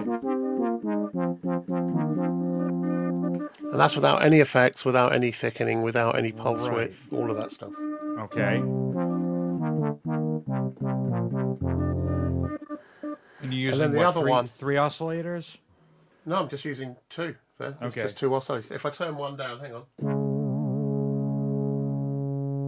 Okay. So you've got them slightly detuned then. Yeah, I can tune them so that they're... Okay, so they're like maybe like 3 cents out, so you get that chorusing. So it's plus 10 on the 5ths, so it's 710 on the oscillator 2. Right. And it's exactly as it is on oscillator 1, so it's Right. bang on pitch, so it's just 10 cents in advance on the second one. Right. So if Yeah, that's one and then voice, if I wanted to go down, then I could Yeah. just 2, 3. Let's go to this one. Bring this up.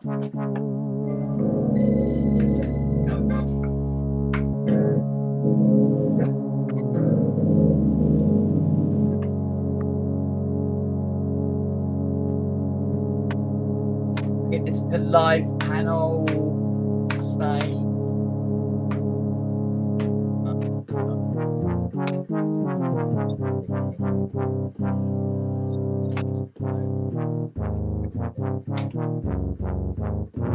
So that's the lower, right. and then this will be the upper. Right. Yeah. Now the other reason I'm using parts too is the upper voice on the right hand is that kind of Keith Emerson Lucky Man lead, and then the bottom voice of that 5th is a sawtooth. And I want to So get the Lucky that Man sawtooth. lead, so the Lucky Man lead, isn't that a 4th? A 4th above or a 4th below? It's a 5th Which is above. a 5th, essentially. Yeah. So it's playing the very top of this phrase. So imagine that being the Lucky Man. Everything else is a sawtooth. And it basically makes that melody stand out a little bit more, than the other parts. Yeah. I mean, I could fire up ESP and try to do that, but... I mean, that's something you could probably do for that last loss. You could do that with the FM. Yeah. I could. I just use the AWM2 and it's working beautifully. After spending probably about like 2 hours getting it programmed and getting it like where, and also rehearsing it so I remember where the freaking split point is. Because then That's sounding rather nice. At the moment, yes. However, keywords at the moment. Yeah, well, you see, the thing is, I think he's got at least one envelope generator not working properly that he hadn't noticed. Yeah. And it still says 4 tuned. Okay. At least 2 of the cards have to be, well, I'm going to recalibrate all 6, but because it's a Lintronics, I'm having dreadful trouble here trying to find out how to get it in front panel mode again. Because I only know the actual original memory mode ones, because you don't see these come in very often. So, and I am not finding Transmit, receive, yeah. Dump edits. Dump all. MIDI modification and services, and it doesn't say anything else. Fuck. What's on D? D1? No. A. It's just program change.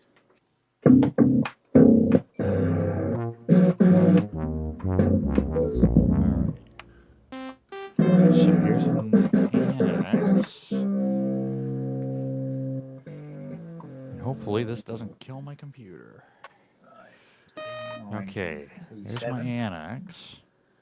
C8. There's that. There's that. Oh God. Trying to remember the link from chart is. There's that. Anyone in the chat know the Lintronics code for the memory moog?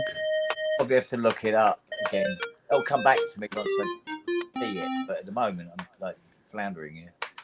I remember it was C0, which gives you services instead of C7. Mm. And then you had 9 choices, but none of them are VCO calibration. It was somewhere else.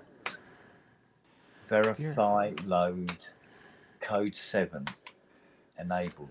Well, that. Bless me. Dear Yamaha, please make your UI more scalable than just the large and the small. That would be awesome. Highly doubt that's going to happen.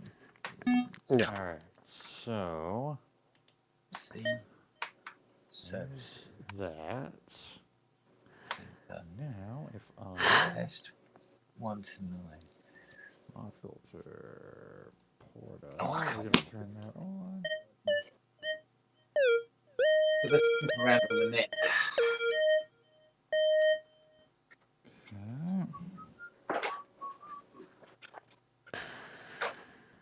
Now, how do I make this a mod sound? So you lot are just going to sleep on the settee all day, yeah? You're not going to do anything else? Okay, here we go. There's about 40 tennis balls in the background. Okay.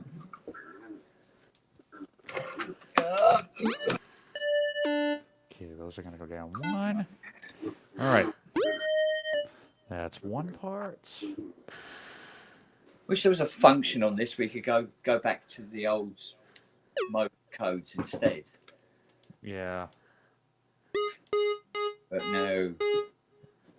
All right, now I'm going to tune.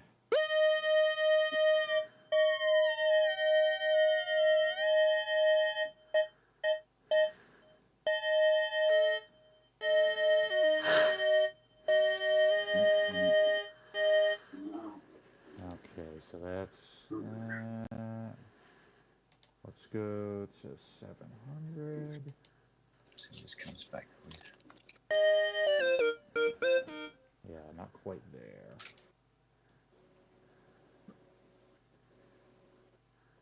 And now it's very difficult to get that in tune, especially on the plugin.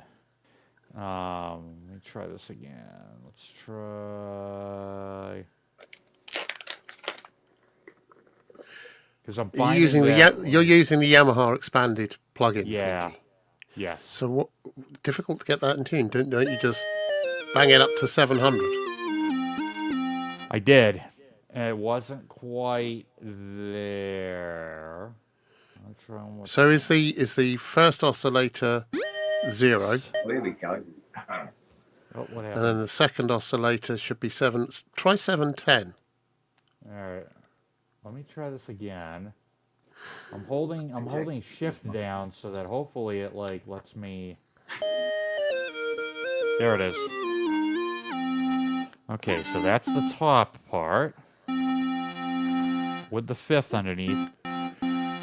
But I want that 5th to be bigger. So what I need to do is I need to add. There's got to be a 4th oscillator there. No. What you can do is to make it sound bigger is add some pulse width modulation to it or shaping modulation, it will help. And just a little bit of pitch mod as well. I mean, tiny amounts. It will thicken it up against the other.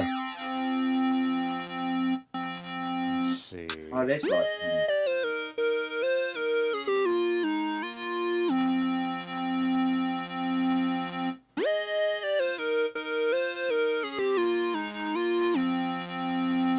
Okay, so there's that part.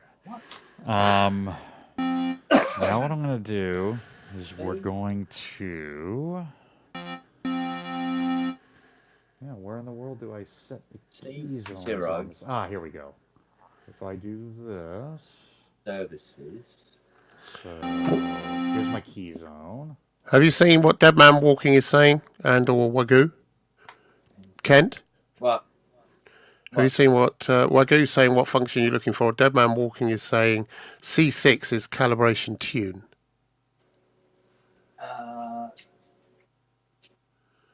Yeah, C7 VCO test. Yeah, so it's C9 enter 6. Yeah. Right, got it. Enter from there. Oh. I'm waiting to give me the individual fucking VCOs. Right, test. Once it table 1, table 3, defeat. Frequency central, tune calibration, VCO test. But it's not... Mirror, live panel. There it is, 8. No, it's a mirror. So that must be 8? It must be 9 then. Live panel. There we go. Now.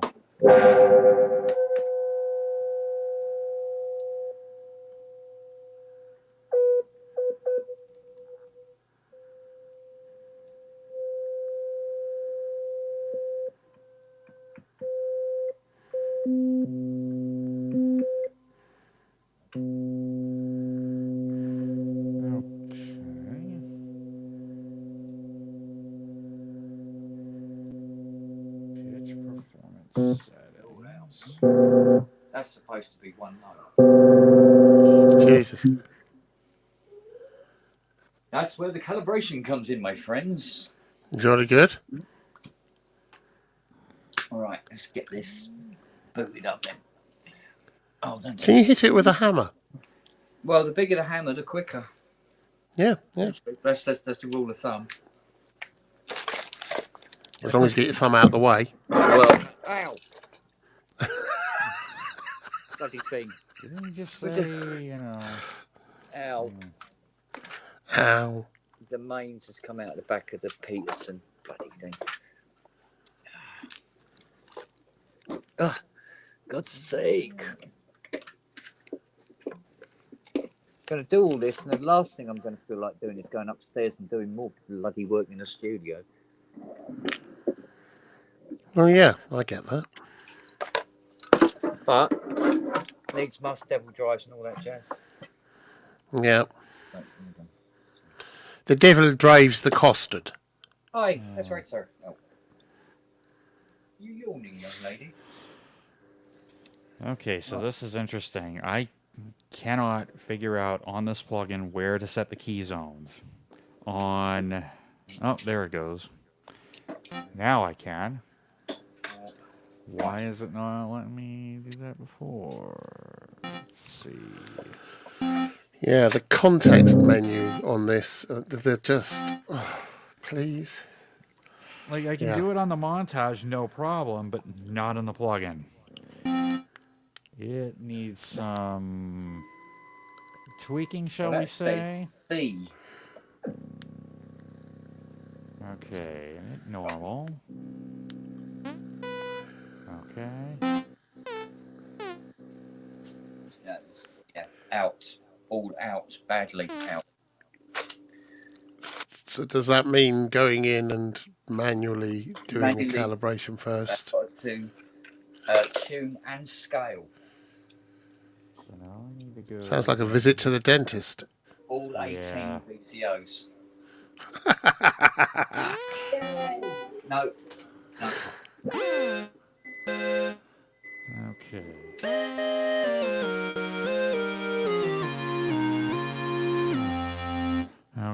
so that's that, but that does not need.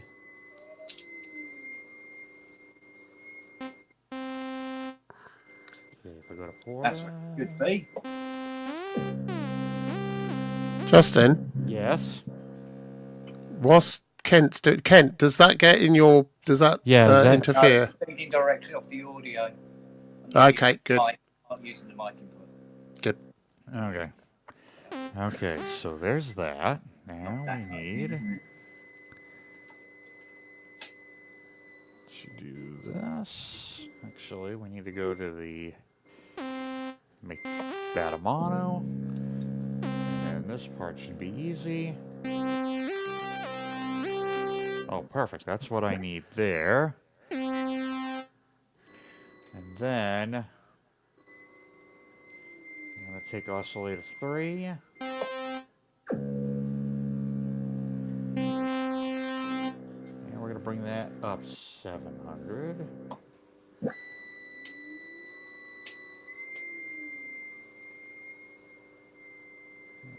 Okay. Let's try that. There we go. So now I have this.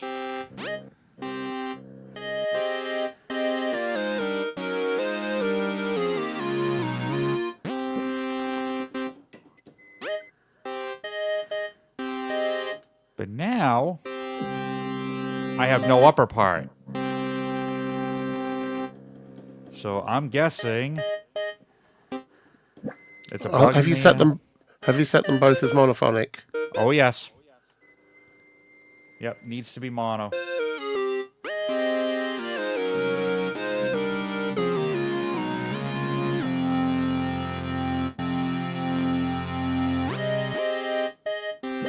But what's weird? Something to do with the key range. Let me look. I don't think it's to do with the key range because... Oh, wait a minute. No, velocity range. That's why. It's because those little handles in the plug-in where you set the key range and the velocity range, they're so microscopic that if I try to... Do the one, you do the other as well. Yeah. Yeah. Yamaha, fix your scaling. Now it works. Now it works. Now I need that. So, here's what needs to happen with that. I'm going to take this, and we're going to...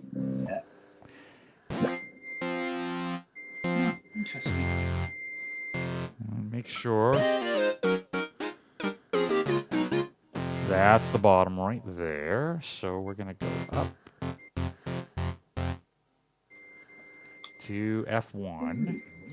All right. F1. There it is. Now I got nothing down here, which is good. That's what I want. Now I've got to take...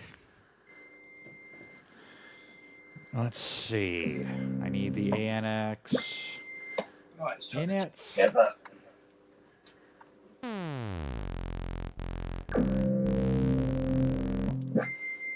then A little bit beaten.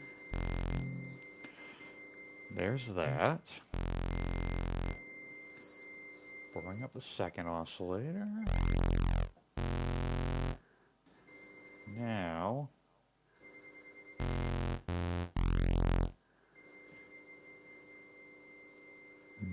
okay, so now I'm wondering,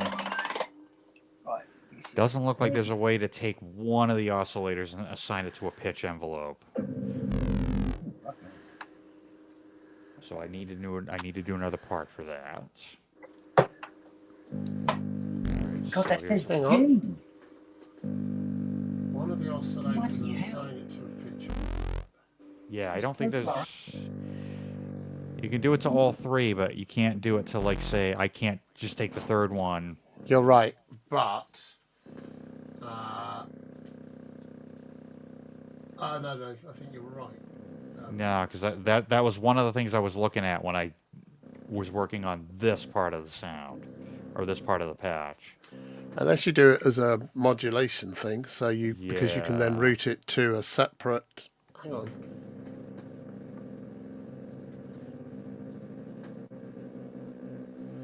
You can use the mod LFO on. Yeah. Oh no, you can't. No. Oh, you can actually, because you can route it as part of the part, as it were. You can just route one oscillator part 3, oscillator 3 or whatever, to the pitch envelope. All right. So that's gonna be mod control. All right.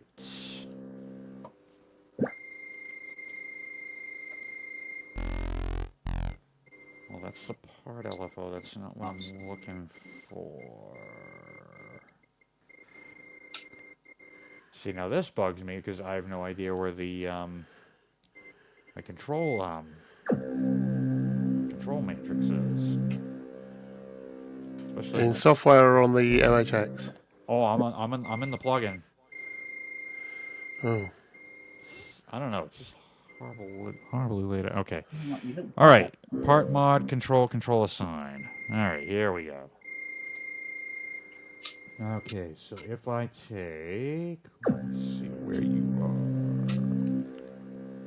Okay. So there's 9 envelope followers. Okay. So there's 6 envelope followers. I don't think that's what I want though. One voice. Hurrah. Hurrah. Only another 15 oscillators to do. Well, 5. Yeah, really. Oh, yeah. 3 per voice. That's 15 oscillators. 5 is 15 oscillators. 3 oscillators. 6, so it's 18 altogether. Yeah. Well, that's rather out. Well, oscillator 3 on voice 1, when you play a C, oscillator 3 was playing a G. Oh. How fucking far out that was. Jeez.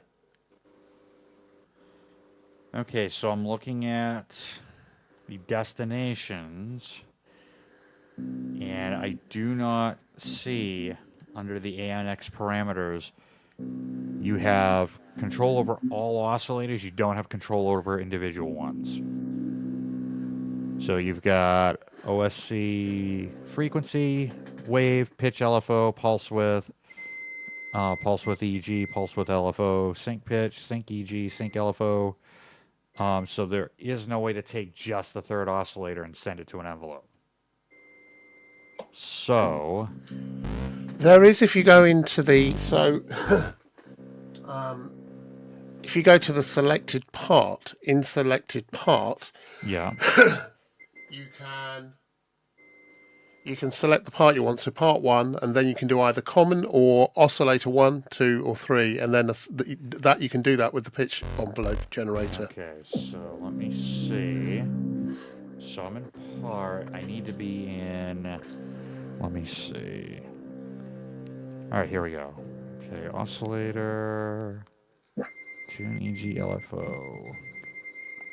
But I want to be in. What you want to be in is pitch EG, and then select part, and then select oscillator 1 or oscillator 2, 3, whichever it is. Okay, 1. All right, 3. There it is. Okay.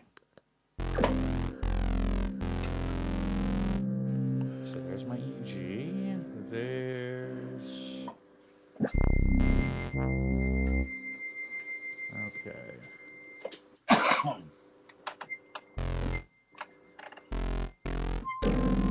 Oh, man. How far out is that one? Okay, I need to turn up oscillator 3. Put that to saw. A bit.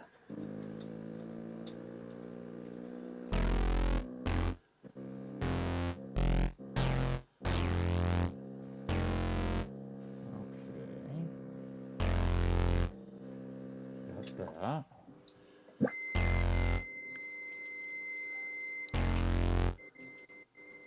Just need to hear.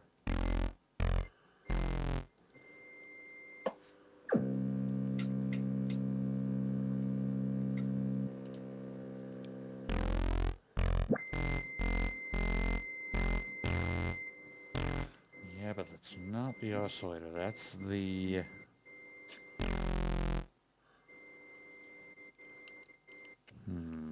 Okay. 2. Let's check.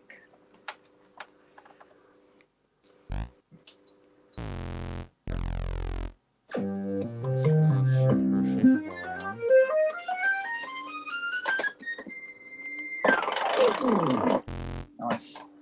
Right. Voice 3.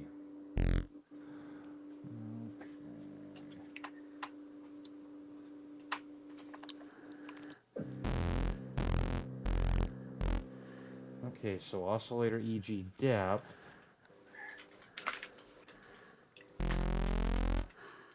That doesn't have what I'm looking for.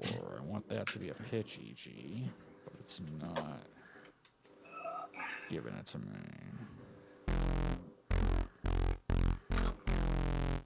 The one in the modifier, that's the modifier. That's not what I'm looking for.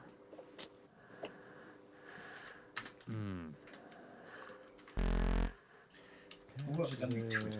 Right. That's the one.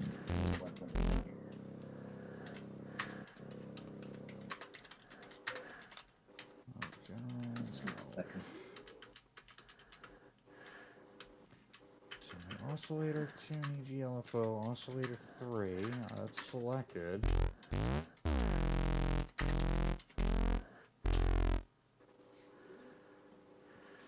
Yeah, I'm not seeing it here at all. Not a big fan of this plugin. Yeah. What exactly are you trying to do? I will show you. All right. So I will show you.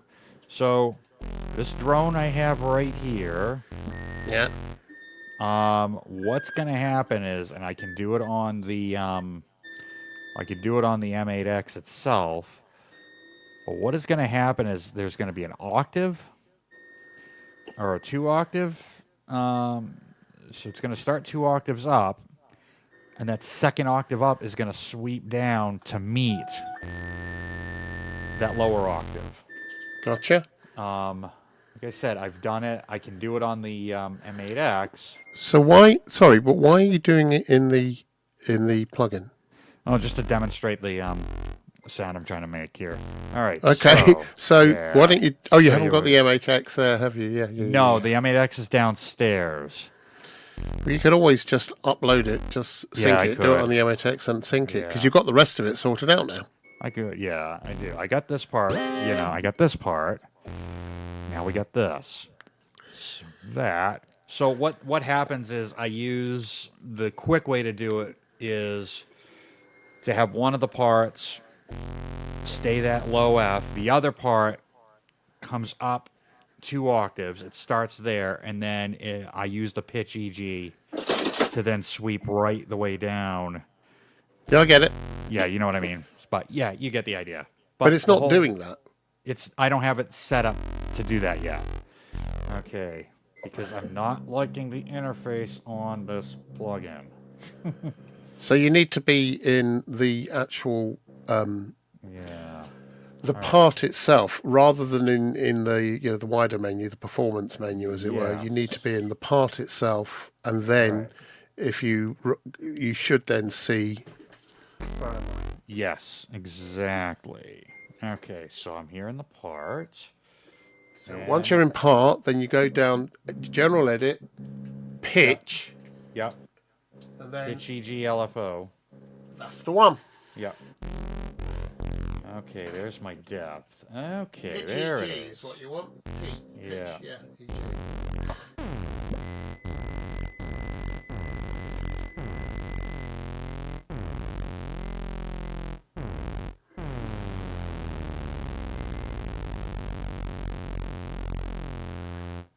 So it does something like that.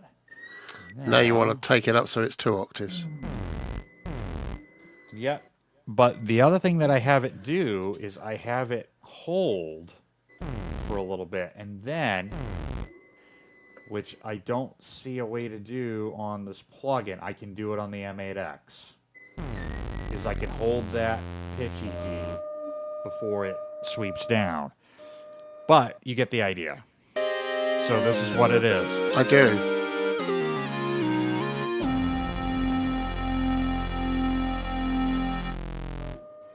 So that's pretty much the opening sound. I think that took me... That actually took me less time to do on the M8X than it did here on the plugin. Yeah, I can well imagine. Yeah. So, which basically is a testament to how great the interface is on the M8X, but that plugin needs to, like... Yeah, exactly, Deadman. We're trying to out-tune each other.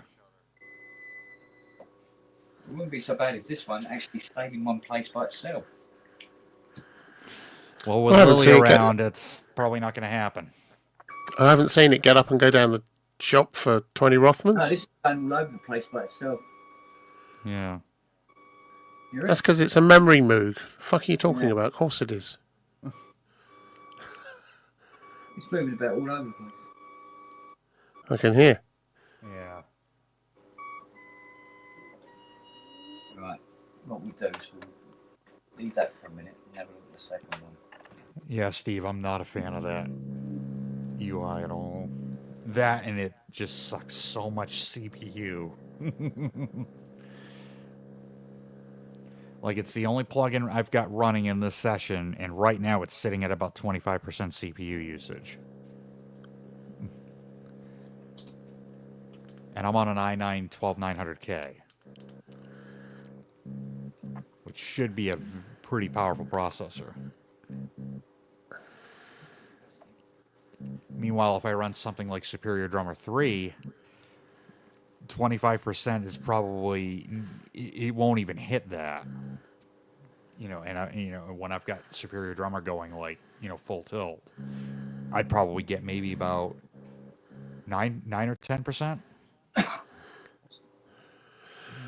Right. Steve, Elbows, your AI video to audio issue. There are a couple of solutions. I don't know which plugin you're using, but you can do it in two passes. So one just to get the mouth shape and the correct pronunciation of whatever the word is, and the second to do the tuning. You just do the tuning as a separate thing.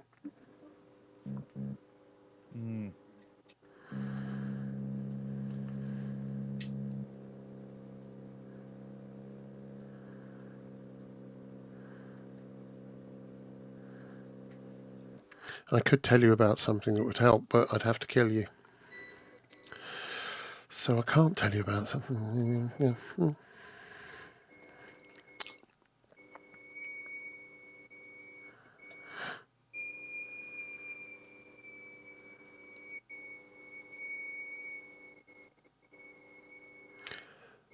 That sounds like a dying something component somewhere.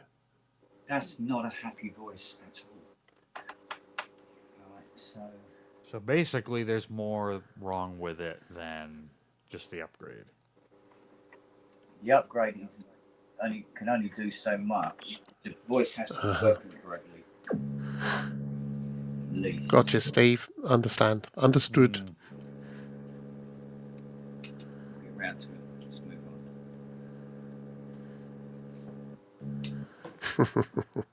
on. I can only imagine, Steve. I can only imagine. What is going on here? That is range for the VCO 3.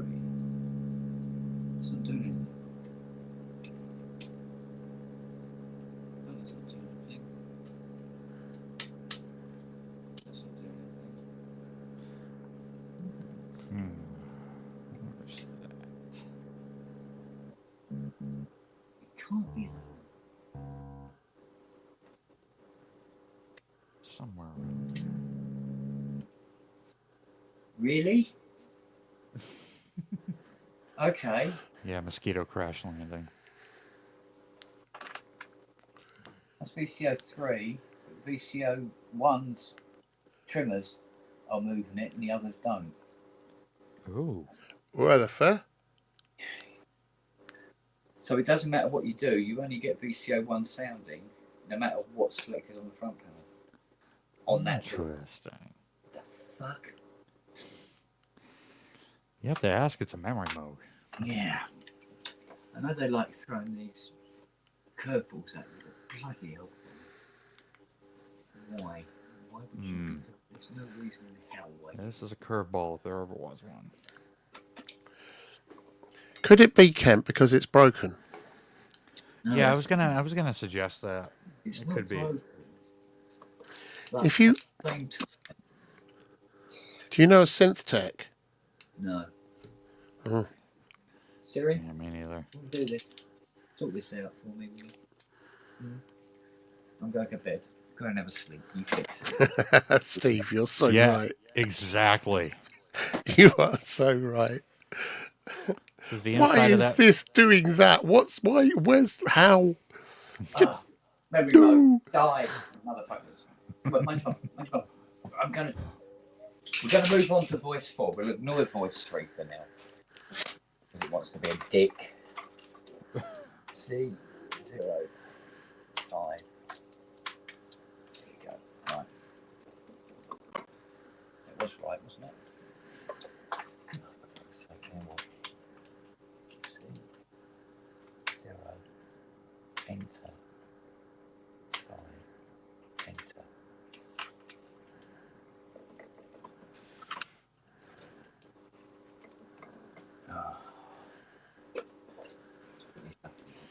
Yeah, memory mode. Yeah, the inside of the memory mode does remind us of that. That montage plugin. Oh man. 8, wasn't it? No, 9. There we go. This is one of the reasons why I'm a fan of, like, say, Cherry Audio's plugins. Their UIs are just beautiful. You know, they're easy to get around. I know where everything is. Yeah. Just really, really well thought out. Let's do that. I mean, this seems like Yamaha put this together to try to sell more M8Xs or more montages. It's like, oh, buy a $3,500 keyboard, we'll give you the plug-in version for free. But you've got to be a rocket scientist, or you've got to be able to decipher a Roland owner's manual to be able to use it. Why did they use this time? Still one. Dare I say, most of those Roland manuals are probably written in hieroglyph.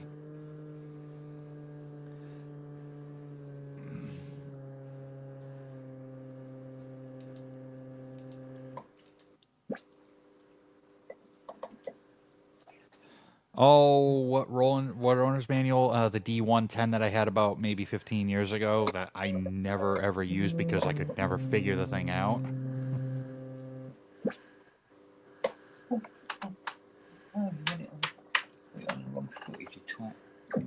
And then the one for the JV80. Pretty much any of them.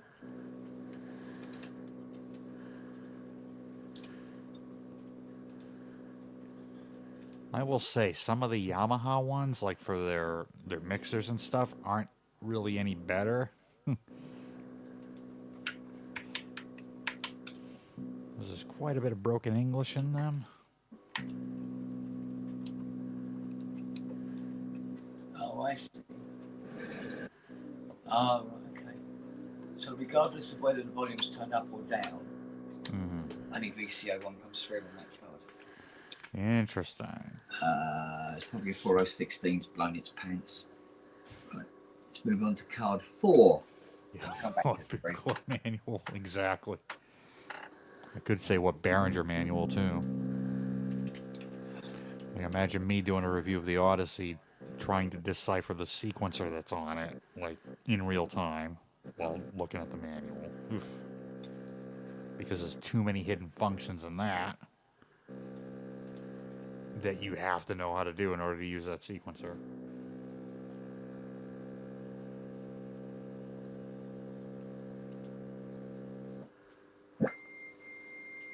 Not bad.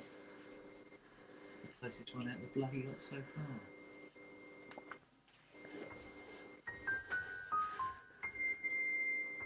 Still a little off.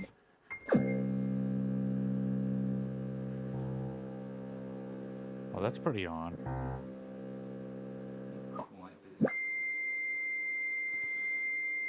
Just making sure my perfect pitch still works. Oh, that's out. No, that's spot on.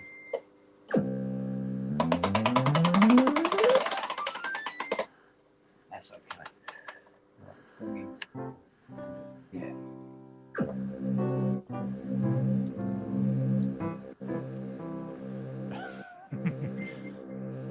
Yeah, exactly, Wagyu. Take the panel to start seeing the buckle manual.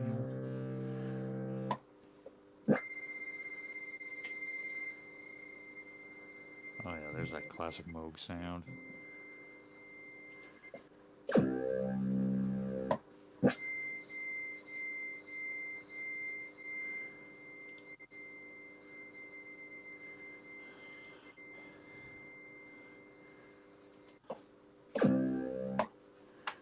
Right hand 3.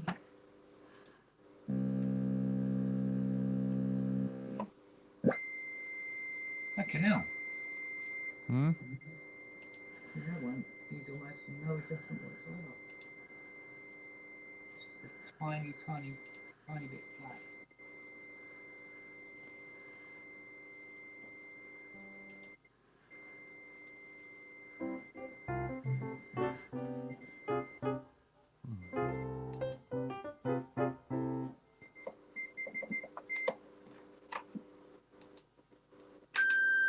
Oh no, it is out. It was Morse code for set it on fire, collect the insurance. Absolutely. It's G.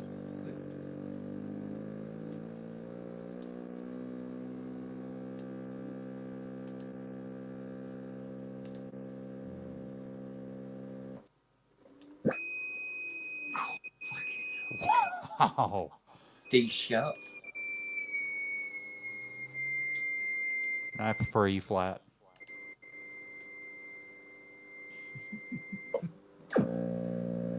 Oof.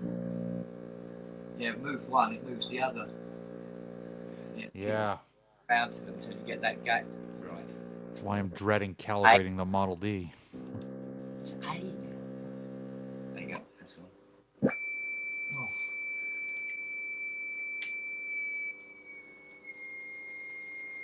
Actually, I think I'll go past. Move this one up. Rather than do it several times. Yeah, that does it.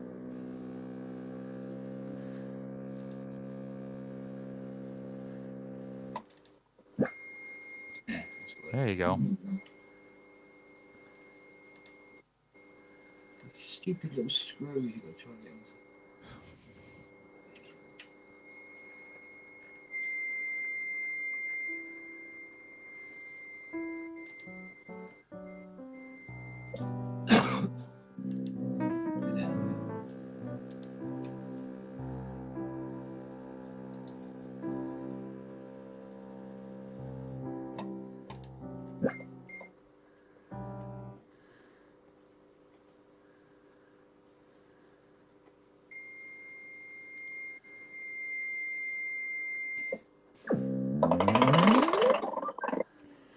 Oh, Keithan's back in the chat. Now, So Keithan, we talked a little bit about your DX7 after you jumped off. Not the roof, just off the live stream. So Robbie was thinking that somebody took the OS, burned another chip, and basically customized like the startup screen to personalize it. That's probably what went on with yours. nice. That's good.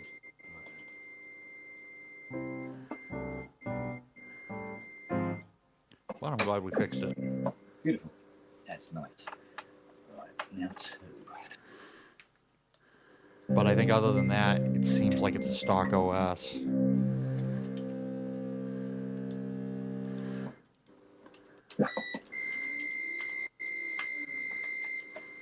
Mm.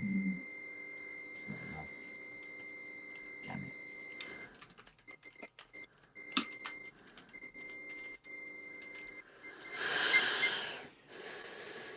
Yeah, Wagyu, I think that's exactly what happened. And then what might have happened is the function 2, which is the poly mono mode, might have gotten affected by that.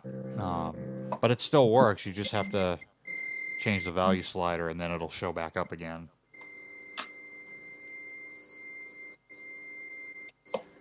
I mean, as you saw, like, his problem was it was in mono legato mode.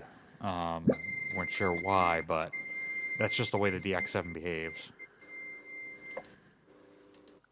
When that god awful sound is gone, I'll make it disappear. Oh wait, there's another god awful sound.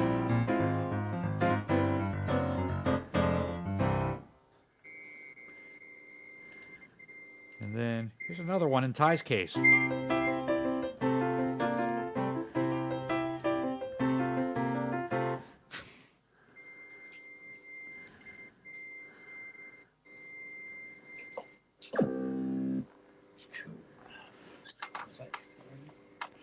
Yeah, Matt, that's probably what it was.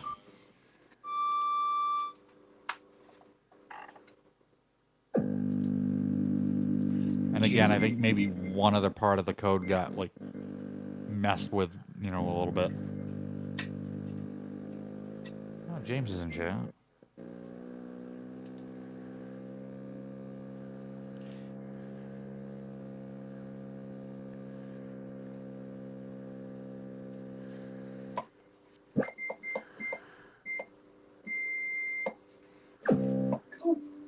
Cool.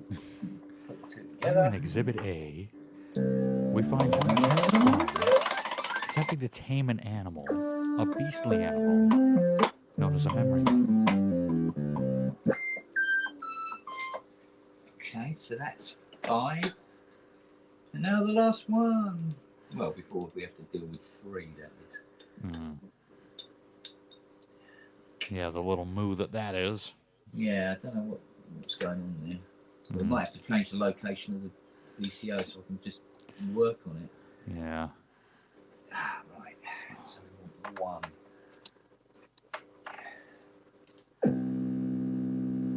So.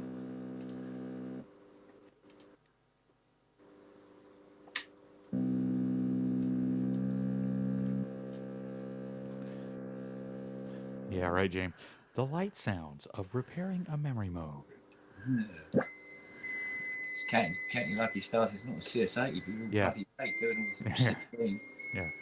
Here on WTAF. Hear what depression sounds like. This is the new soundtrack for Pianet, for Forbidden Pianet. Yeah.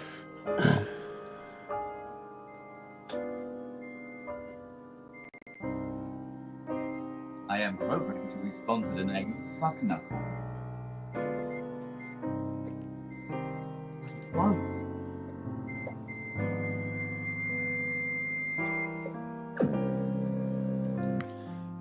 That's how you write a sad soundtrack. Use a lot of diminished chords. And minor chords. Got ya. Number 2.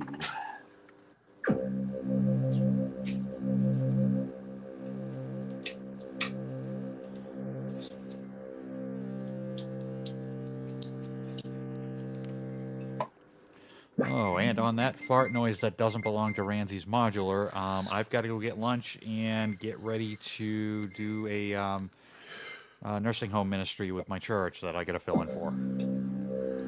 Good luck with that. Thank you. You're very welcome. Catch you all later. And Andrew, you're my favorite. And Justin, Kent's mine. No, you're mine. You're mine. You're mine. You're mine. That's right. Yeah. Good catch. All right, take it easy. Cheerio, mate. Bye. See ya.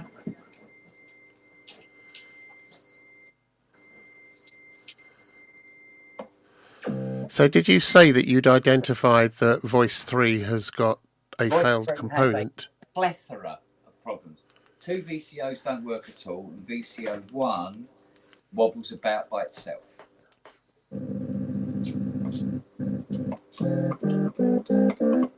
I think that one's out a little. But barely. I can sort of hear it beating a little bit. A little, yeah. Yeah, a little bit. Like. Right, well, let's bring this back in. All of the VCO 3s are half an octave out. It's beating like you beat a kitten with a plank. That's how it's beating. Oh, there we go. Let's see how out it is up the top. Not as bad as I was expecting it. No, it's not. But you'll fix that. You'll make it really.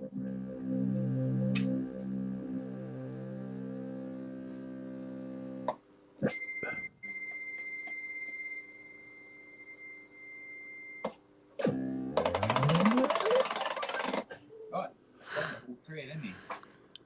Right, so let's hear all of them bar voice 3. Just hear the other 5 voices together and see what it sounds like. So. Nice,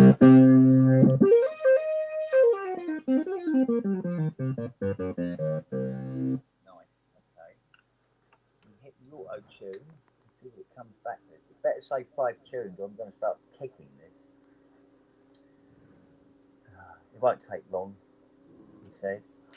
One of the slowest auto tune procedures. 5 tunes. Hurrah! Hoorah! So we just got to figure out what's wrong with the other one. It's broken. Very. Tell him you modded it to be a Prophet 5. Okay,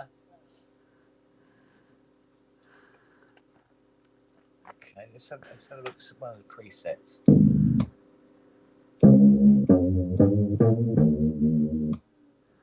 Take my breath away.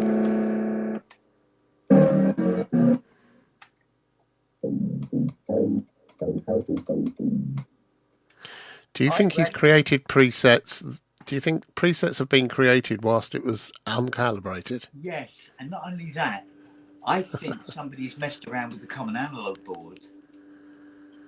Oh, shit. Yeah.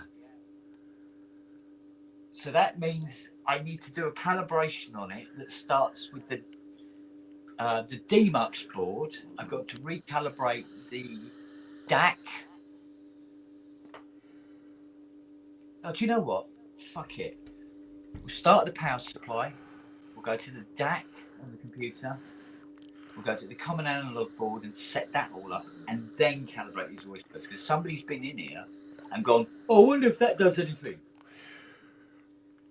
Yeah. Yeah. That's it for today. I'm doing that.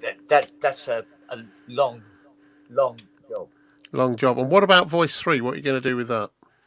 I'll take her out, change her over with voice 1 so I can get at it and see what's wrong. Yeah. See what's going on. I might replace the trimmers. Trimmers tend to wear out and they make the VCO wobble up and down a bit. Stuff right. Like yeah. So it's a waste of time going any further with it because I think there's fundamental problems before you get to the voice boards. Yeah. Yeah. Like, I mean, if the common analog board isn't set up right, then if you tune the voices, as far as the computer's concerned, they're not in tune. Regardless right. Yeah. So I'm going to have to go right through it, and the amount of trim pots I'm going to have to adjust tomorrow is it's somewhere in the region of about 86 trim pots got to be adjusted individually. One for every year since your 10th birthday. Yeah, you've got to tune within like a couple of millivolt across 86 of bloody trimmers. It's a job. Jesus. Right, I've got a question for Noah. Noah, why are you standing on the coffee table whinging? What do you want? What's up? Why are you standing on the table? Why don't you just go around? dog. Right, what time? Ken, What time is it? It's not time. Go and lie down. Yes, dear. that pot you just put all those screws in, Yes. which part of the garden will Lily take them to? They won't, because they go up here. Ah, Come on, go. No, leave my soldering iron alone. Second hole. bless me. Go to bed. All of you. Go. I tell you what. You want to do something? Go upstairs and wake your mum up.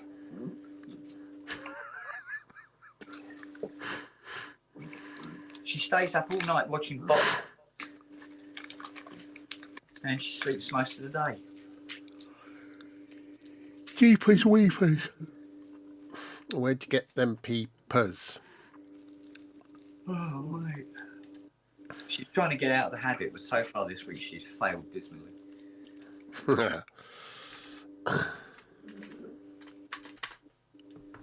So I come down in the morning and she's here messing about. I go, oh, you're up early. I haven't been to bed yet. Oh dear. And then goes to bed and then can't see her all day. Looking very uncomfortable on her front paw. Eh? This Looking one? very uncomfortable. Yeah. No, he always does that. Does he? Well, about eight years ago, maybe longer, when he was up in the mountains, he broke his leg and it set funny. And he likes to Bless hop. you. He likes to hop with it. Don't you? You run around fine when he bloody suits you, like if there's something on the go, isn't it? Hey, little rascal. So again, you know, what I was told was wrong with it. Was not what was wrong with it. So this is going to cost whoever it is that owns it more money because you found other stuff. Does that ever become a problem for you? No, because I hadn't given him a quote anyway. Okay. He just wants it. He wants it working. He wants it done. So I'll do what it needs to get it working and get it done. And I suppose I mean, you know, he's not. I suppose no one's going to really mind paying £17.50 to have you fully service and restore and make it work right, is it? £17.50 is it's a good price, you know. No, it's a bit over, to be honest. About £7.50. £7. That's what I've been going wrong. Yes, because I haven't jizzed over it, so it's all right. Steve the bastard. There's your smarties, mate. It's in relatively good condition, but yeah, it's definitely had something done to it. Someone's been in there and Somebody's dicked been in around. there and had to see if they could sort it out, but not without knowing what they're doing. Steve says £7.50 is 3,000 Australian dollars, mate. Yeah.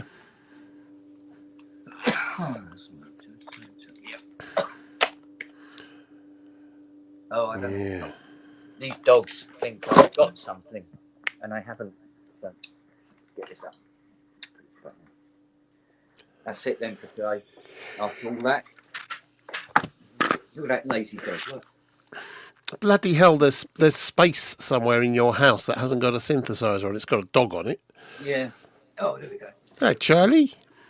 Oh, old Chuckle's been a lazy bugger again. Siri, what you doing? Yeah, what are you doing, woman? What do you want? What? It's not time. No, it's nowhere near. No, it's not. No, it's not. No, you can wag your tail all you want. It's not time yet. Go and tell Noah. Siri, go and tell Noah. Siri, go and tell Noah. No, don't bite him. Just tell him it's not dinner time.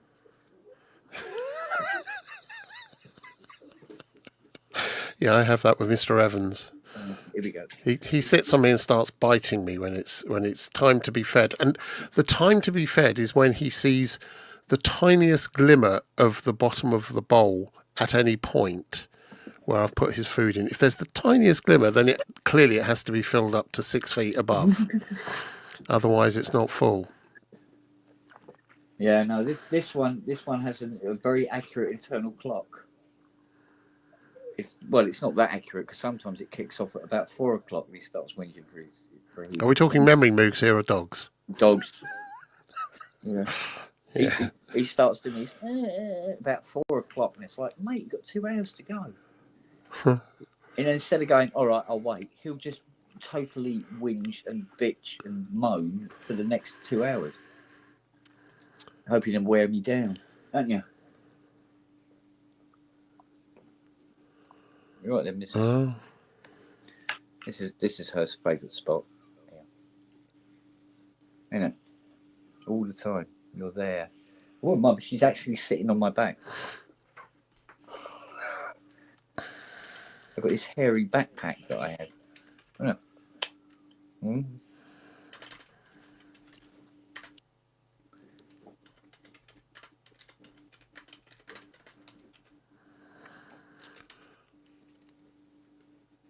Blimey, I spelt everything correctly.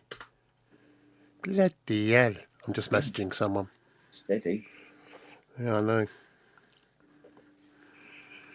Yeah, spelling lets me down quite considerably at times. It's not the spelling so much as the keyboard skills. I don't know, it's sort of approximately there.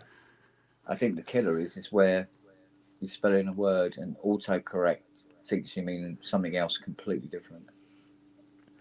Yeah, especially the way Liz and I communicate. Yeah.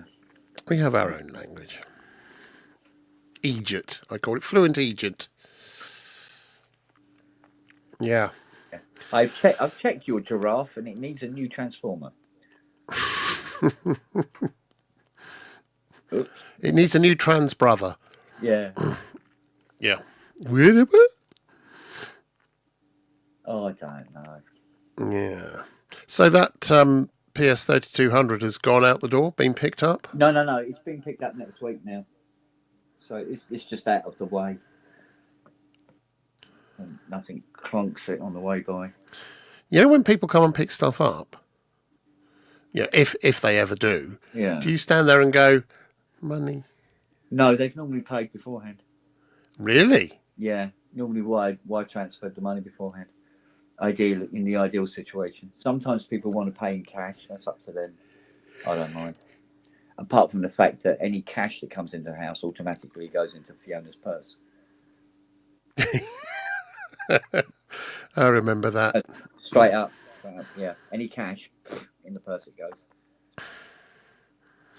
Yeah. It's been a while since anyone's paid me cash. It's, yeah. I remember we used to get...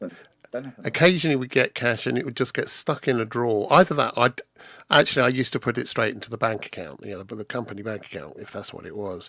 But occasionally someone would on something that was nothing to do with the company, and you just get it and stick it in a drawer, and then we forget about it. And then sometime, a year or 2 years later, you'd open that drawer for something and notice there's all this cash. And you go, where's all this cash come from? Where did the cash come from? Yeah. Yeah. The thing is, it doesn't seem to matter what the amount is, because a guy paid me in cash for a CS80 restoration. And I think that came out at 2,800. And he paid me in cash, and Fiona went, "Thank you, I need that for the shopping." I went, "What, 2,800 quid?" Yeah, and in the purse it goes. I'm like, okay, I'm not arguing with you. Only if HMRC are watching. Of course, that's not what actually happened, because you're talking about monopoly. Oh, don't worry, it still gets bloody declared because it's on the books. It's just that she gets the money.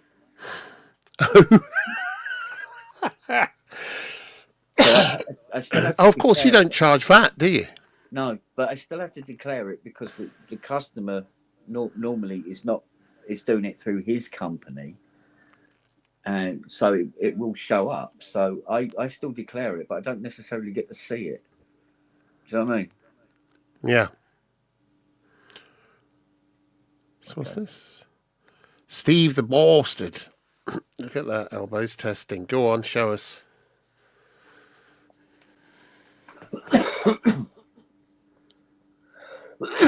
Hello.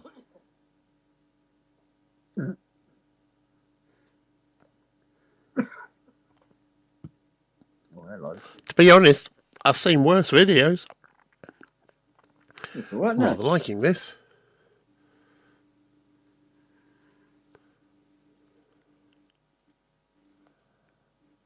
What are we actually looking at anyway? A video. Of Steve's been working on something. I think it's AI generated. Let us know in the chat, Steve. tell you what, AI certainly has clothes movement sorted. Yeah, some of it. Yeah. Problem with AI generation is getting it to repeat something. So you'll notice no two people look the same here from one shot to the next. Yeah.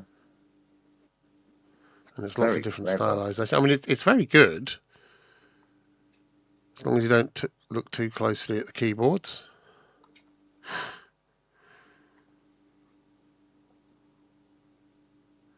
Three black notes. None in a submarine. Now that's my kind of, yeah, I can do that. Yeah. There's a man with almost more black notes than there are in the world. This is kind of scary in a way. Well, kind of, except it's not. Yeah.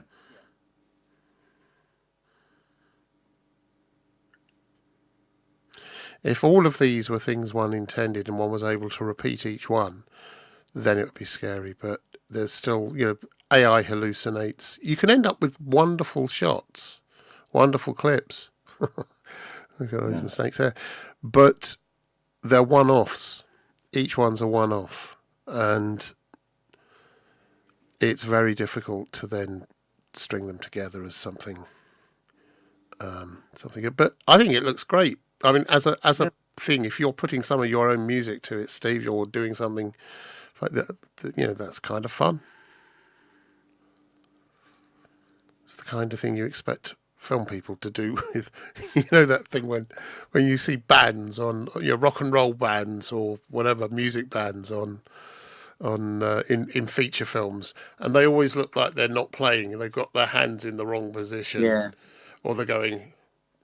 In fact, they're probably just going Well, it's on the very, keyboard. very, very good. But it's little things because, like I said, it's like the movement of the clothes, like the girls' skirts and the shirts and stuff like that. Because Bits of it. when you were doing CG, it was really difficult to get material movement to look realistic. No matter how realistic the rest of it would look, the clothes were always a pain in the arse. Yeah, I mean we've done. This is why I always used to do CGI of spaceships and stuff because they're nice rigid things. Mind you, getting the engines looking right that took a little while. Yeah. Got there in the end, but. Got there in the end. Oh yeah. But I think it took me. I think it took me 18 months to perfect my Star Destroyer. Really? Yeah. Because when I was doing it, I had to use like stills from the film, and then detailing a Star Destroyer. Oh, of course, now with AI, you just go, just do that, will you? Yeah. Yeah. Just trying to find something I was going to play.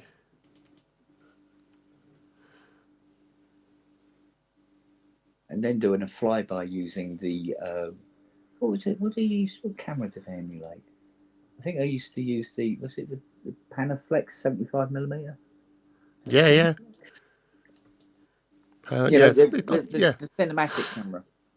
Yeah. Widescreen, and then render it in that. And of course, the render time would go up by about a fucking week because you'd done it with that camera. But I tell you what, I could do really well was planets. I mean, really, I was really good at that. There's not a lot of work involved for making planets, though, is there? Well, I'm just looking at some stuff we've done. Where are we? Pre-renders. Clip pre-renders. Let's have a look. Bathroom animation. Siri, what have you done with my lighter, lovey? What have you done with my lighter? Where is it? Is it around here? Plus, I've left the Peterson running. That's annoying. Is that what you call it? I call mine John. No, okay, it's not that. It's not that. I was thinking of something else there for a minute.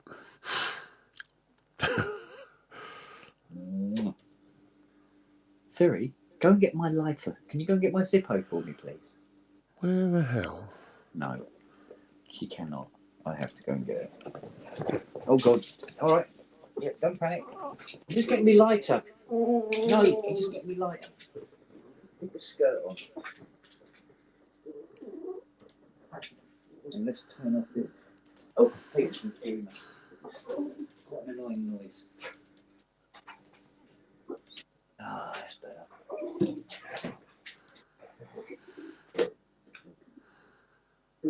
Now, I'll tell you what. Go on. Come into the kitchen with me. I'm going to feed them because they're not going to shut up.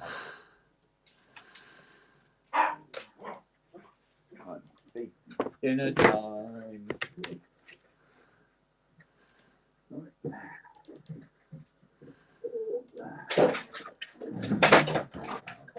I want all your bowls.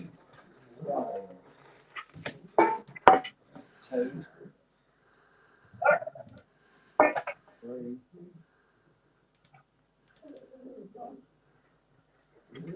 4, 5. There we go. Right then. Let's get this through.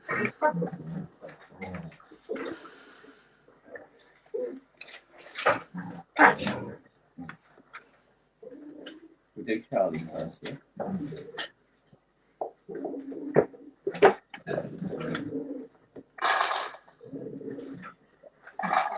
Chairs.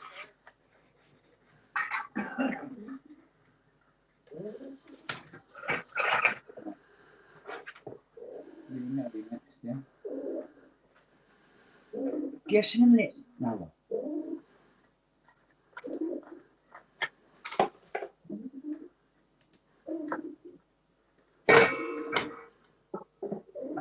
Right.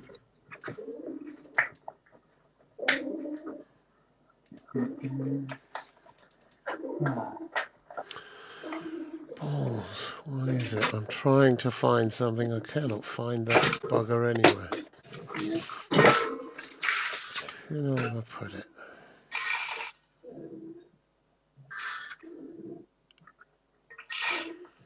Oh, I wonder. Nope.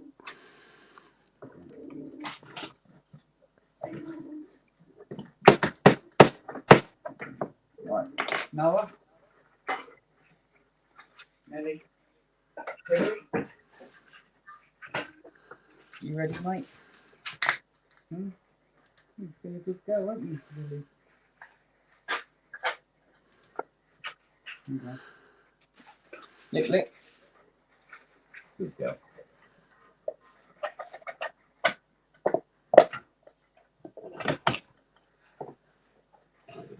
Ooh. You didn't.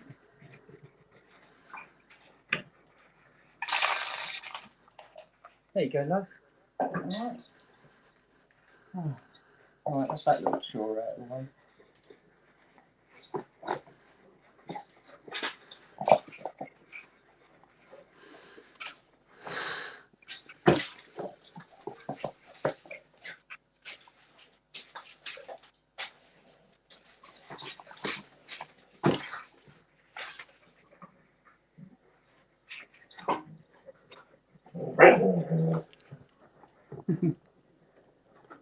You got a little too close to Lily's dinner there, Siri. Marmite. Yeah, on toast in the morning. Lovely. It is. I used to hate the stuff, but Liz gave it me so many times. In the end, I just, yeah, all right. Yeah, I don't know. I like it now.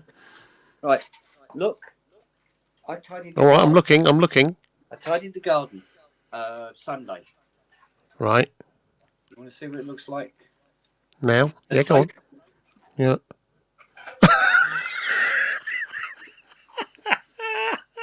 One dog. It's the paw prints up on the window as well. That's. Yeah, I know. It's all Is that all Lily? That's all Lily. The things she steals, buckets. There's you know the rabbit out of the studio? Yeah. The rabbit, that's down the bottom of the garden. Oh, for God's sake. She hasn't done anything to it, simply stolen it and then left it down the bottom of the garden. Oh, jeez. Oh, jeez. I mean, it was quite exasperating to start with, but now we just sort of like, oh, just wait until she gets older. Because you tell her not to leave, to leave things well alone. And she I can see how that will work every time. But there's something about huskies that is just. They are criminals. That's it. They're out and out crims. Yeah, but they're just a different kind of dog. They don't like the things other dogs like. I mean, when it's raining, like for instance, Nelly and Lily go out and have a pee, and they immediately come back in and Whereas it's pissing with rain. You look out in the garden, and there is Lily on her back like this, just enjoying the rain hitting her in the face. She loves it. Just a nutty dogs. What do you do with that? What do you do with that? You don't. You try, but I mean, you can train a dog, but you don't want to sort of like take too much of their own character away. So, and they're all violently different characters from each other. Violently being the operative word. Yeah, but not meaning violently, as in. No, I know. This is a lovely, loving bunch, but. Oh yeah, hey, you know how to fly, would you? No. You might make the noises like you want to, but you don't. So, yeah, it's bizarre, isn't it? Very strange. I'm just trying to find one little thing. Yeah, dogs don't traditionally like fireworks, do they? No. Well, although having said that, our first dog, Zilla was her name. We had her when we were young and gorgeous and good looking and windswept and interesting. Yeah. On fireworks night, November 5th every year, do you remember the Cracker Jacks? They were like things wrapped together and they go bang, bang, bang, bang, bang, bang, bang. Those bangers, the helicopter things, all of those, she would run up to them, bite them, put them in her mouth. They'd be going off in her mouth. Oh, God. And she never once got injured. Because we thought, we grab her, get it. She never once got injured. She loved them. She loved chasing them around, and then she'd have some beer or water or whatever and carry on again. She was extraordinary. Yeah, you do. You get some dogs that are just nutters. Yeah, just character of their own. Yep. Right. I don't know. Find the thing I was hoping to find. I'm going to have to put some dinner on in a minute. Yeah, I'm going to have to go and... What's the time? Oh, bloody hell. It's 5:15. Yeah. I was supposed to do things, but I elected to have a swerve and just dip in here for 10 minutes like you do. Yeah. Famous last words. Yeah. Very famous last words, those. So here we are, an hour or so later. Yeah, well, it's fun. It's good seeing you destroy a memory moog. A maybe moog. Yeah. Yeah, you're going to have fun tomorrow. It's just going through the process. It's a very long-winded, sort of like soul-destroying process. But the good thing is I've done it so many times, I know it off by heart. I'll just sort of like think about fairies and magic. How long does it take you to get all the way through up to the point where you start retuning, recalibrating the oscillator? So how long does it take you to get up to that point, going through the whole of the common analog doofer and whatever? Depending on how much it's out by, it won't take long. It'll take about, I suppose, 30, 40 minutes, something like that. Oh, that's not as bad as I was expecting. No, I can get through it quite quickly. It's just, but that's knowing. When you don't know and you've got to do it from a manual, not that the manual really covers it that well, it will, it's a day for the uninitiated. Yeah. Where I can whip through that. It's just that it's unbolting all the boards and hinging everything up, and it's like, yeah, it's knowing that. Yeah, it's knowing what to do first to give you the access that you can do it. Yeah. And then what I'll do is once that's done, is take out voice card 3, put it into the voice card 1 location, and it can stay there. It won't make the slightest bit of difference because once it's in location 1, it becomes voice card 1. And then you can see what's going on. Get at it. Yeah, I can get at it. So you were saying that every time you made an adjustment to voice 1, then voice 3 was affected and vice versa. But once you switched off voice 3, that didn't happen. Is that right? Well, no. What was happening was if you turned down the volume to voice 1, 2, and 3, you still heard voice 1. Oh. And when you adjust voice 1, you could hear it adjust. But when you're doing 2 and 3, nothing was happening when you to 2 and 3. Oh. Only voice 1 is adjusting. The other 2 are dormant. And I think there is, like I said, there's probably a switching IC, like a 4016, that's gone. So when you're selecting things on the front panel, the control voltages are going down to the card to say, right, turn this on, turn that on, make it this loud or whatever. But it's not coming out the other side of the IC. Oh, right. And have you got a spare for that? If you can identify which one it is. Oh yeah, no, I can just pop them out the sockets, put them in the circuit tester, and it'll say fail. And you go, right, bye bye, and put a new one in. So it won't take long to sort out, and then calibrate that card. Well, actually calibrate all of them because they'll all need to be recalibrated. Can you do that with the American presidency? Take out the president, put him in a tester, fail, throw him out, put another one in. Can you do that? No. Yeah, you can, but I mean, I don't remember Elon Musk being on the ballot paper, do you? He's still got him. He seems to be running things and no cunt voted for him. Elon Musk.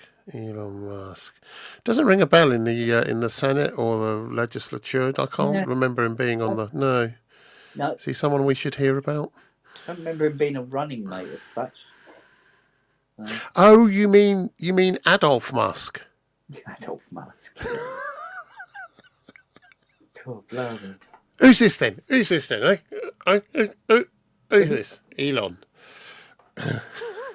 I like the way that you've got some of the MAGA guys are going, yeah, he's a true-blooded American. He's South African, you dick. Yeah. And by the way, he's taken away a lot of your jobs. You donks. But never mind. Look, that's the thing. I must admit, when you see some woman who's voted Trump and all the rest of it, and she's sort of like tearful because she goes, I got fired from work today, this, that, and the other. I'm really struggling to find any sympathy for him. Well, I'm not actually, because we know that it's a well understood con that they've pulled off the biggest con around. They use Brexit as it's the same players and they're doing the same thing. And now that Musk owns owns X, which is all Marguerite based, and also Trump owns Truth Social. I mean, great. They've been fed all this stuff, and people, no one stood up and said no. And anyone that does is called a lefty. It's kind of, excuse me, this is all about money. It's not about anything else. It's about the economics. Oh yeah. It's not about ideology. It's about the economics. It's all about the economics. But they, as soon as you raise the fact that they're about to add even more spending, they're increasing the budget deficit threshold to 43 trillion or something, and it's kind of, it's not about anything other than the money. All of that money will be spent by the government, and it will all go into the pockets of the very rich who already have enough. Yeah, that's where it will go. It won't go to food aid programs. It won't go to anything else. It's just about that. I think one of the low points for America occurred a couple of days. I think it was a couple of days ago, and it was watching Trump flogging his merch while at the presidential desk. You know, selling merch. It's like, fucking hell. And do you know that the funny thing? Someone else explained this in a video that I saw a couple of days ago, much better than I can. But essentially, if you take anyone on, anyone that's supporting these people, the MAGAs, the Respect folk, all of those people, and you talk to them about stuff, they will talk about all the talking points that they've been sort of brainwashed to talk about, which is immigration, jobs being taken, too much money being spent by government, centralised power, all of that stuff. That's all the stuff they want to get. You'll never hear them talking really about cost of living, housing, wages, that kind of stuff. And that's the big trick. What's really interesting is if you look back through history, pretty much over here, and I think to a large extent in the US, where left-leaning governments have got in, they've spent a lot of money, put a lot of money into public things, into social housing, building the NHS, all of those things.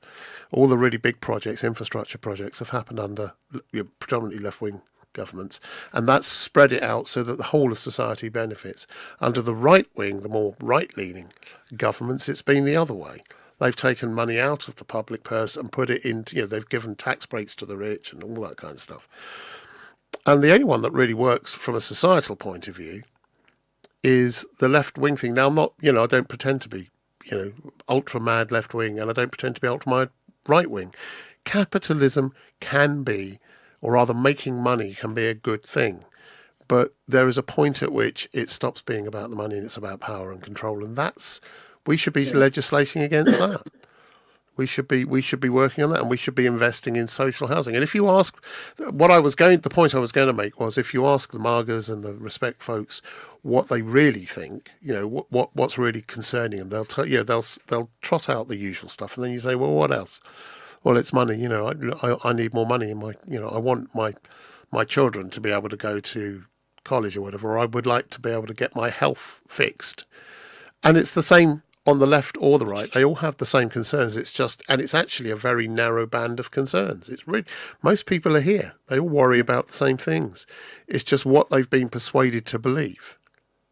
Yeah. That's so I feel really sorry for an awful lot of these people who rant and rave, and their lived experience for the most part is pretty much the same as the people they're rallying and railing against. They've been given false targets to rail against, and it's just a shame that they've been caught up in that and have been persuaded that these are the important issues when they're not. They're not the important issues. It's just mad. This is why, but the thing is, with Trump, I mean, I can't help feeling that that's assassination attempt, inverted commas, wasn't a setup. It has to have been. It has to be. Have you seen Robbie's post? Oh, yeah. Yeah, I saw that. Hang on, you can't expect to wield supreme power just because some watery tart threw a sword at you. Listen, strange women lying in ponds distributing swords is no basis for a system of government. Bloody is. Apparently. That's brilliant. That was a fantastic scene. Really was. Yeah, that's great. King of the Britons. And King of the Britons. Who? King of who? King of Britons. What? Who are they then? You're one. No, I'm not. No, I'm not. Oh dear. Yeah. But it's a shame. People have, most And that whole ideology, the ideology coming from the right, coming from people with power and influence and owning the medias and all that stuff, they've caused us to stop talking. We used to be able to talk to each other. We might have diametrically opposed views about how to deal with something, but we could talk. And, you could have a pint, a cup of coffee or whatever. We could do that. Yeah. That kind of stopped with Brexit. It stopped over with MAGA and Trump. We need to find ways to start that again. So I can't bring it. I can't find it in my heart at the moment to laugh at or decry or call someone stupid that's fallen for this, because it's a very clever strategy, and it's been used time and time again in the past. We've seen it happening in the past. It's one of the things that works on the the poorly educated. And if you have it's not just the poor. That's not true, Ken. Well, it's not just the poorly educated. It's people who are really educated as well. The long-termers will be the poorly educated. The more educated, after a while, begin to see the holes.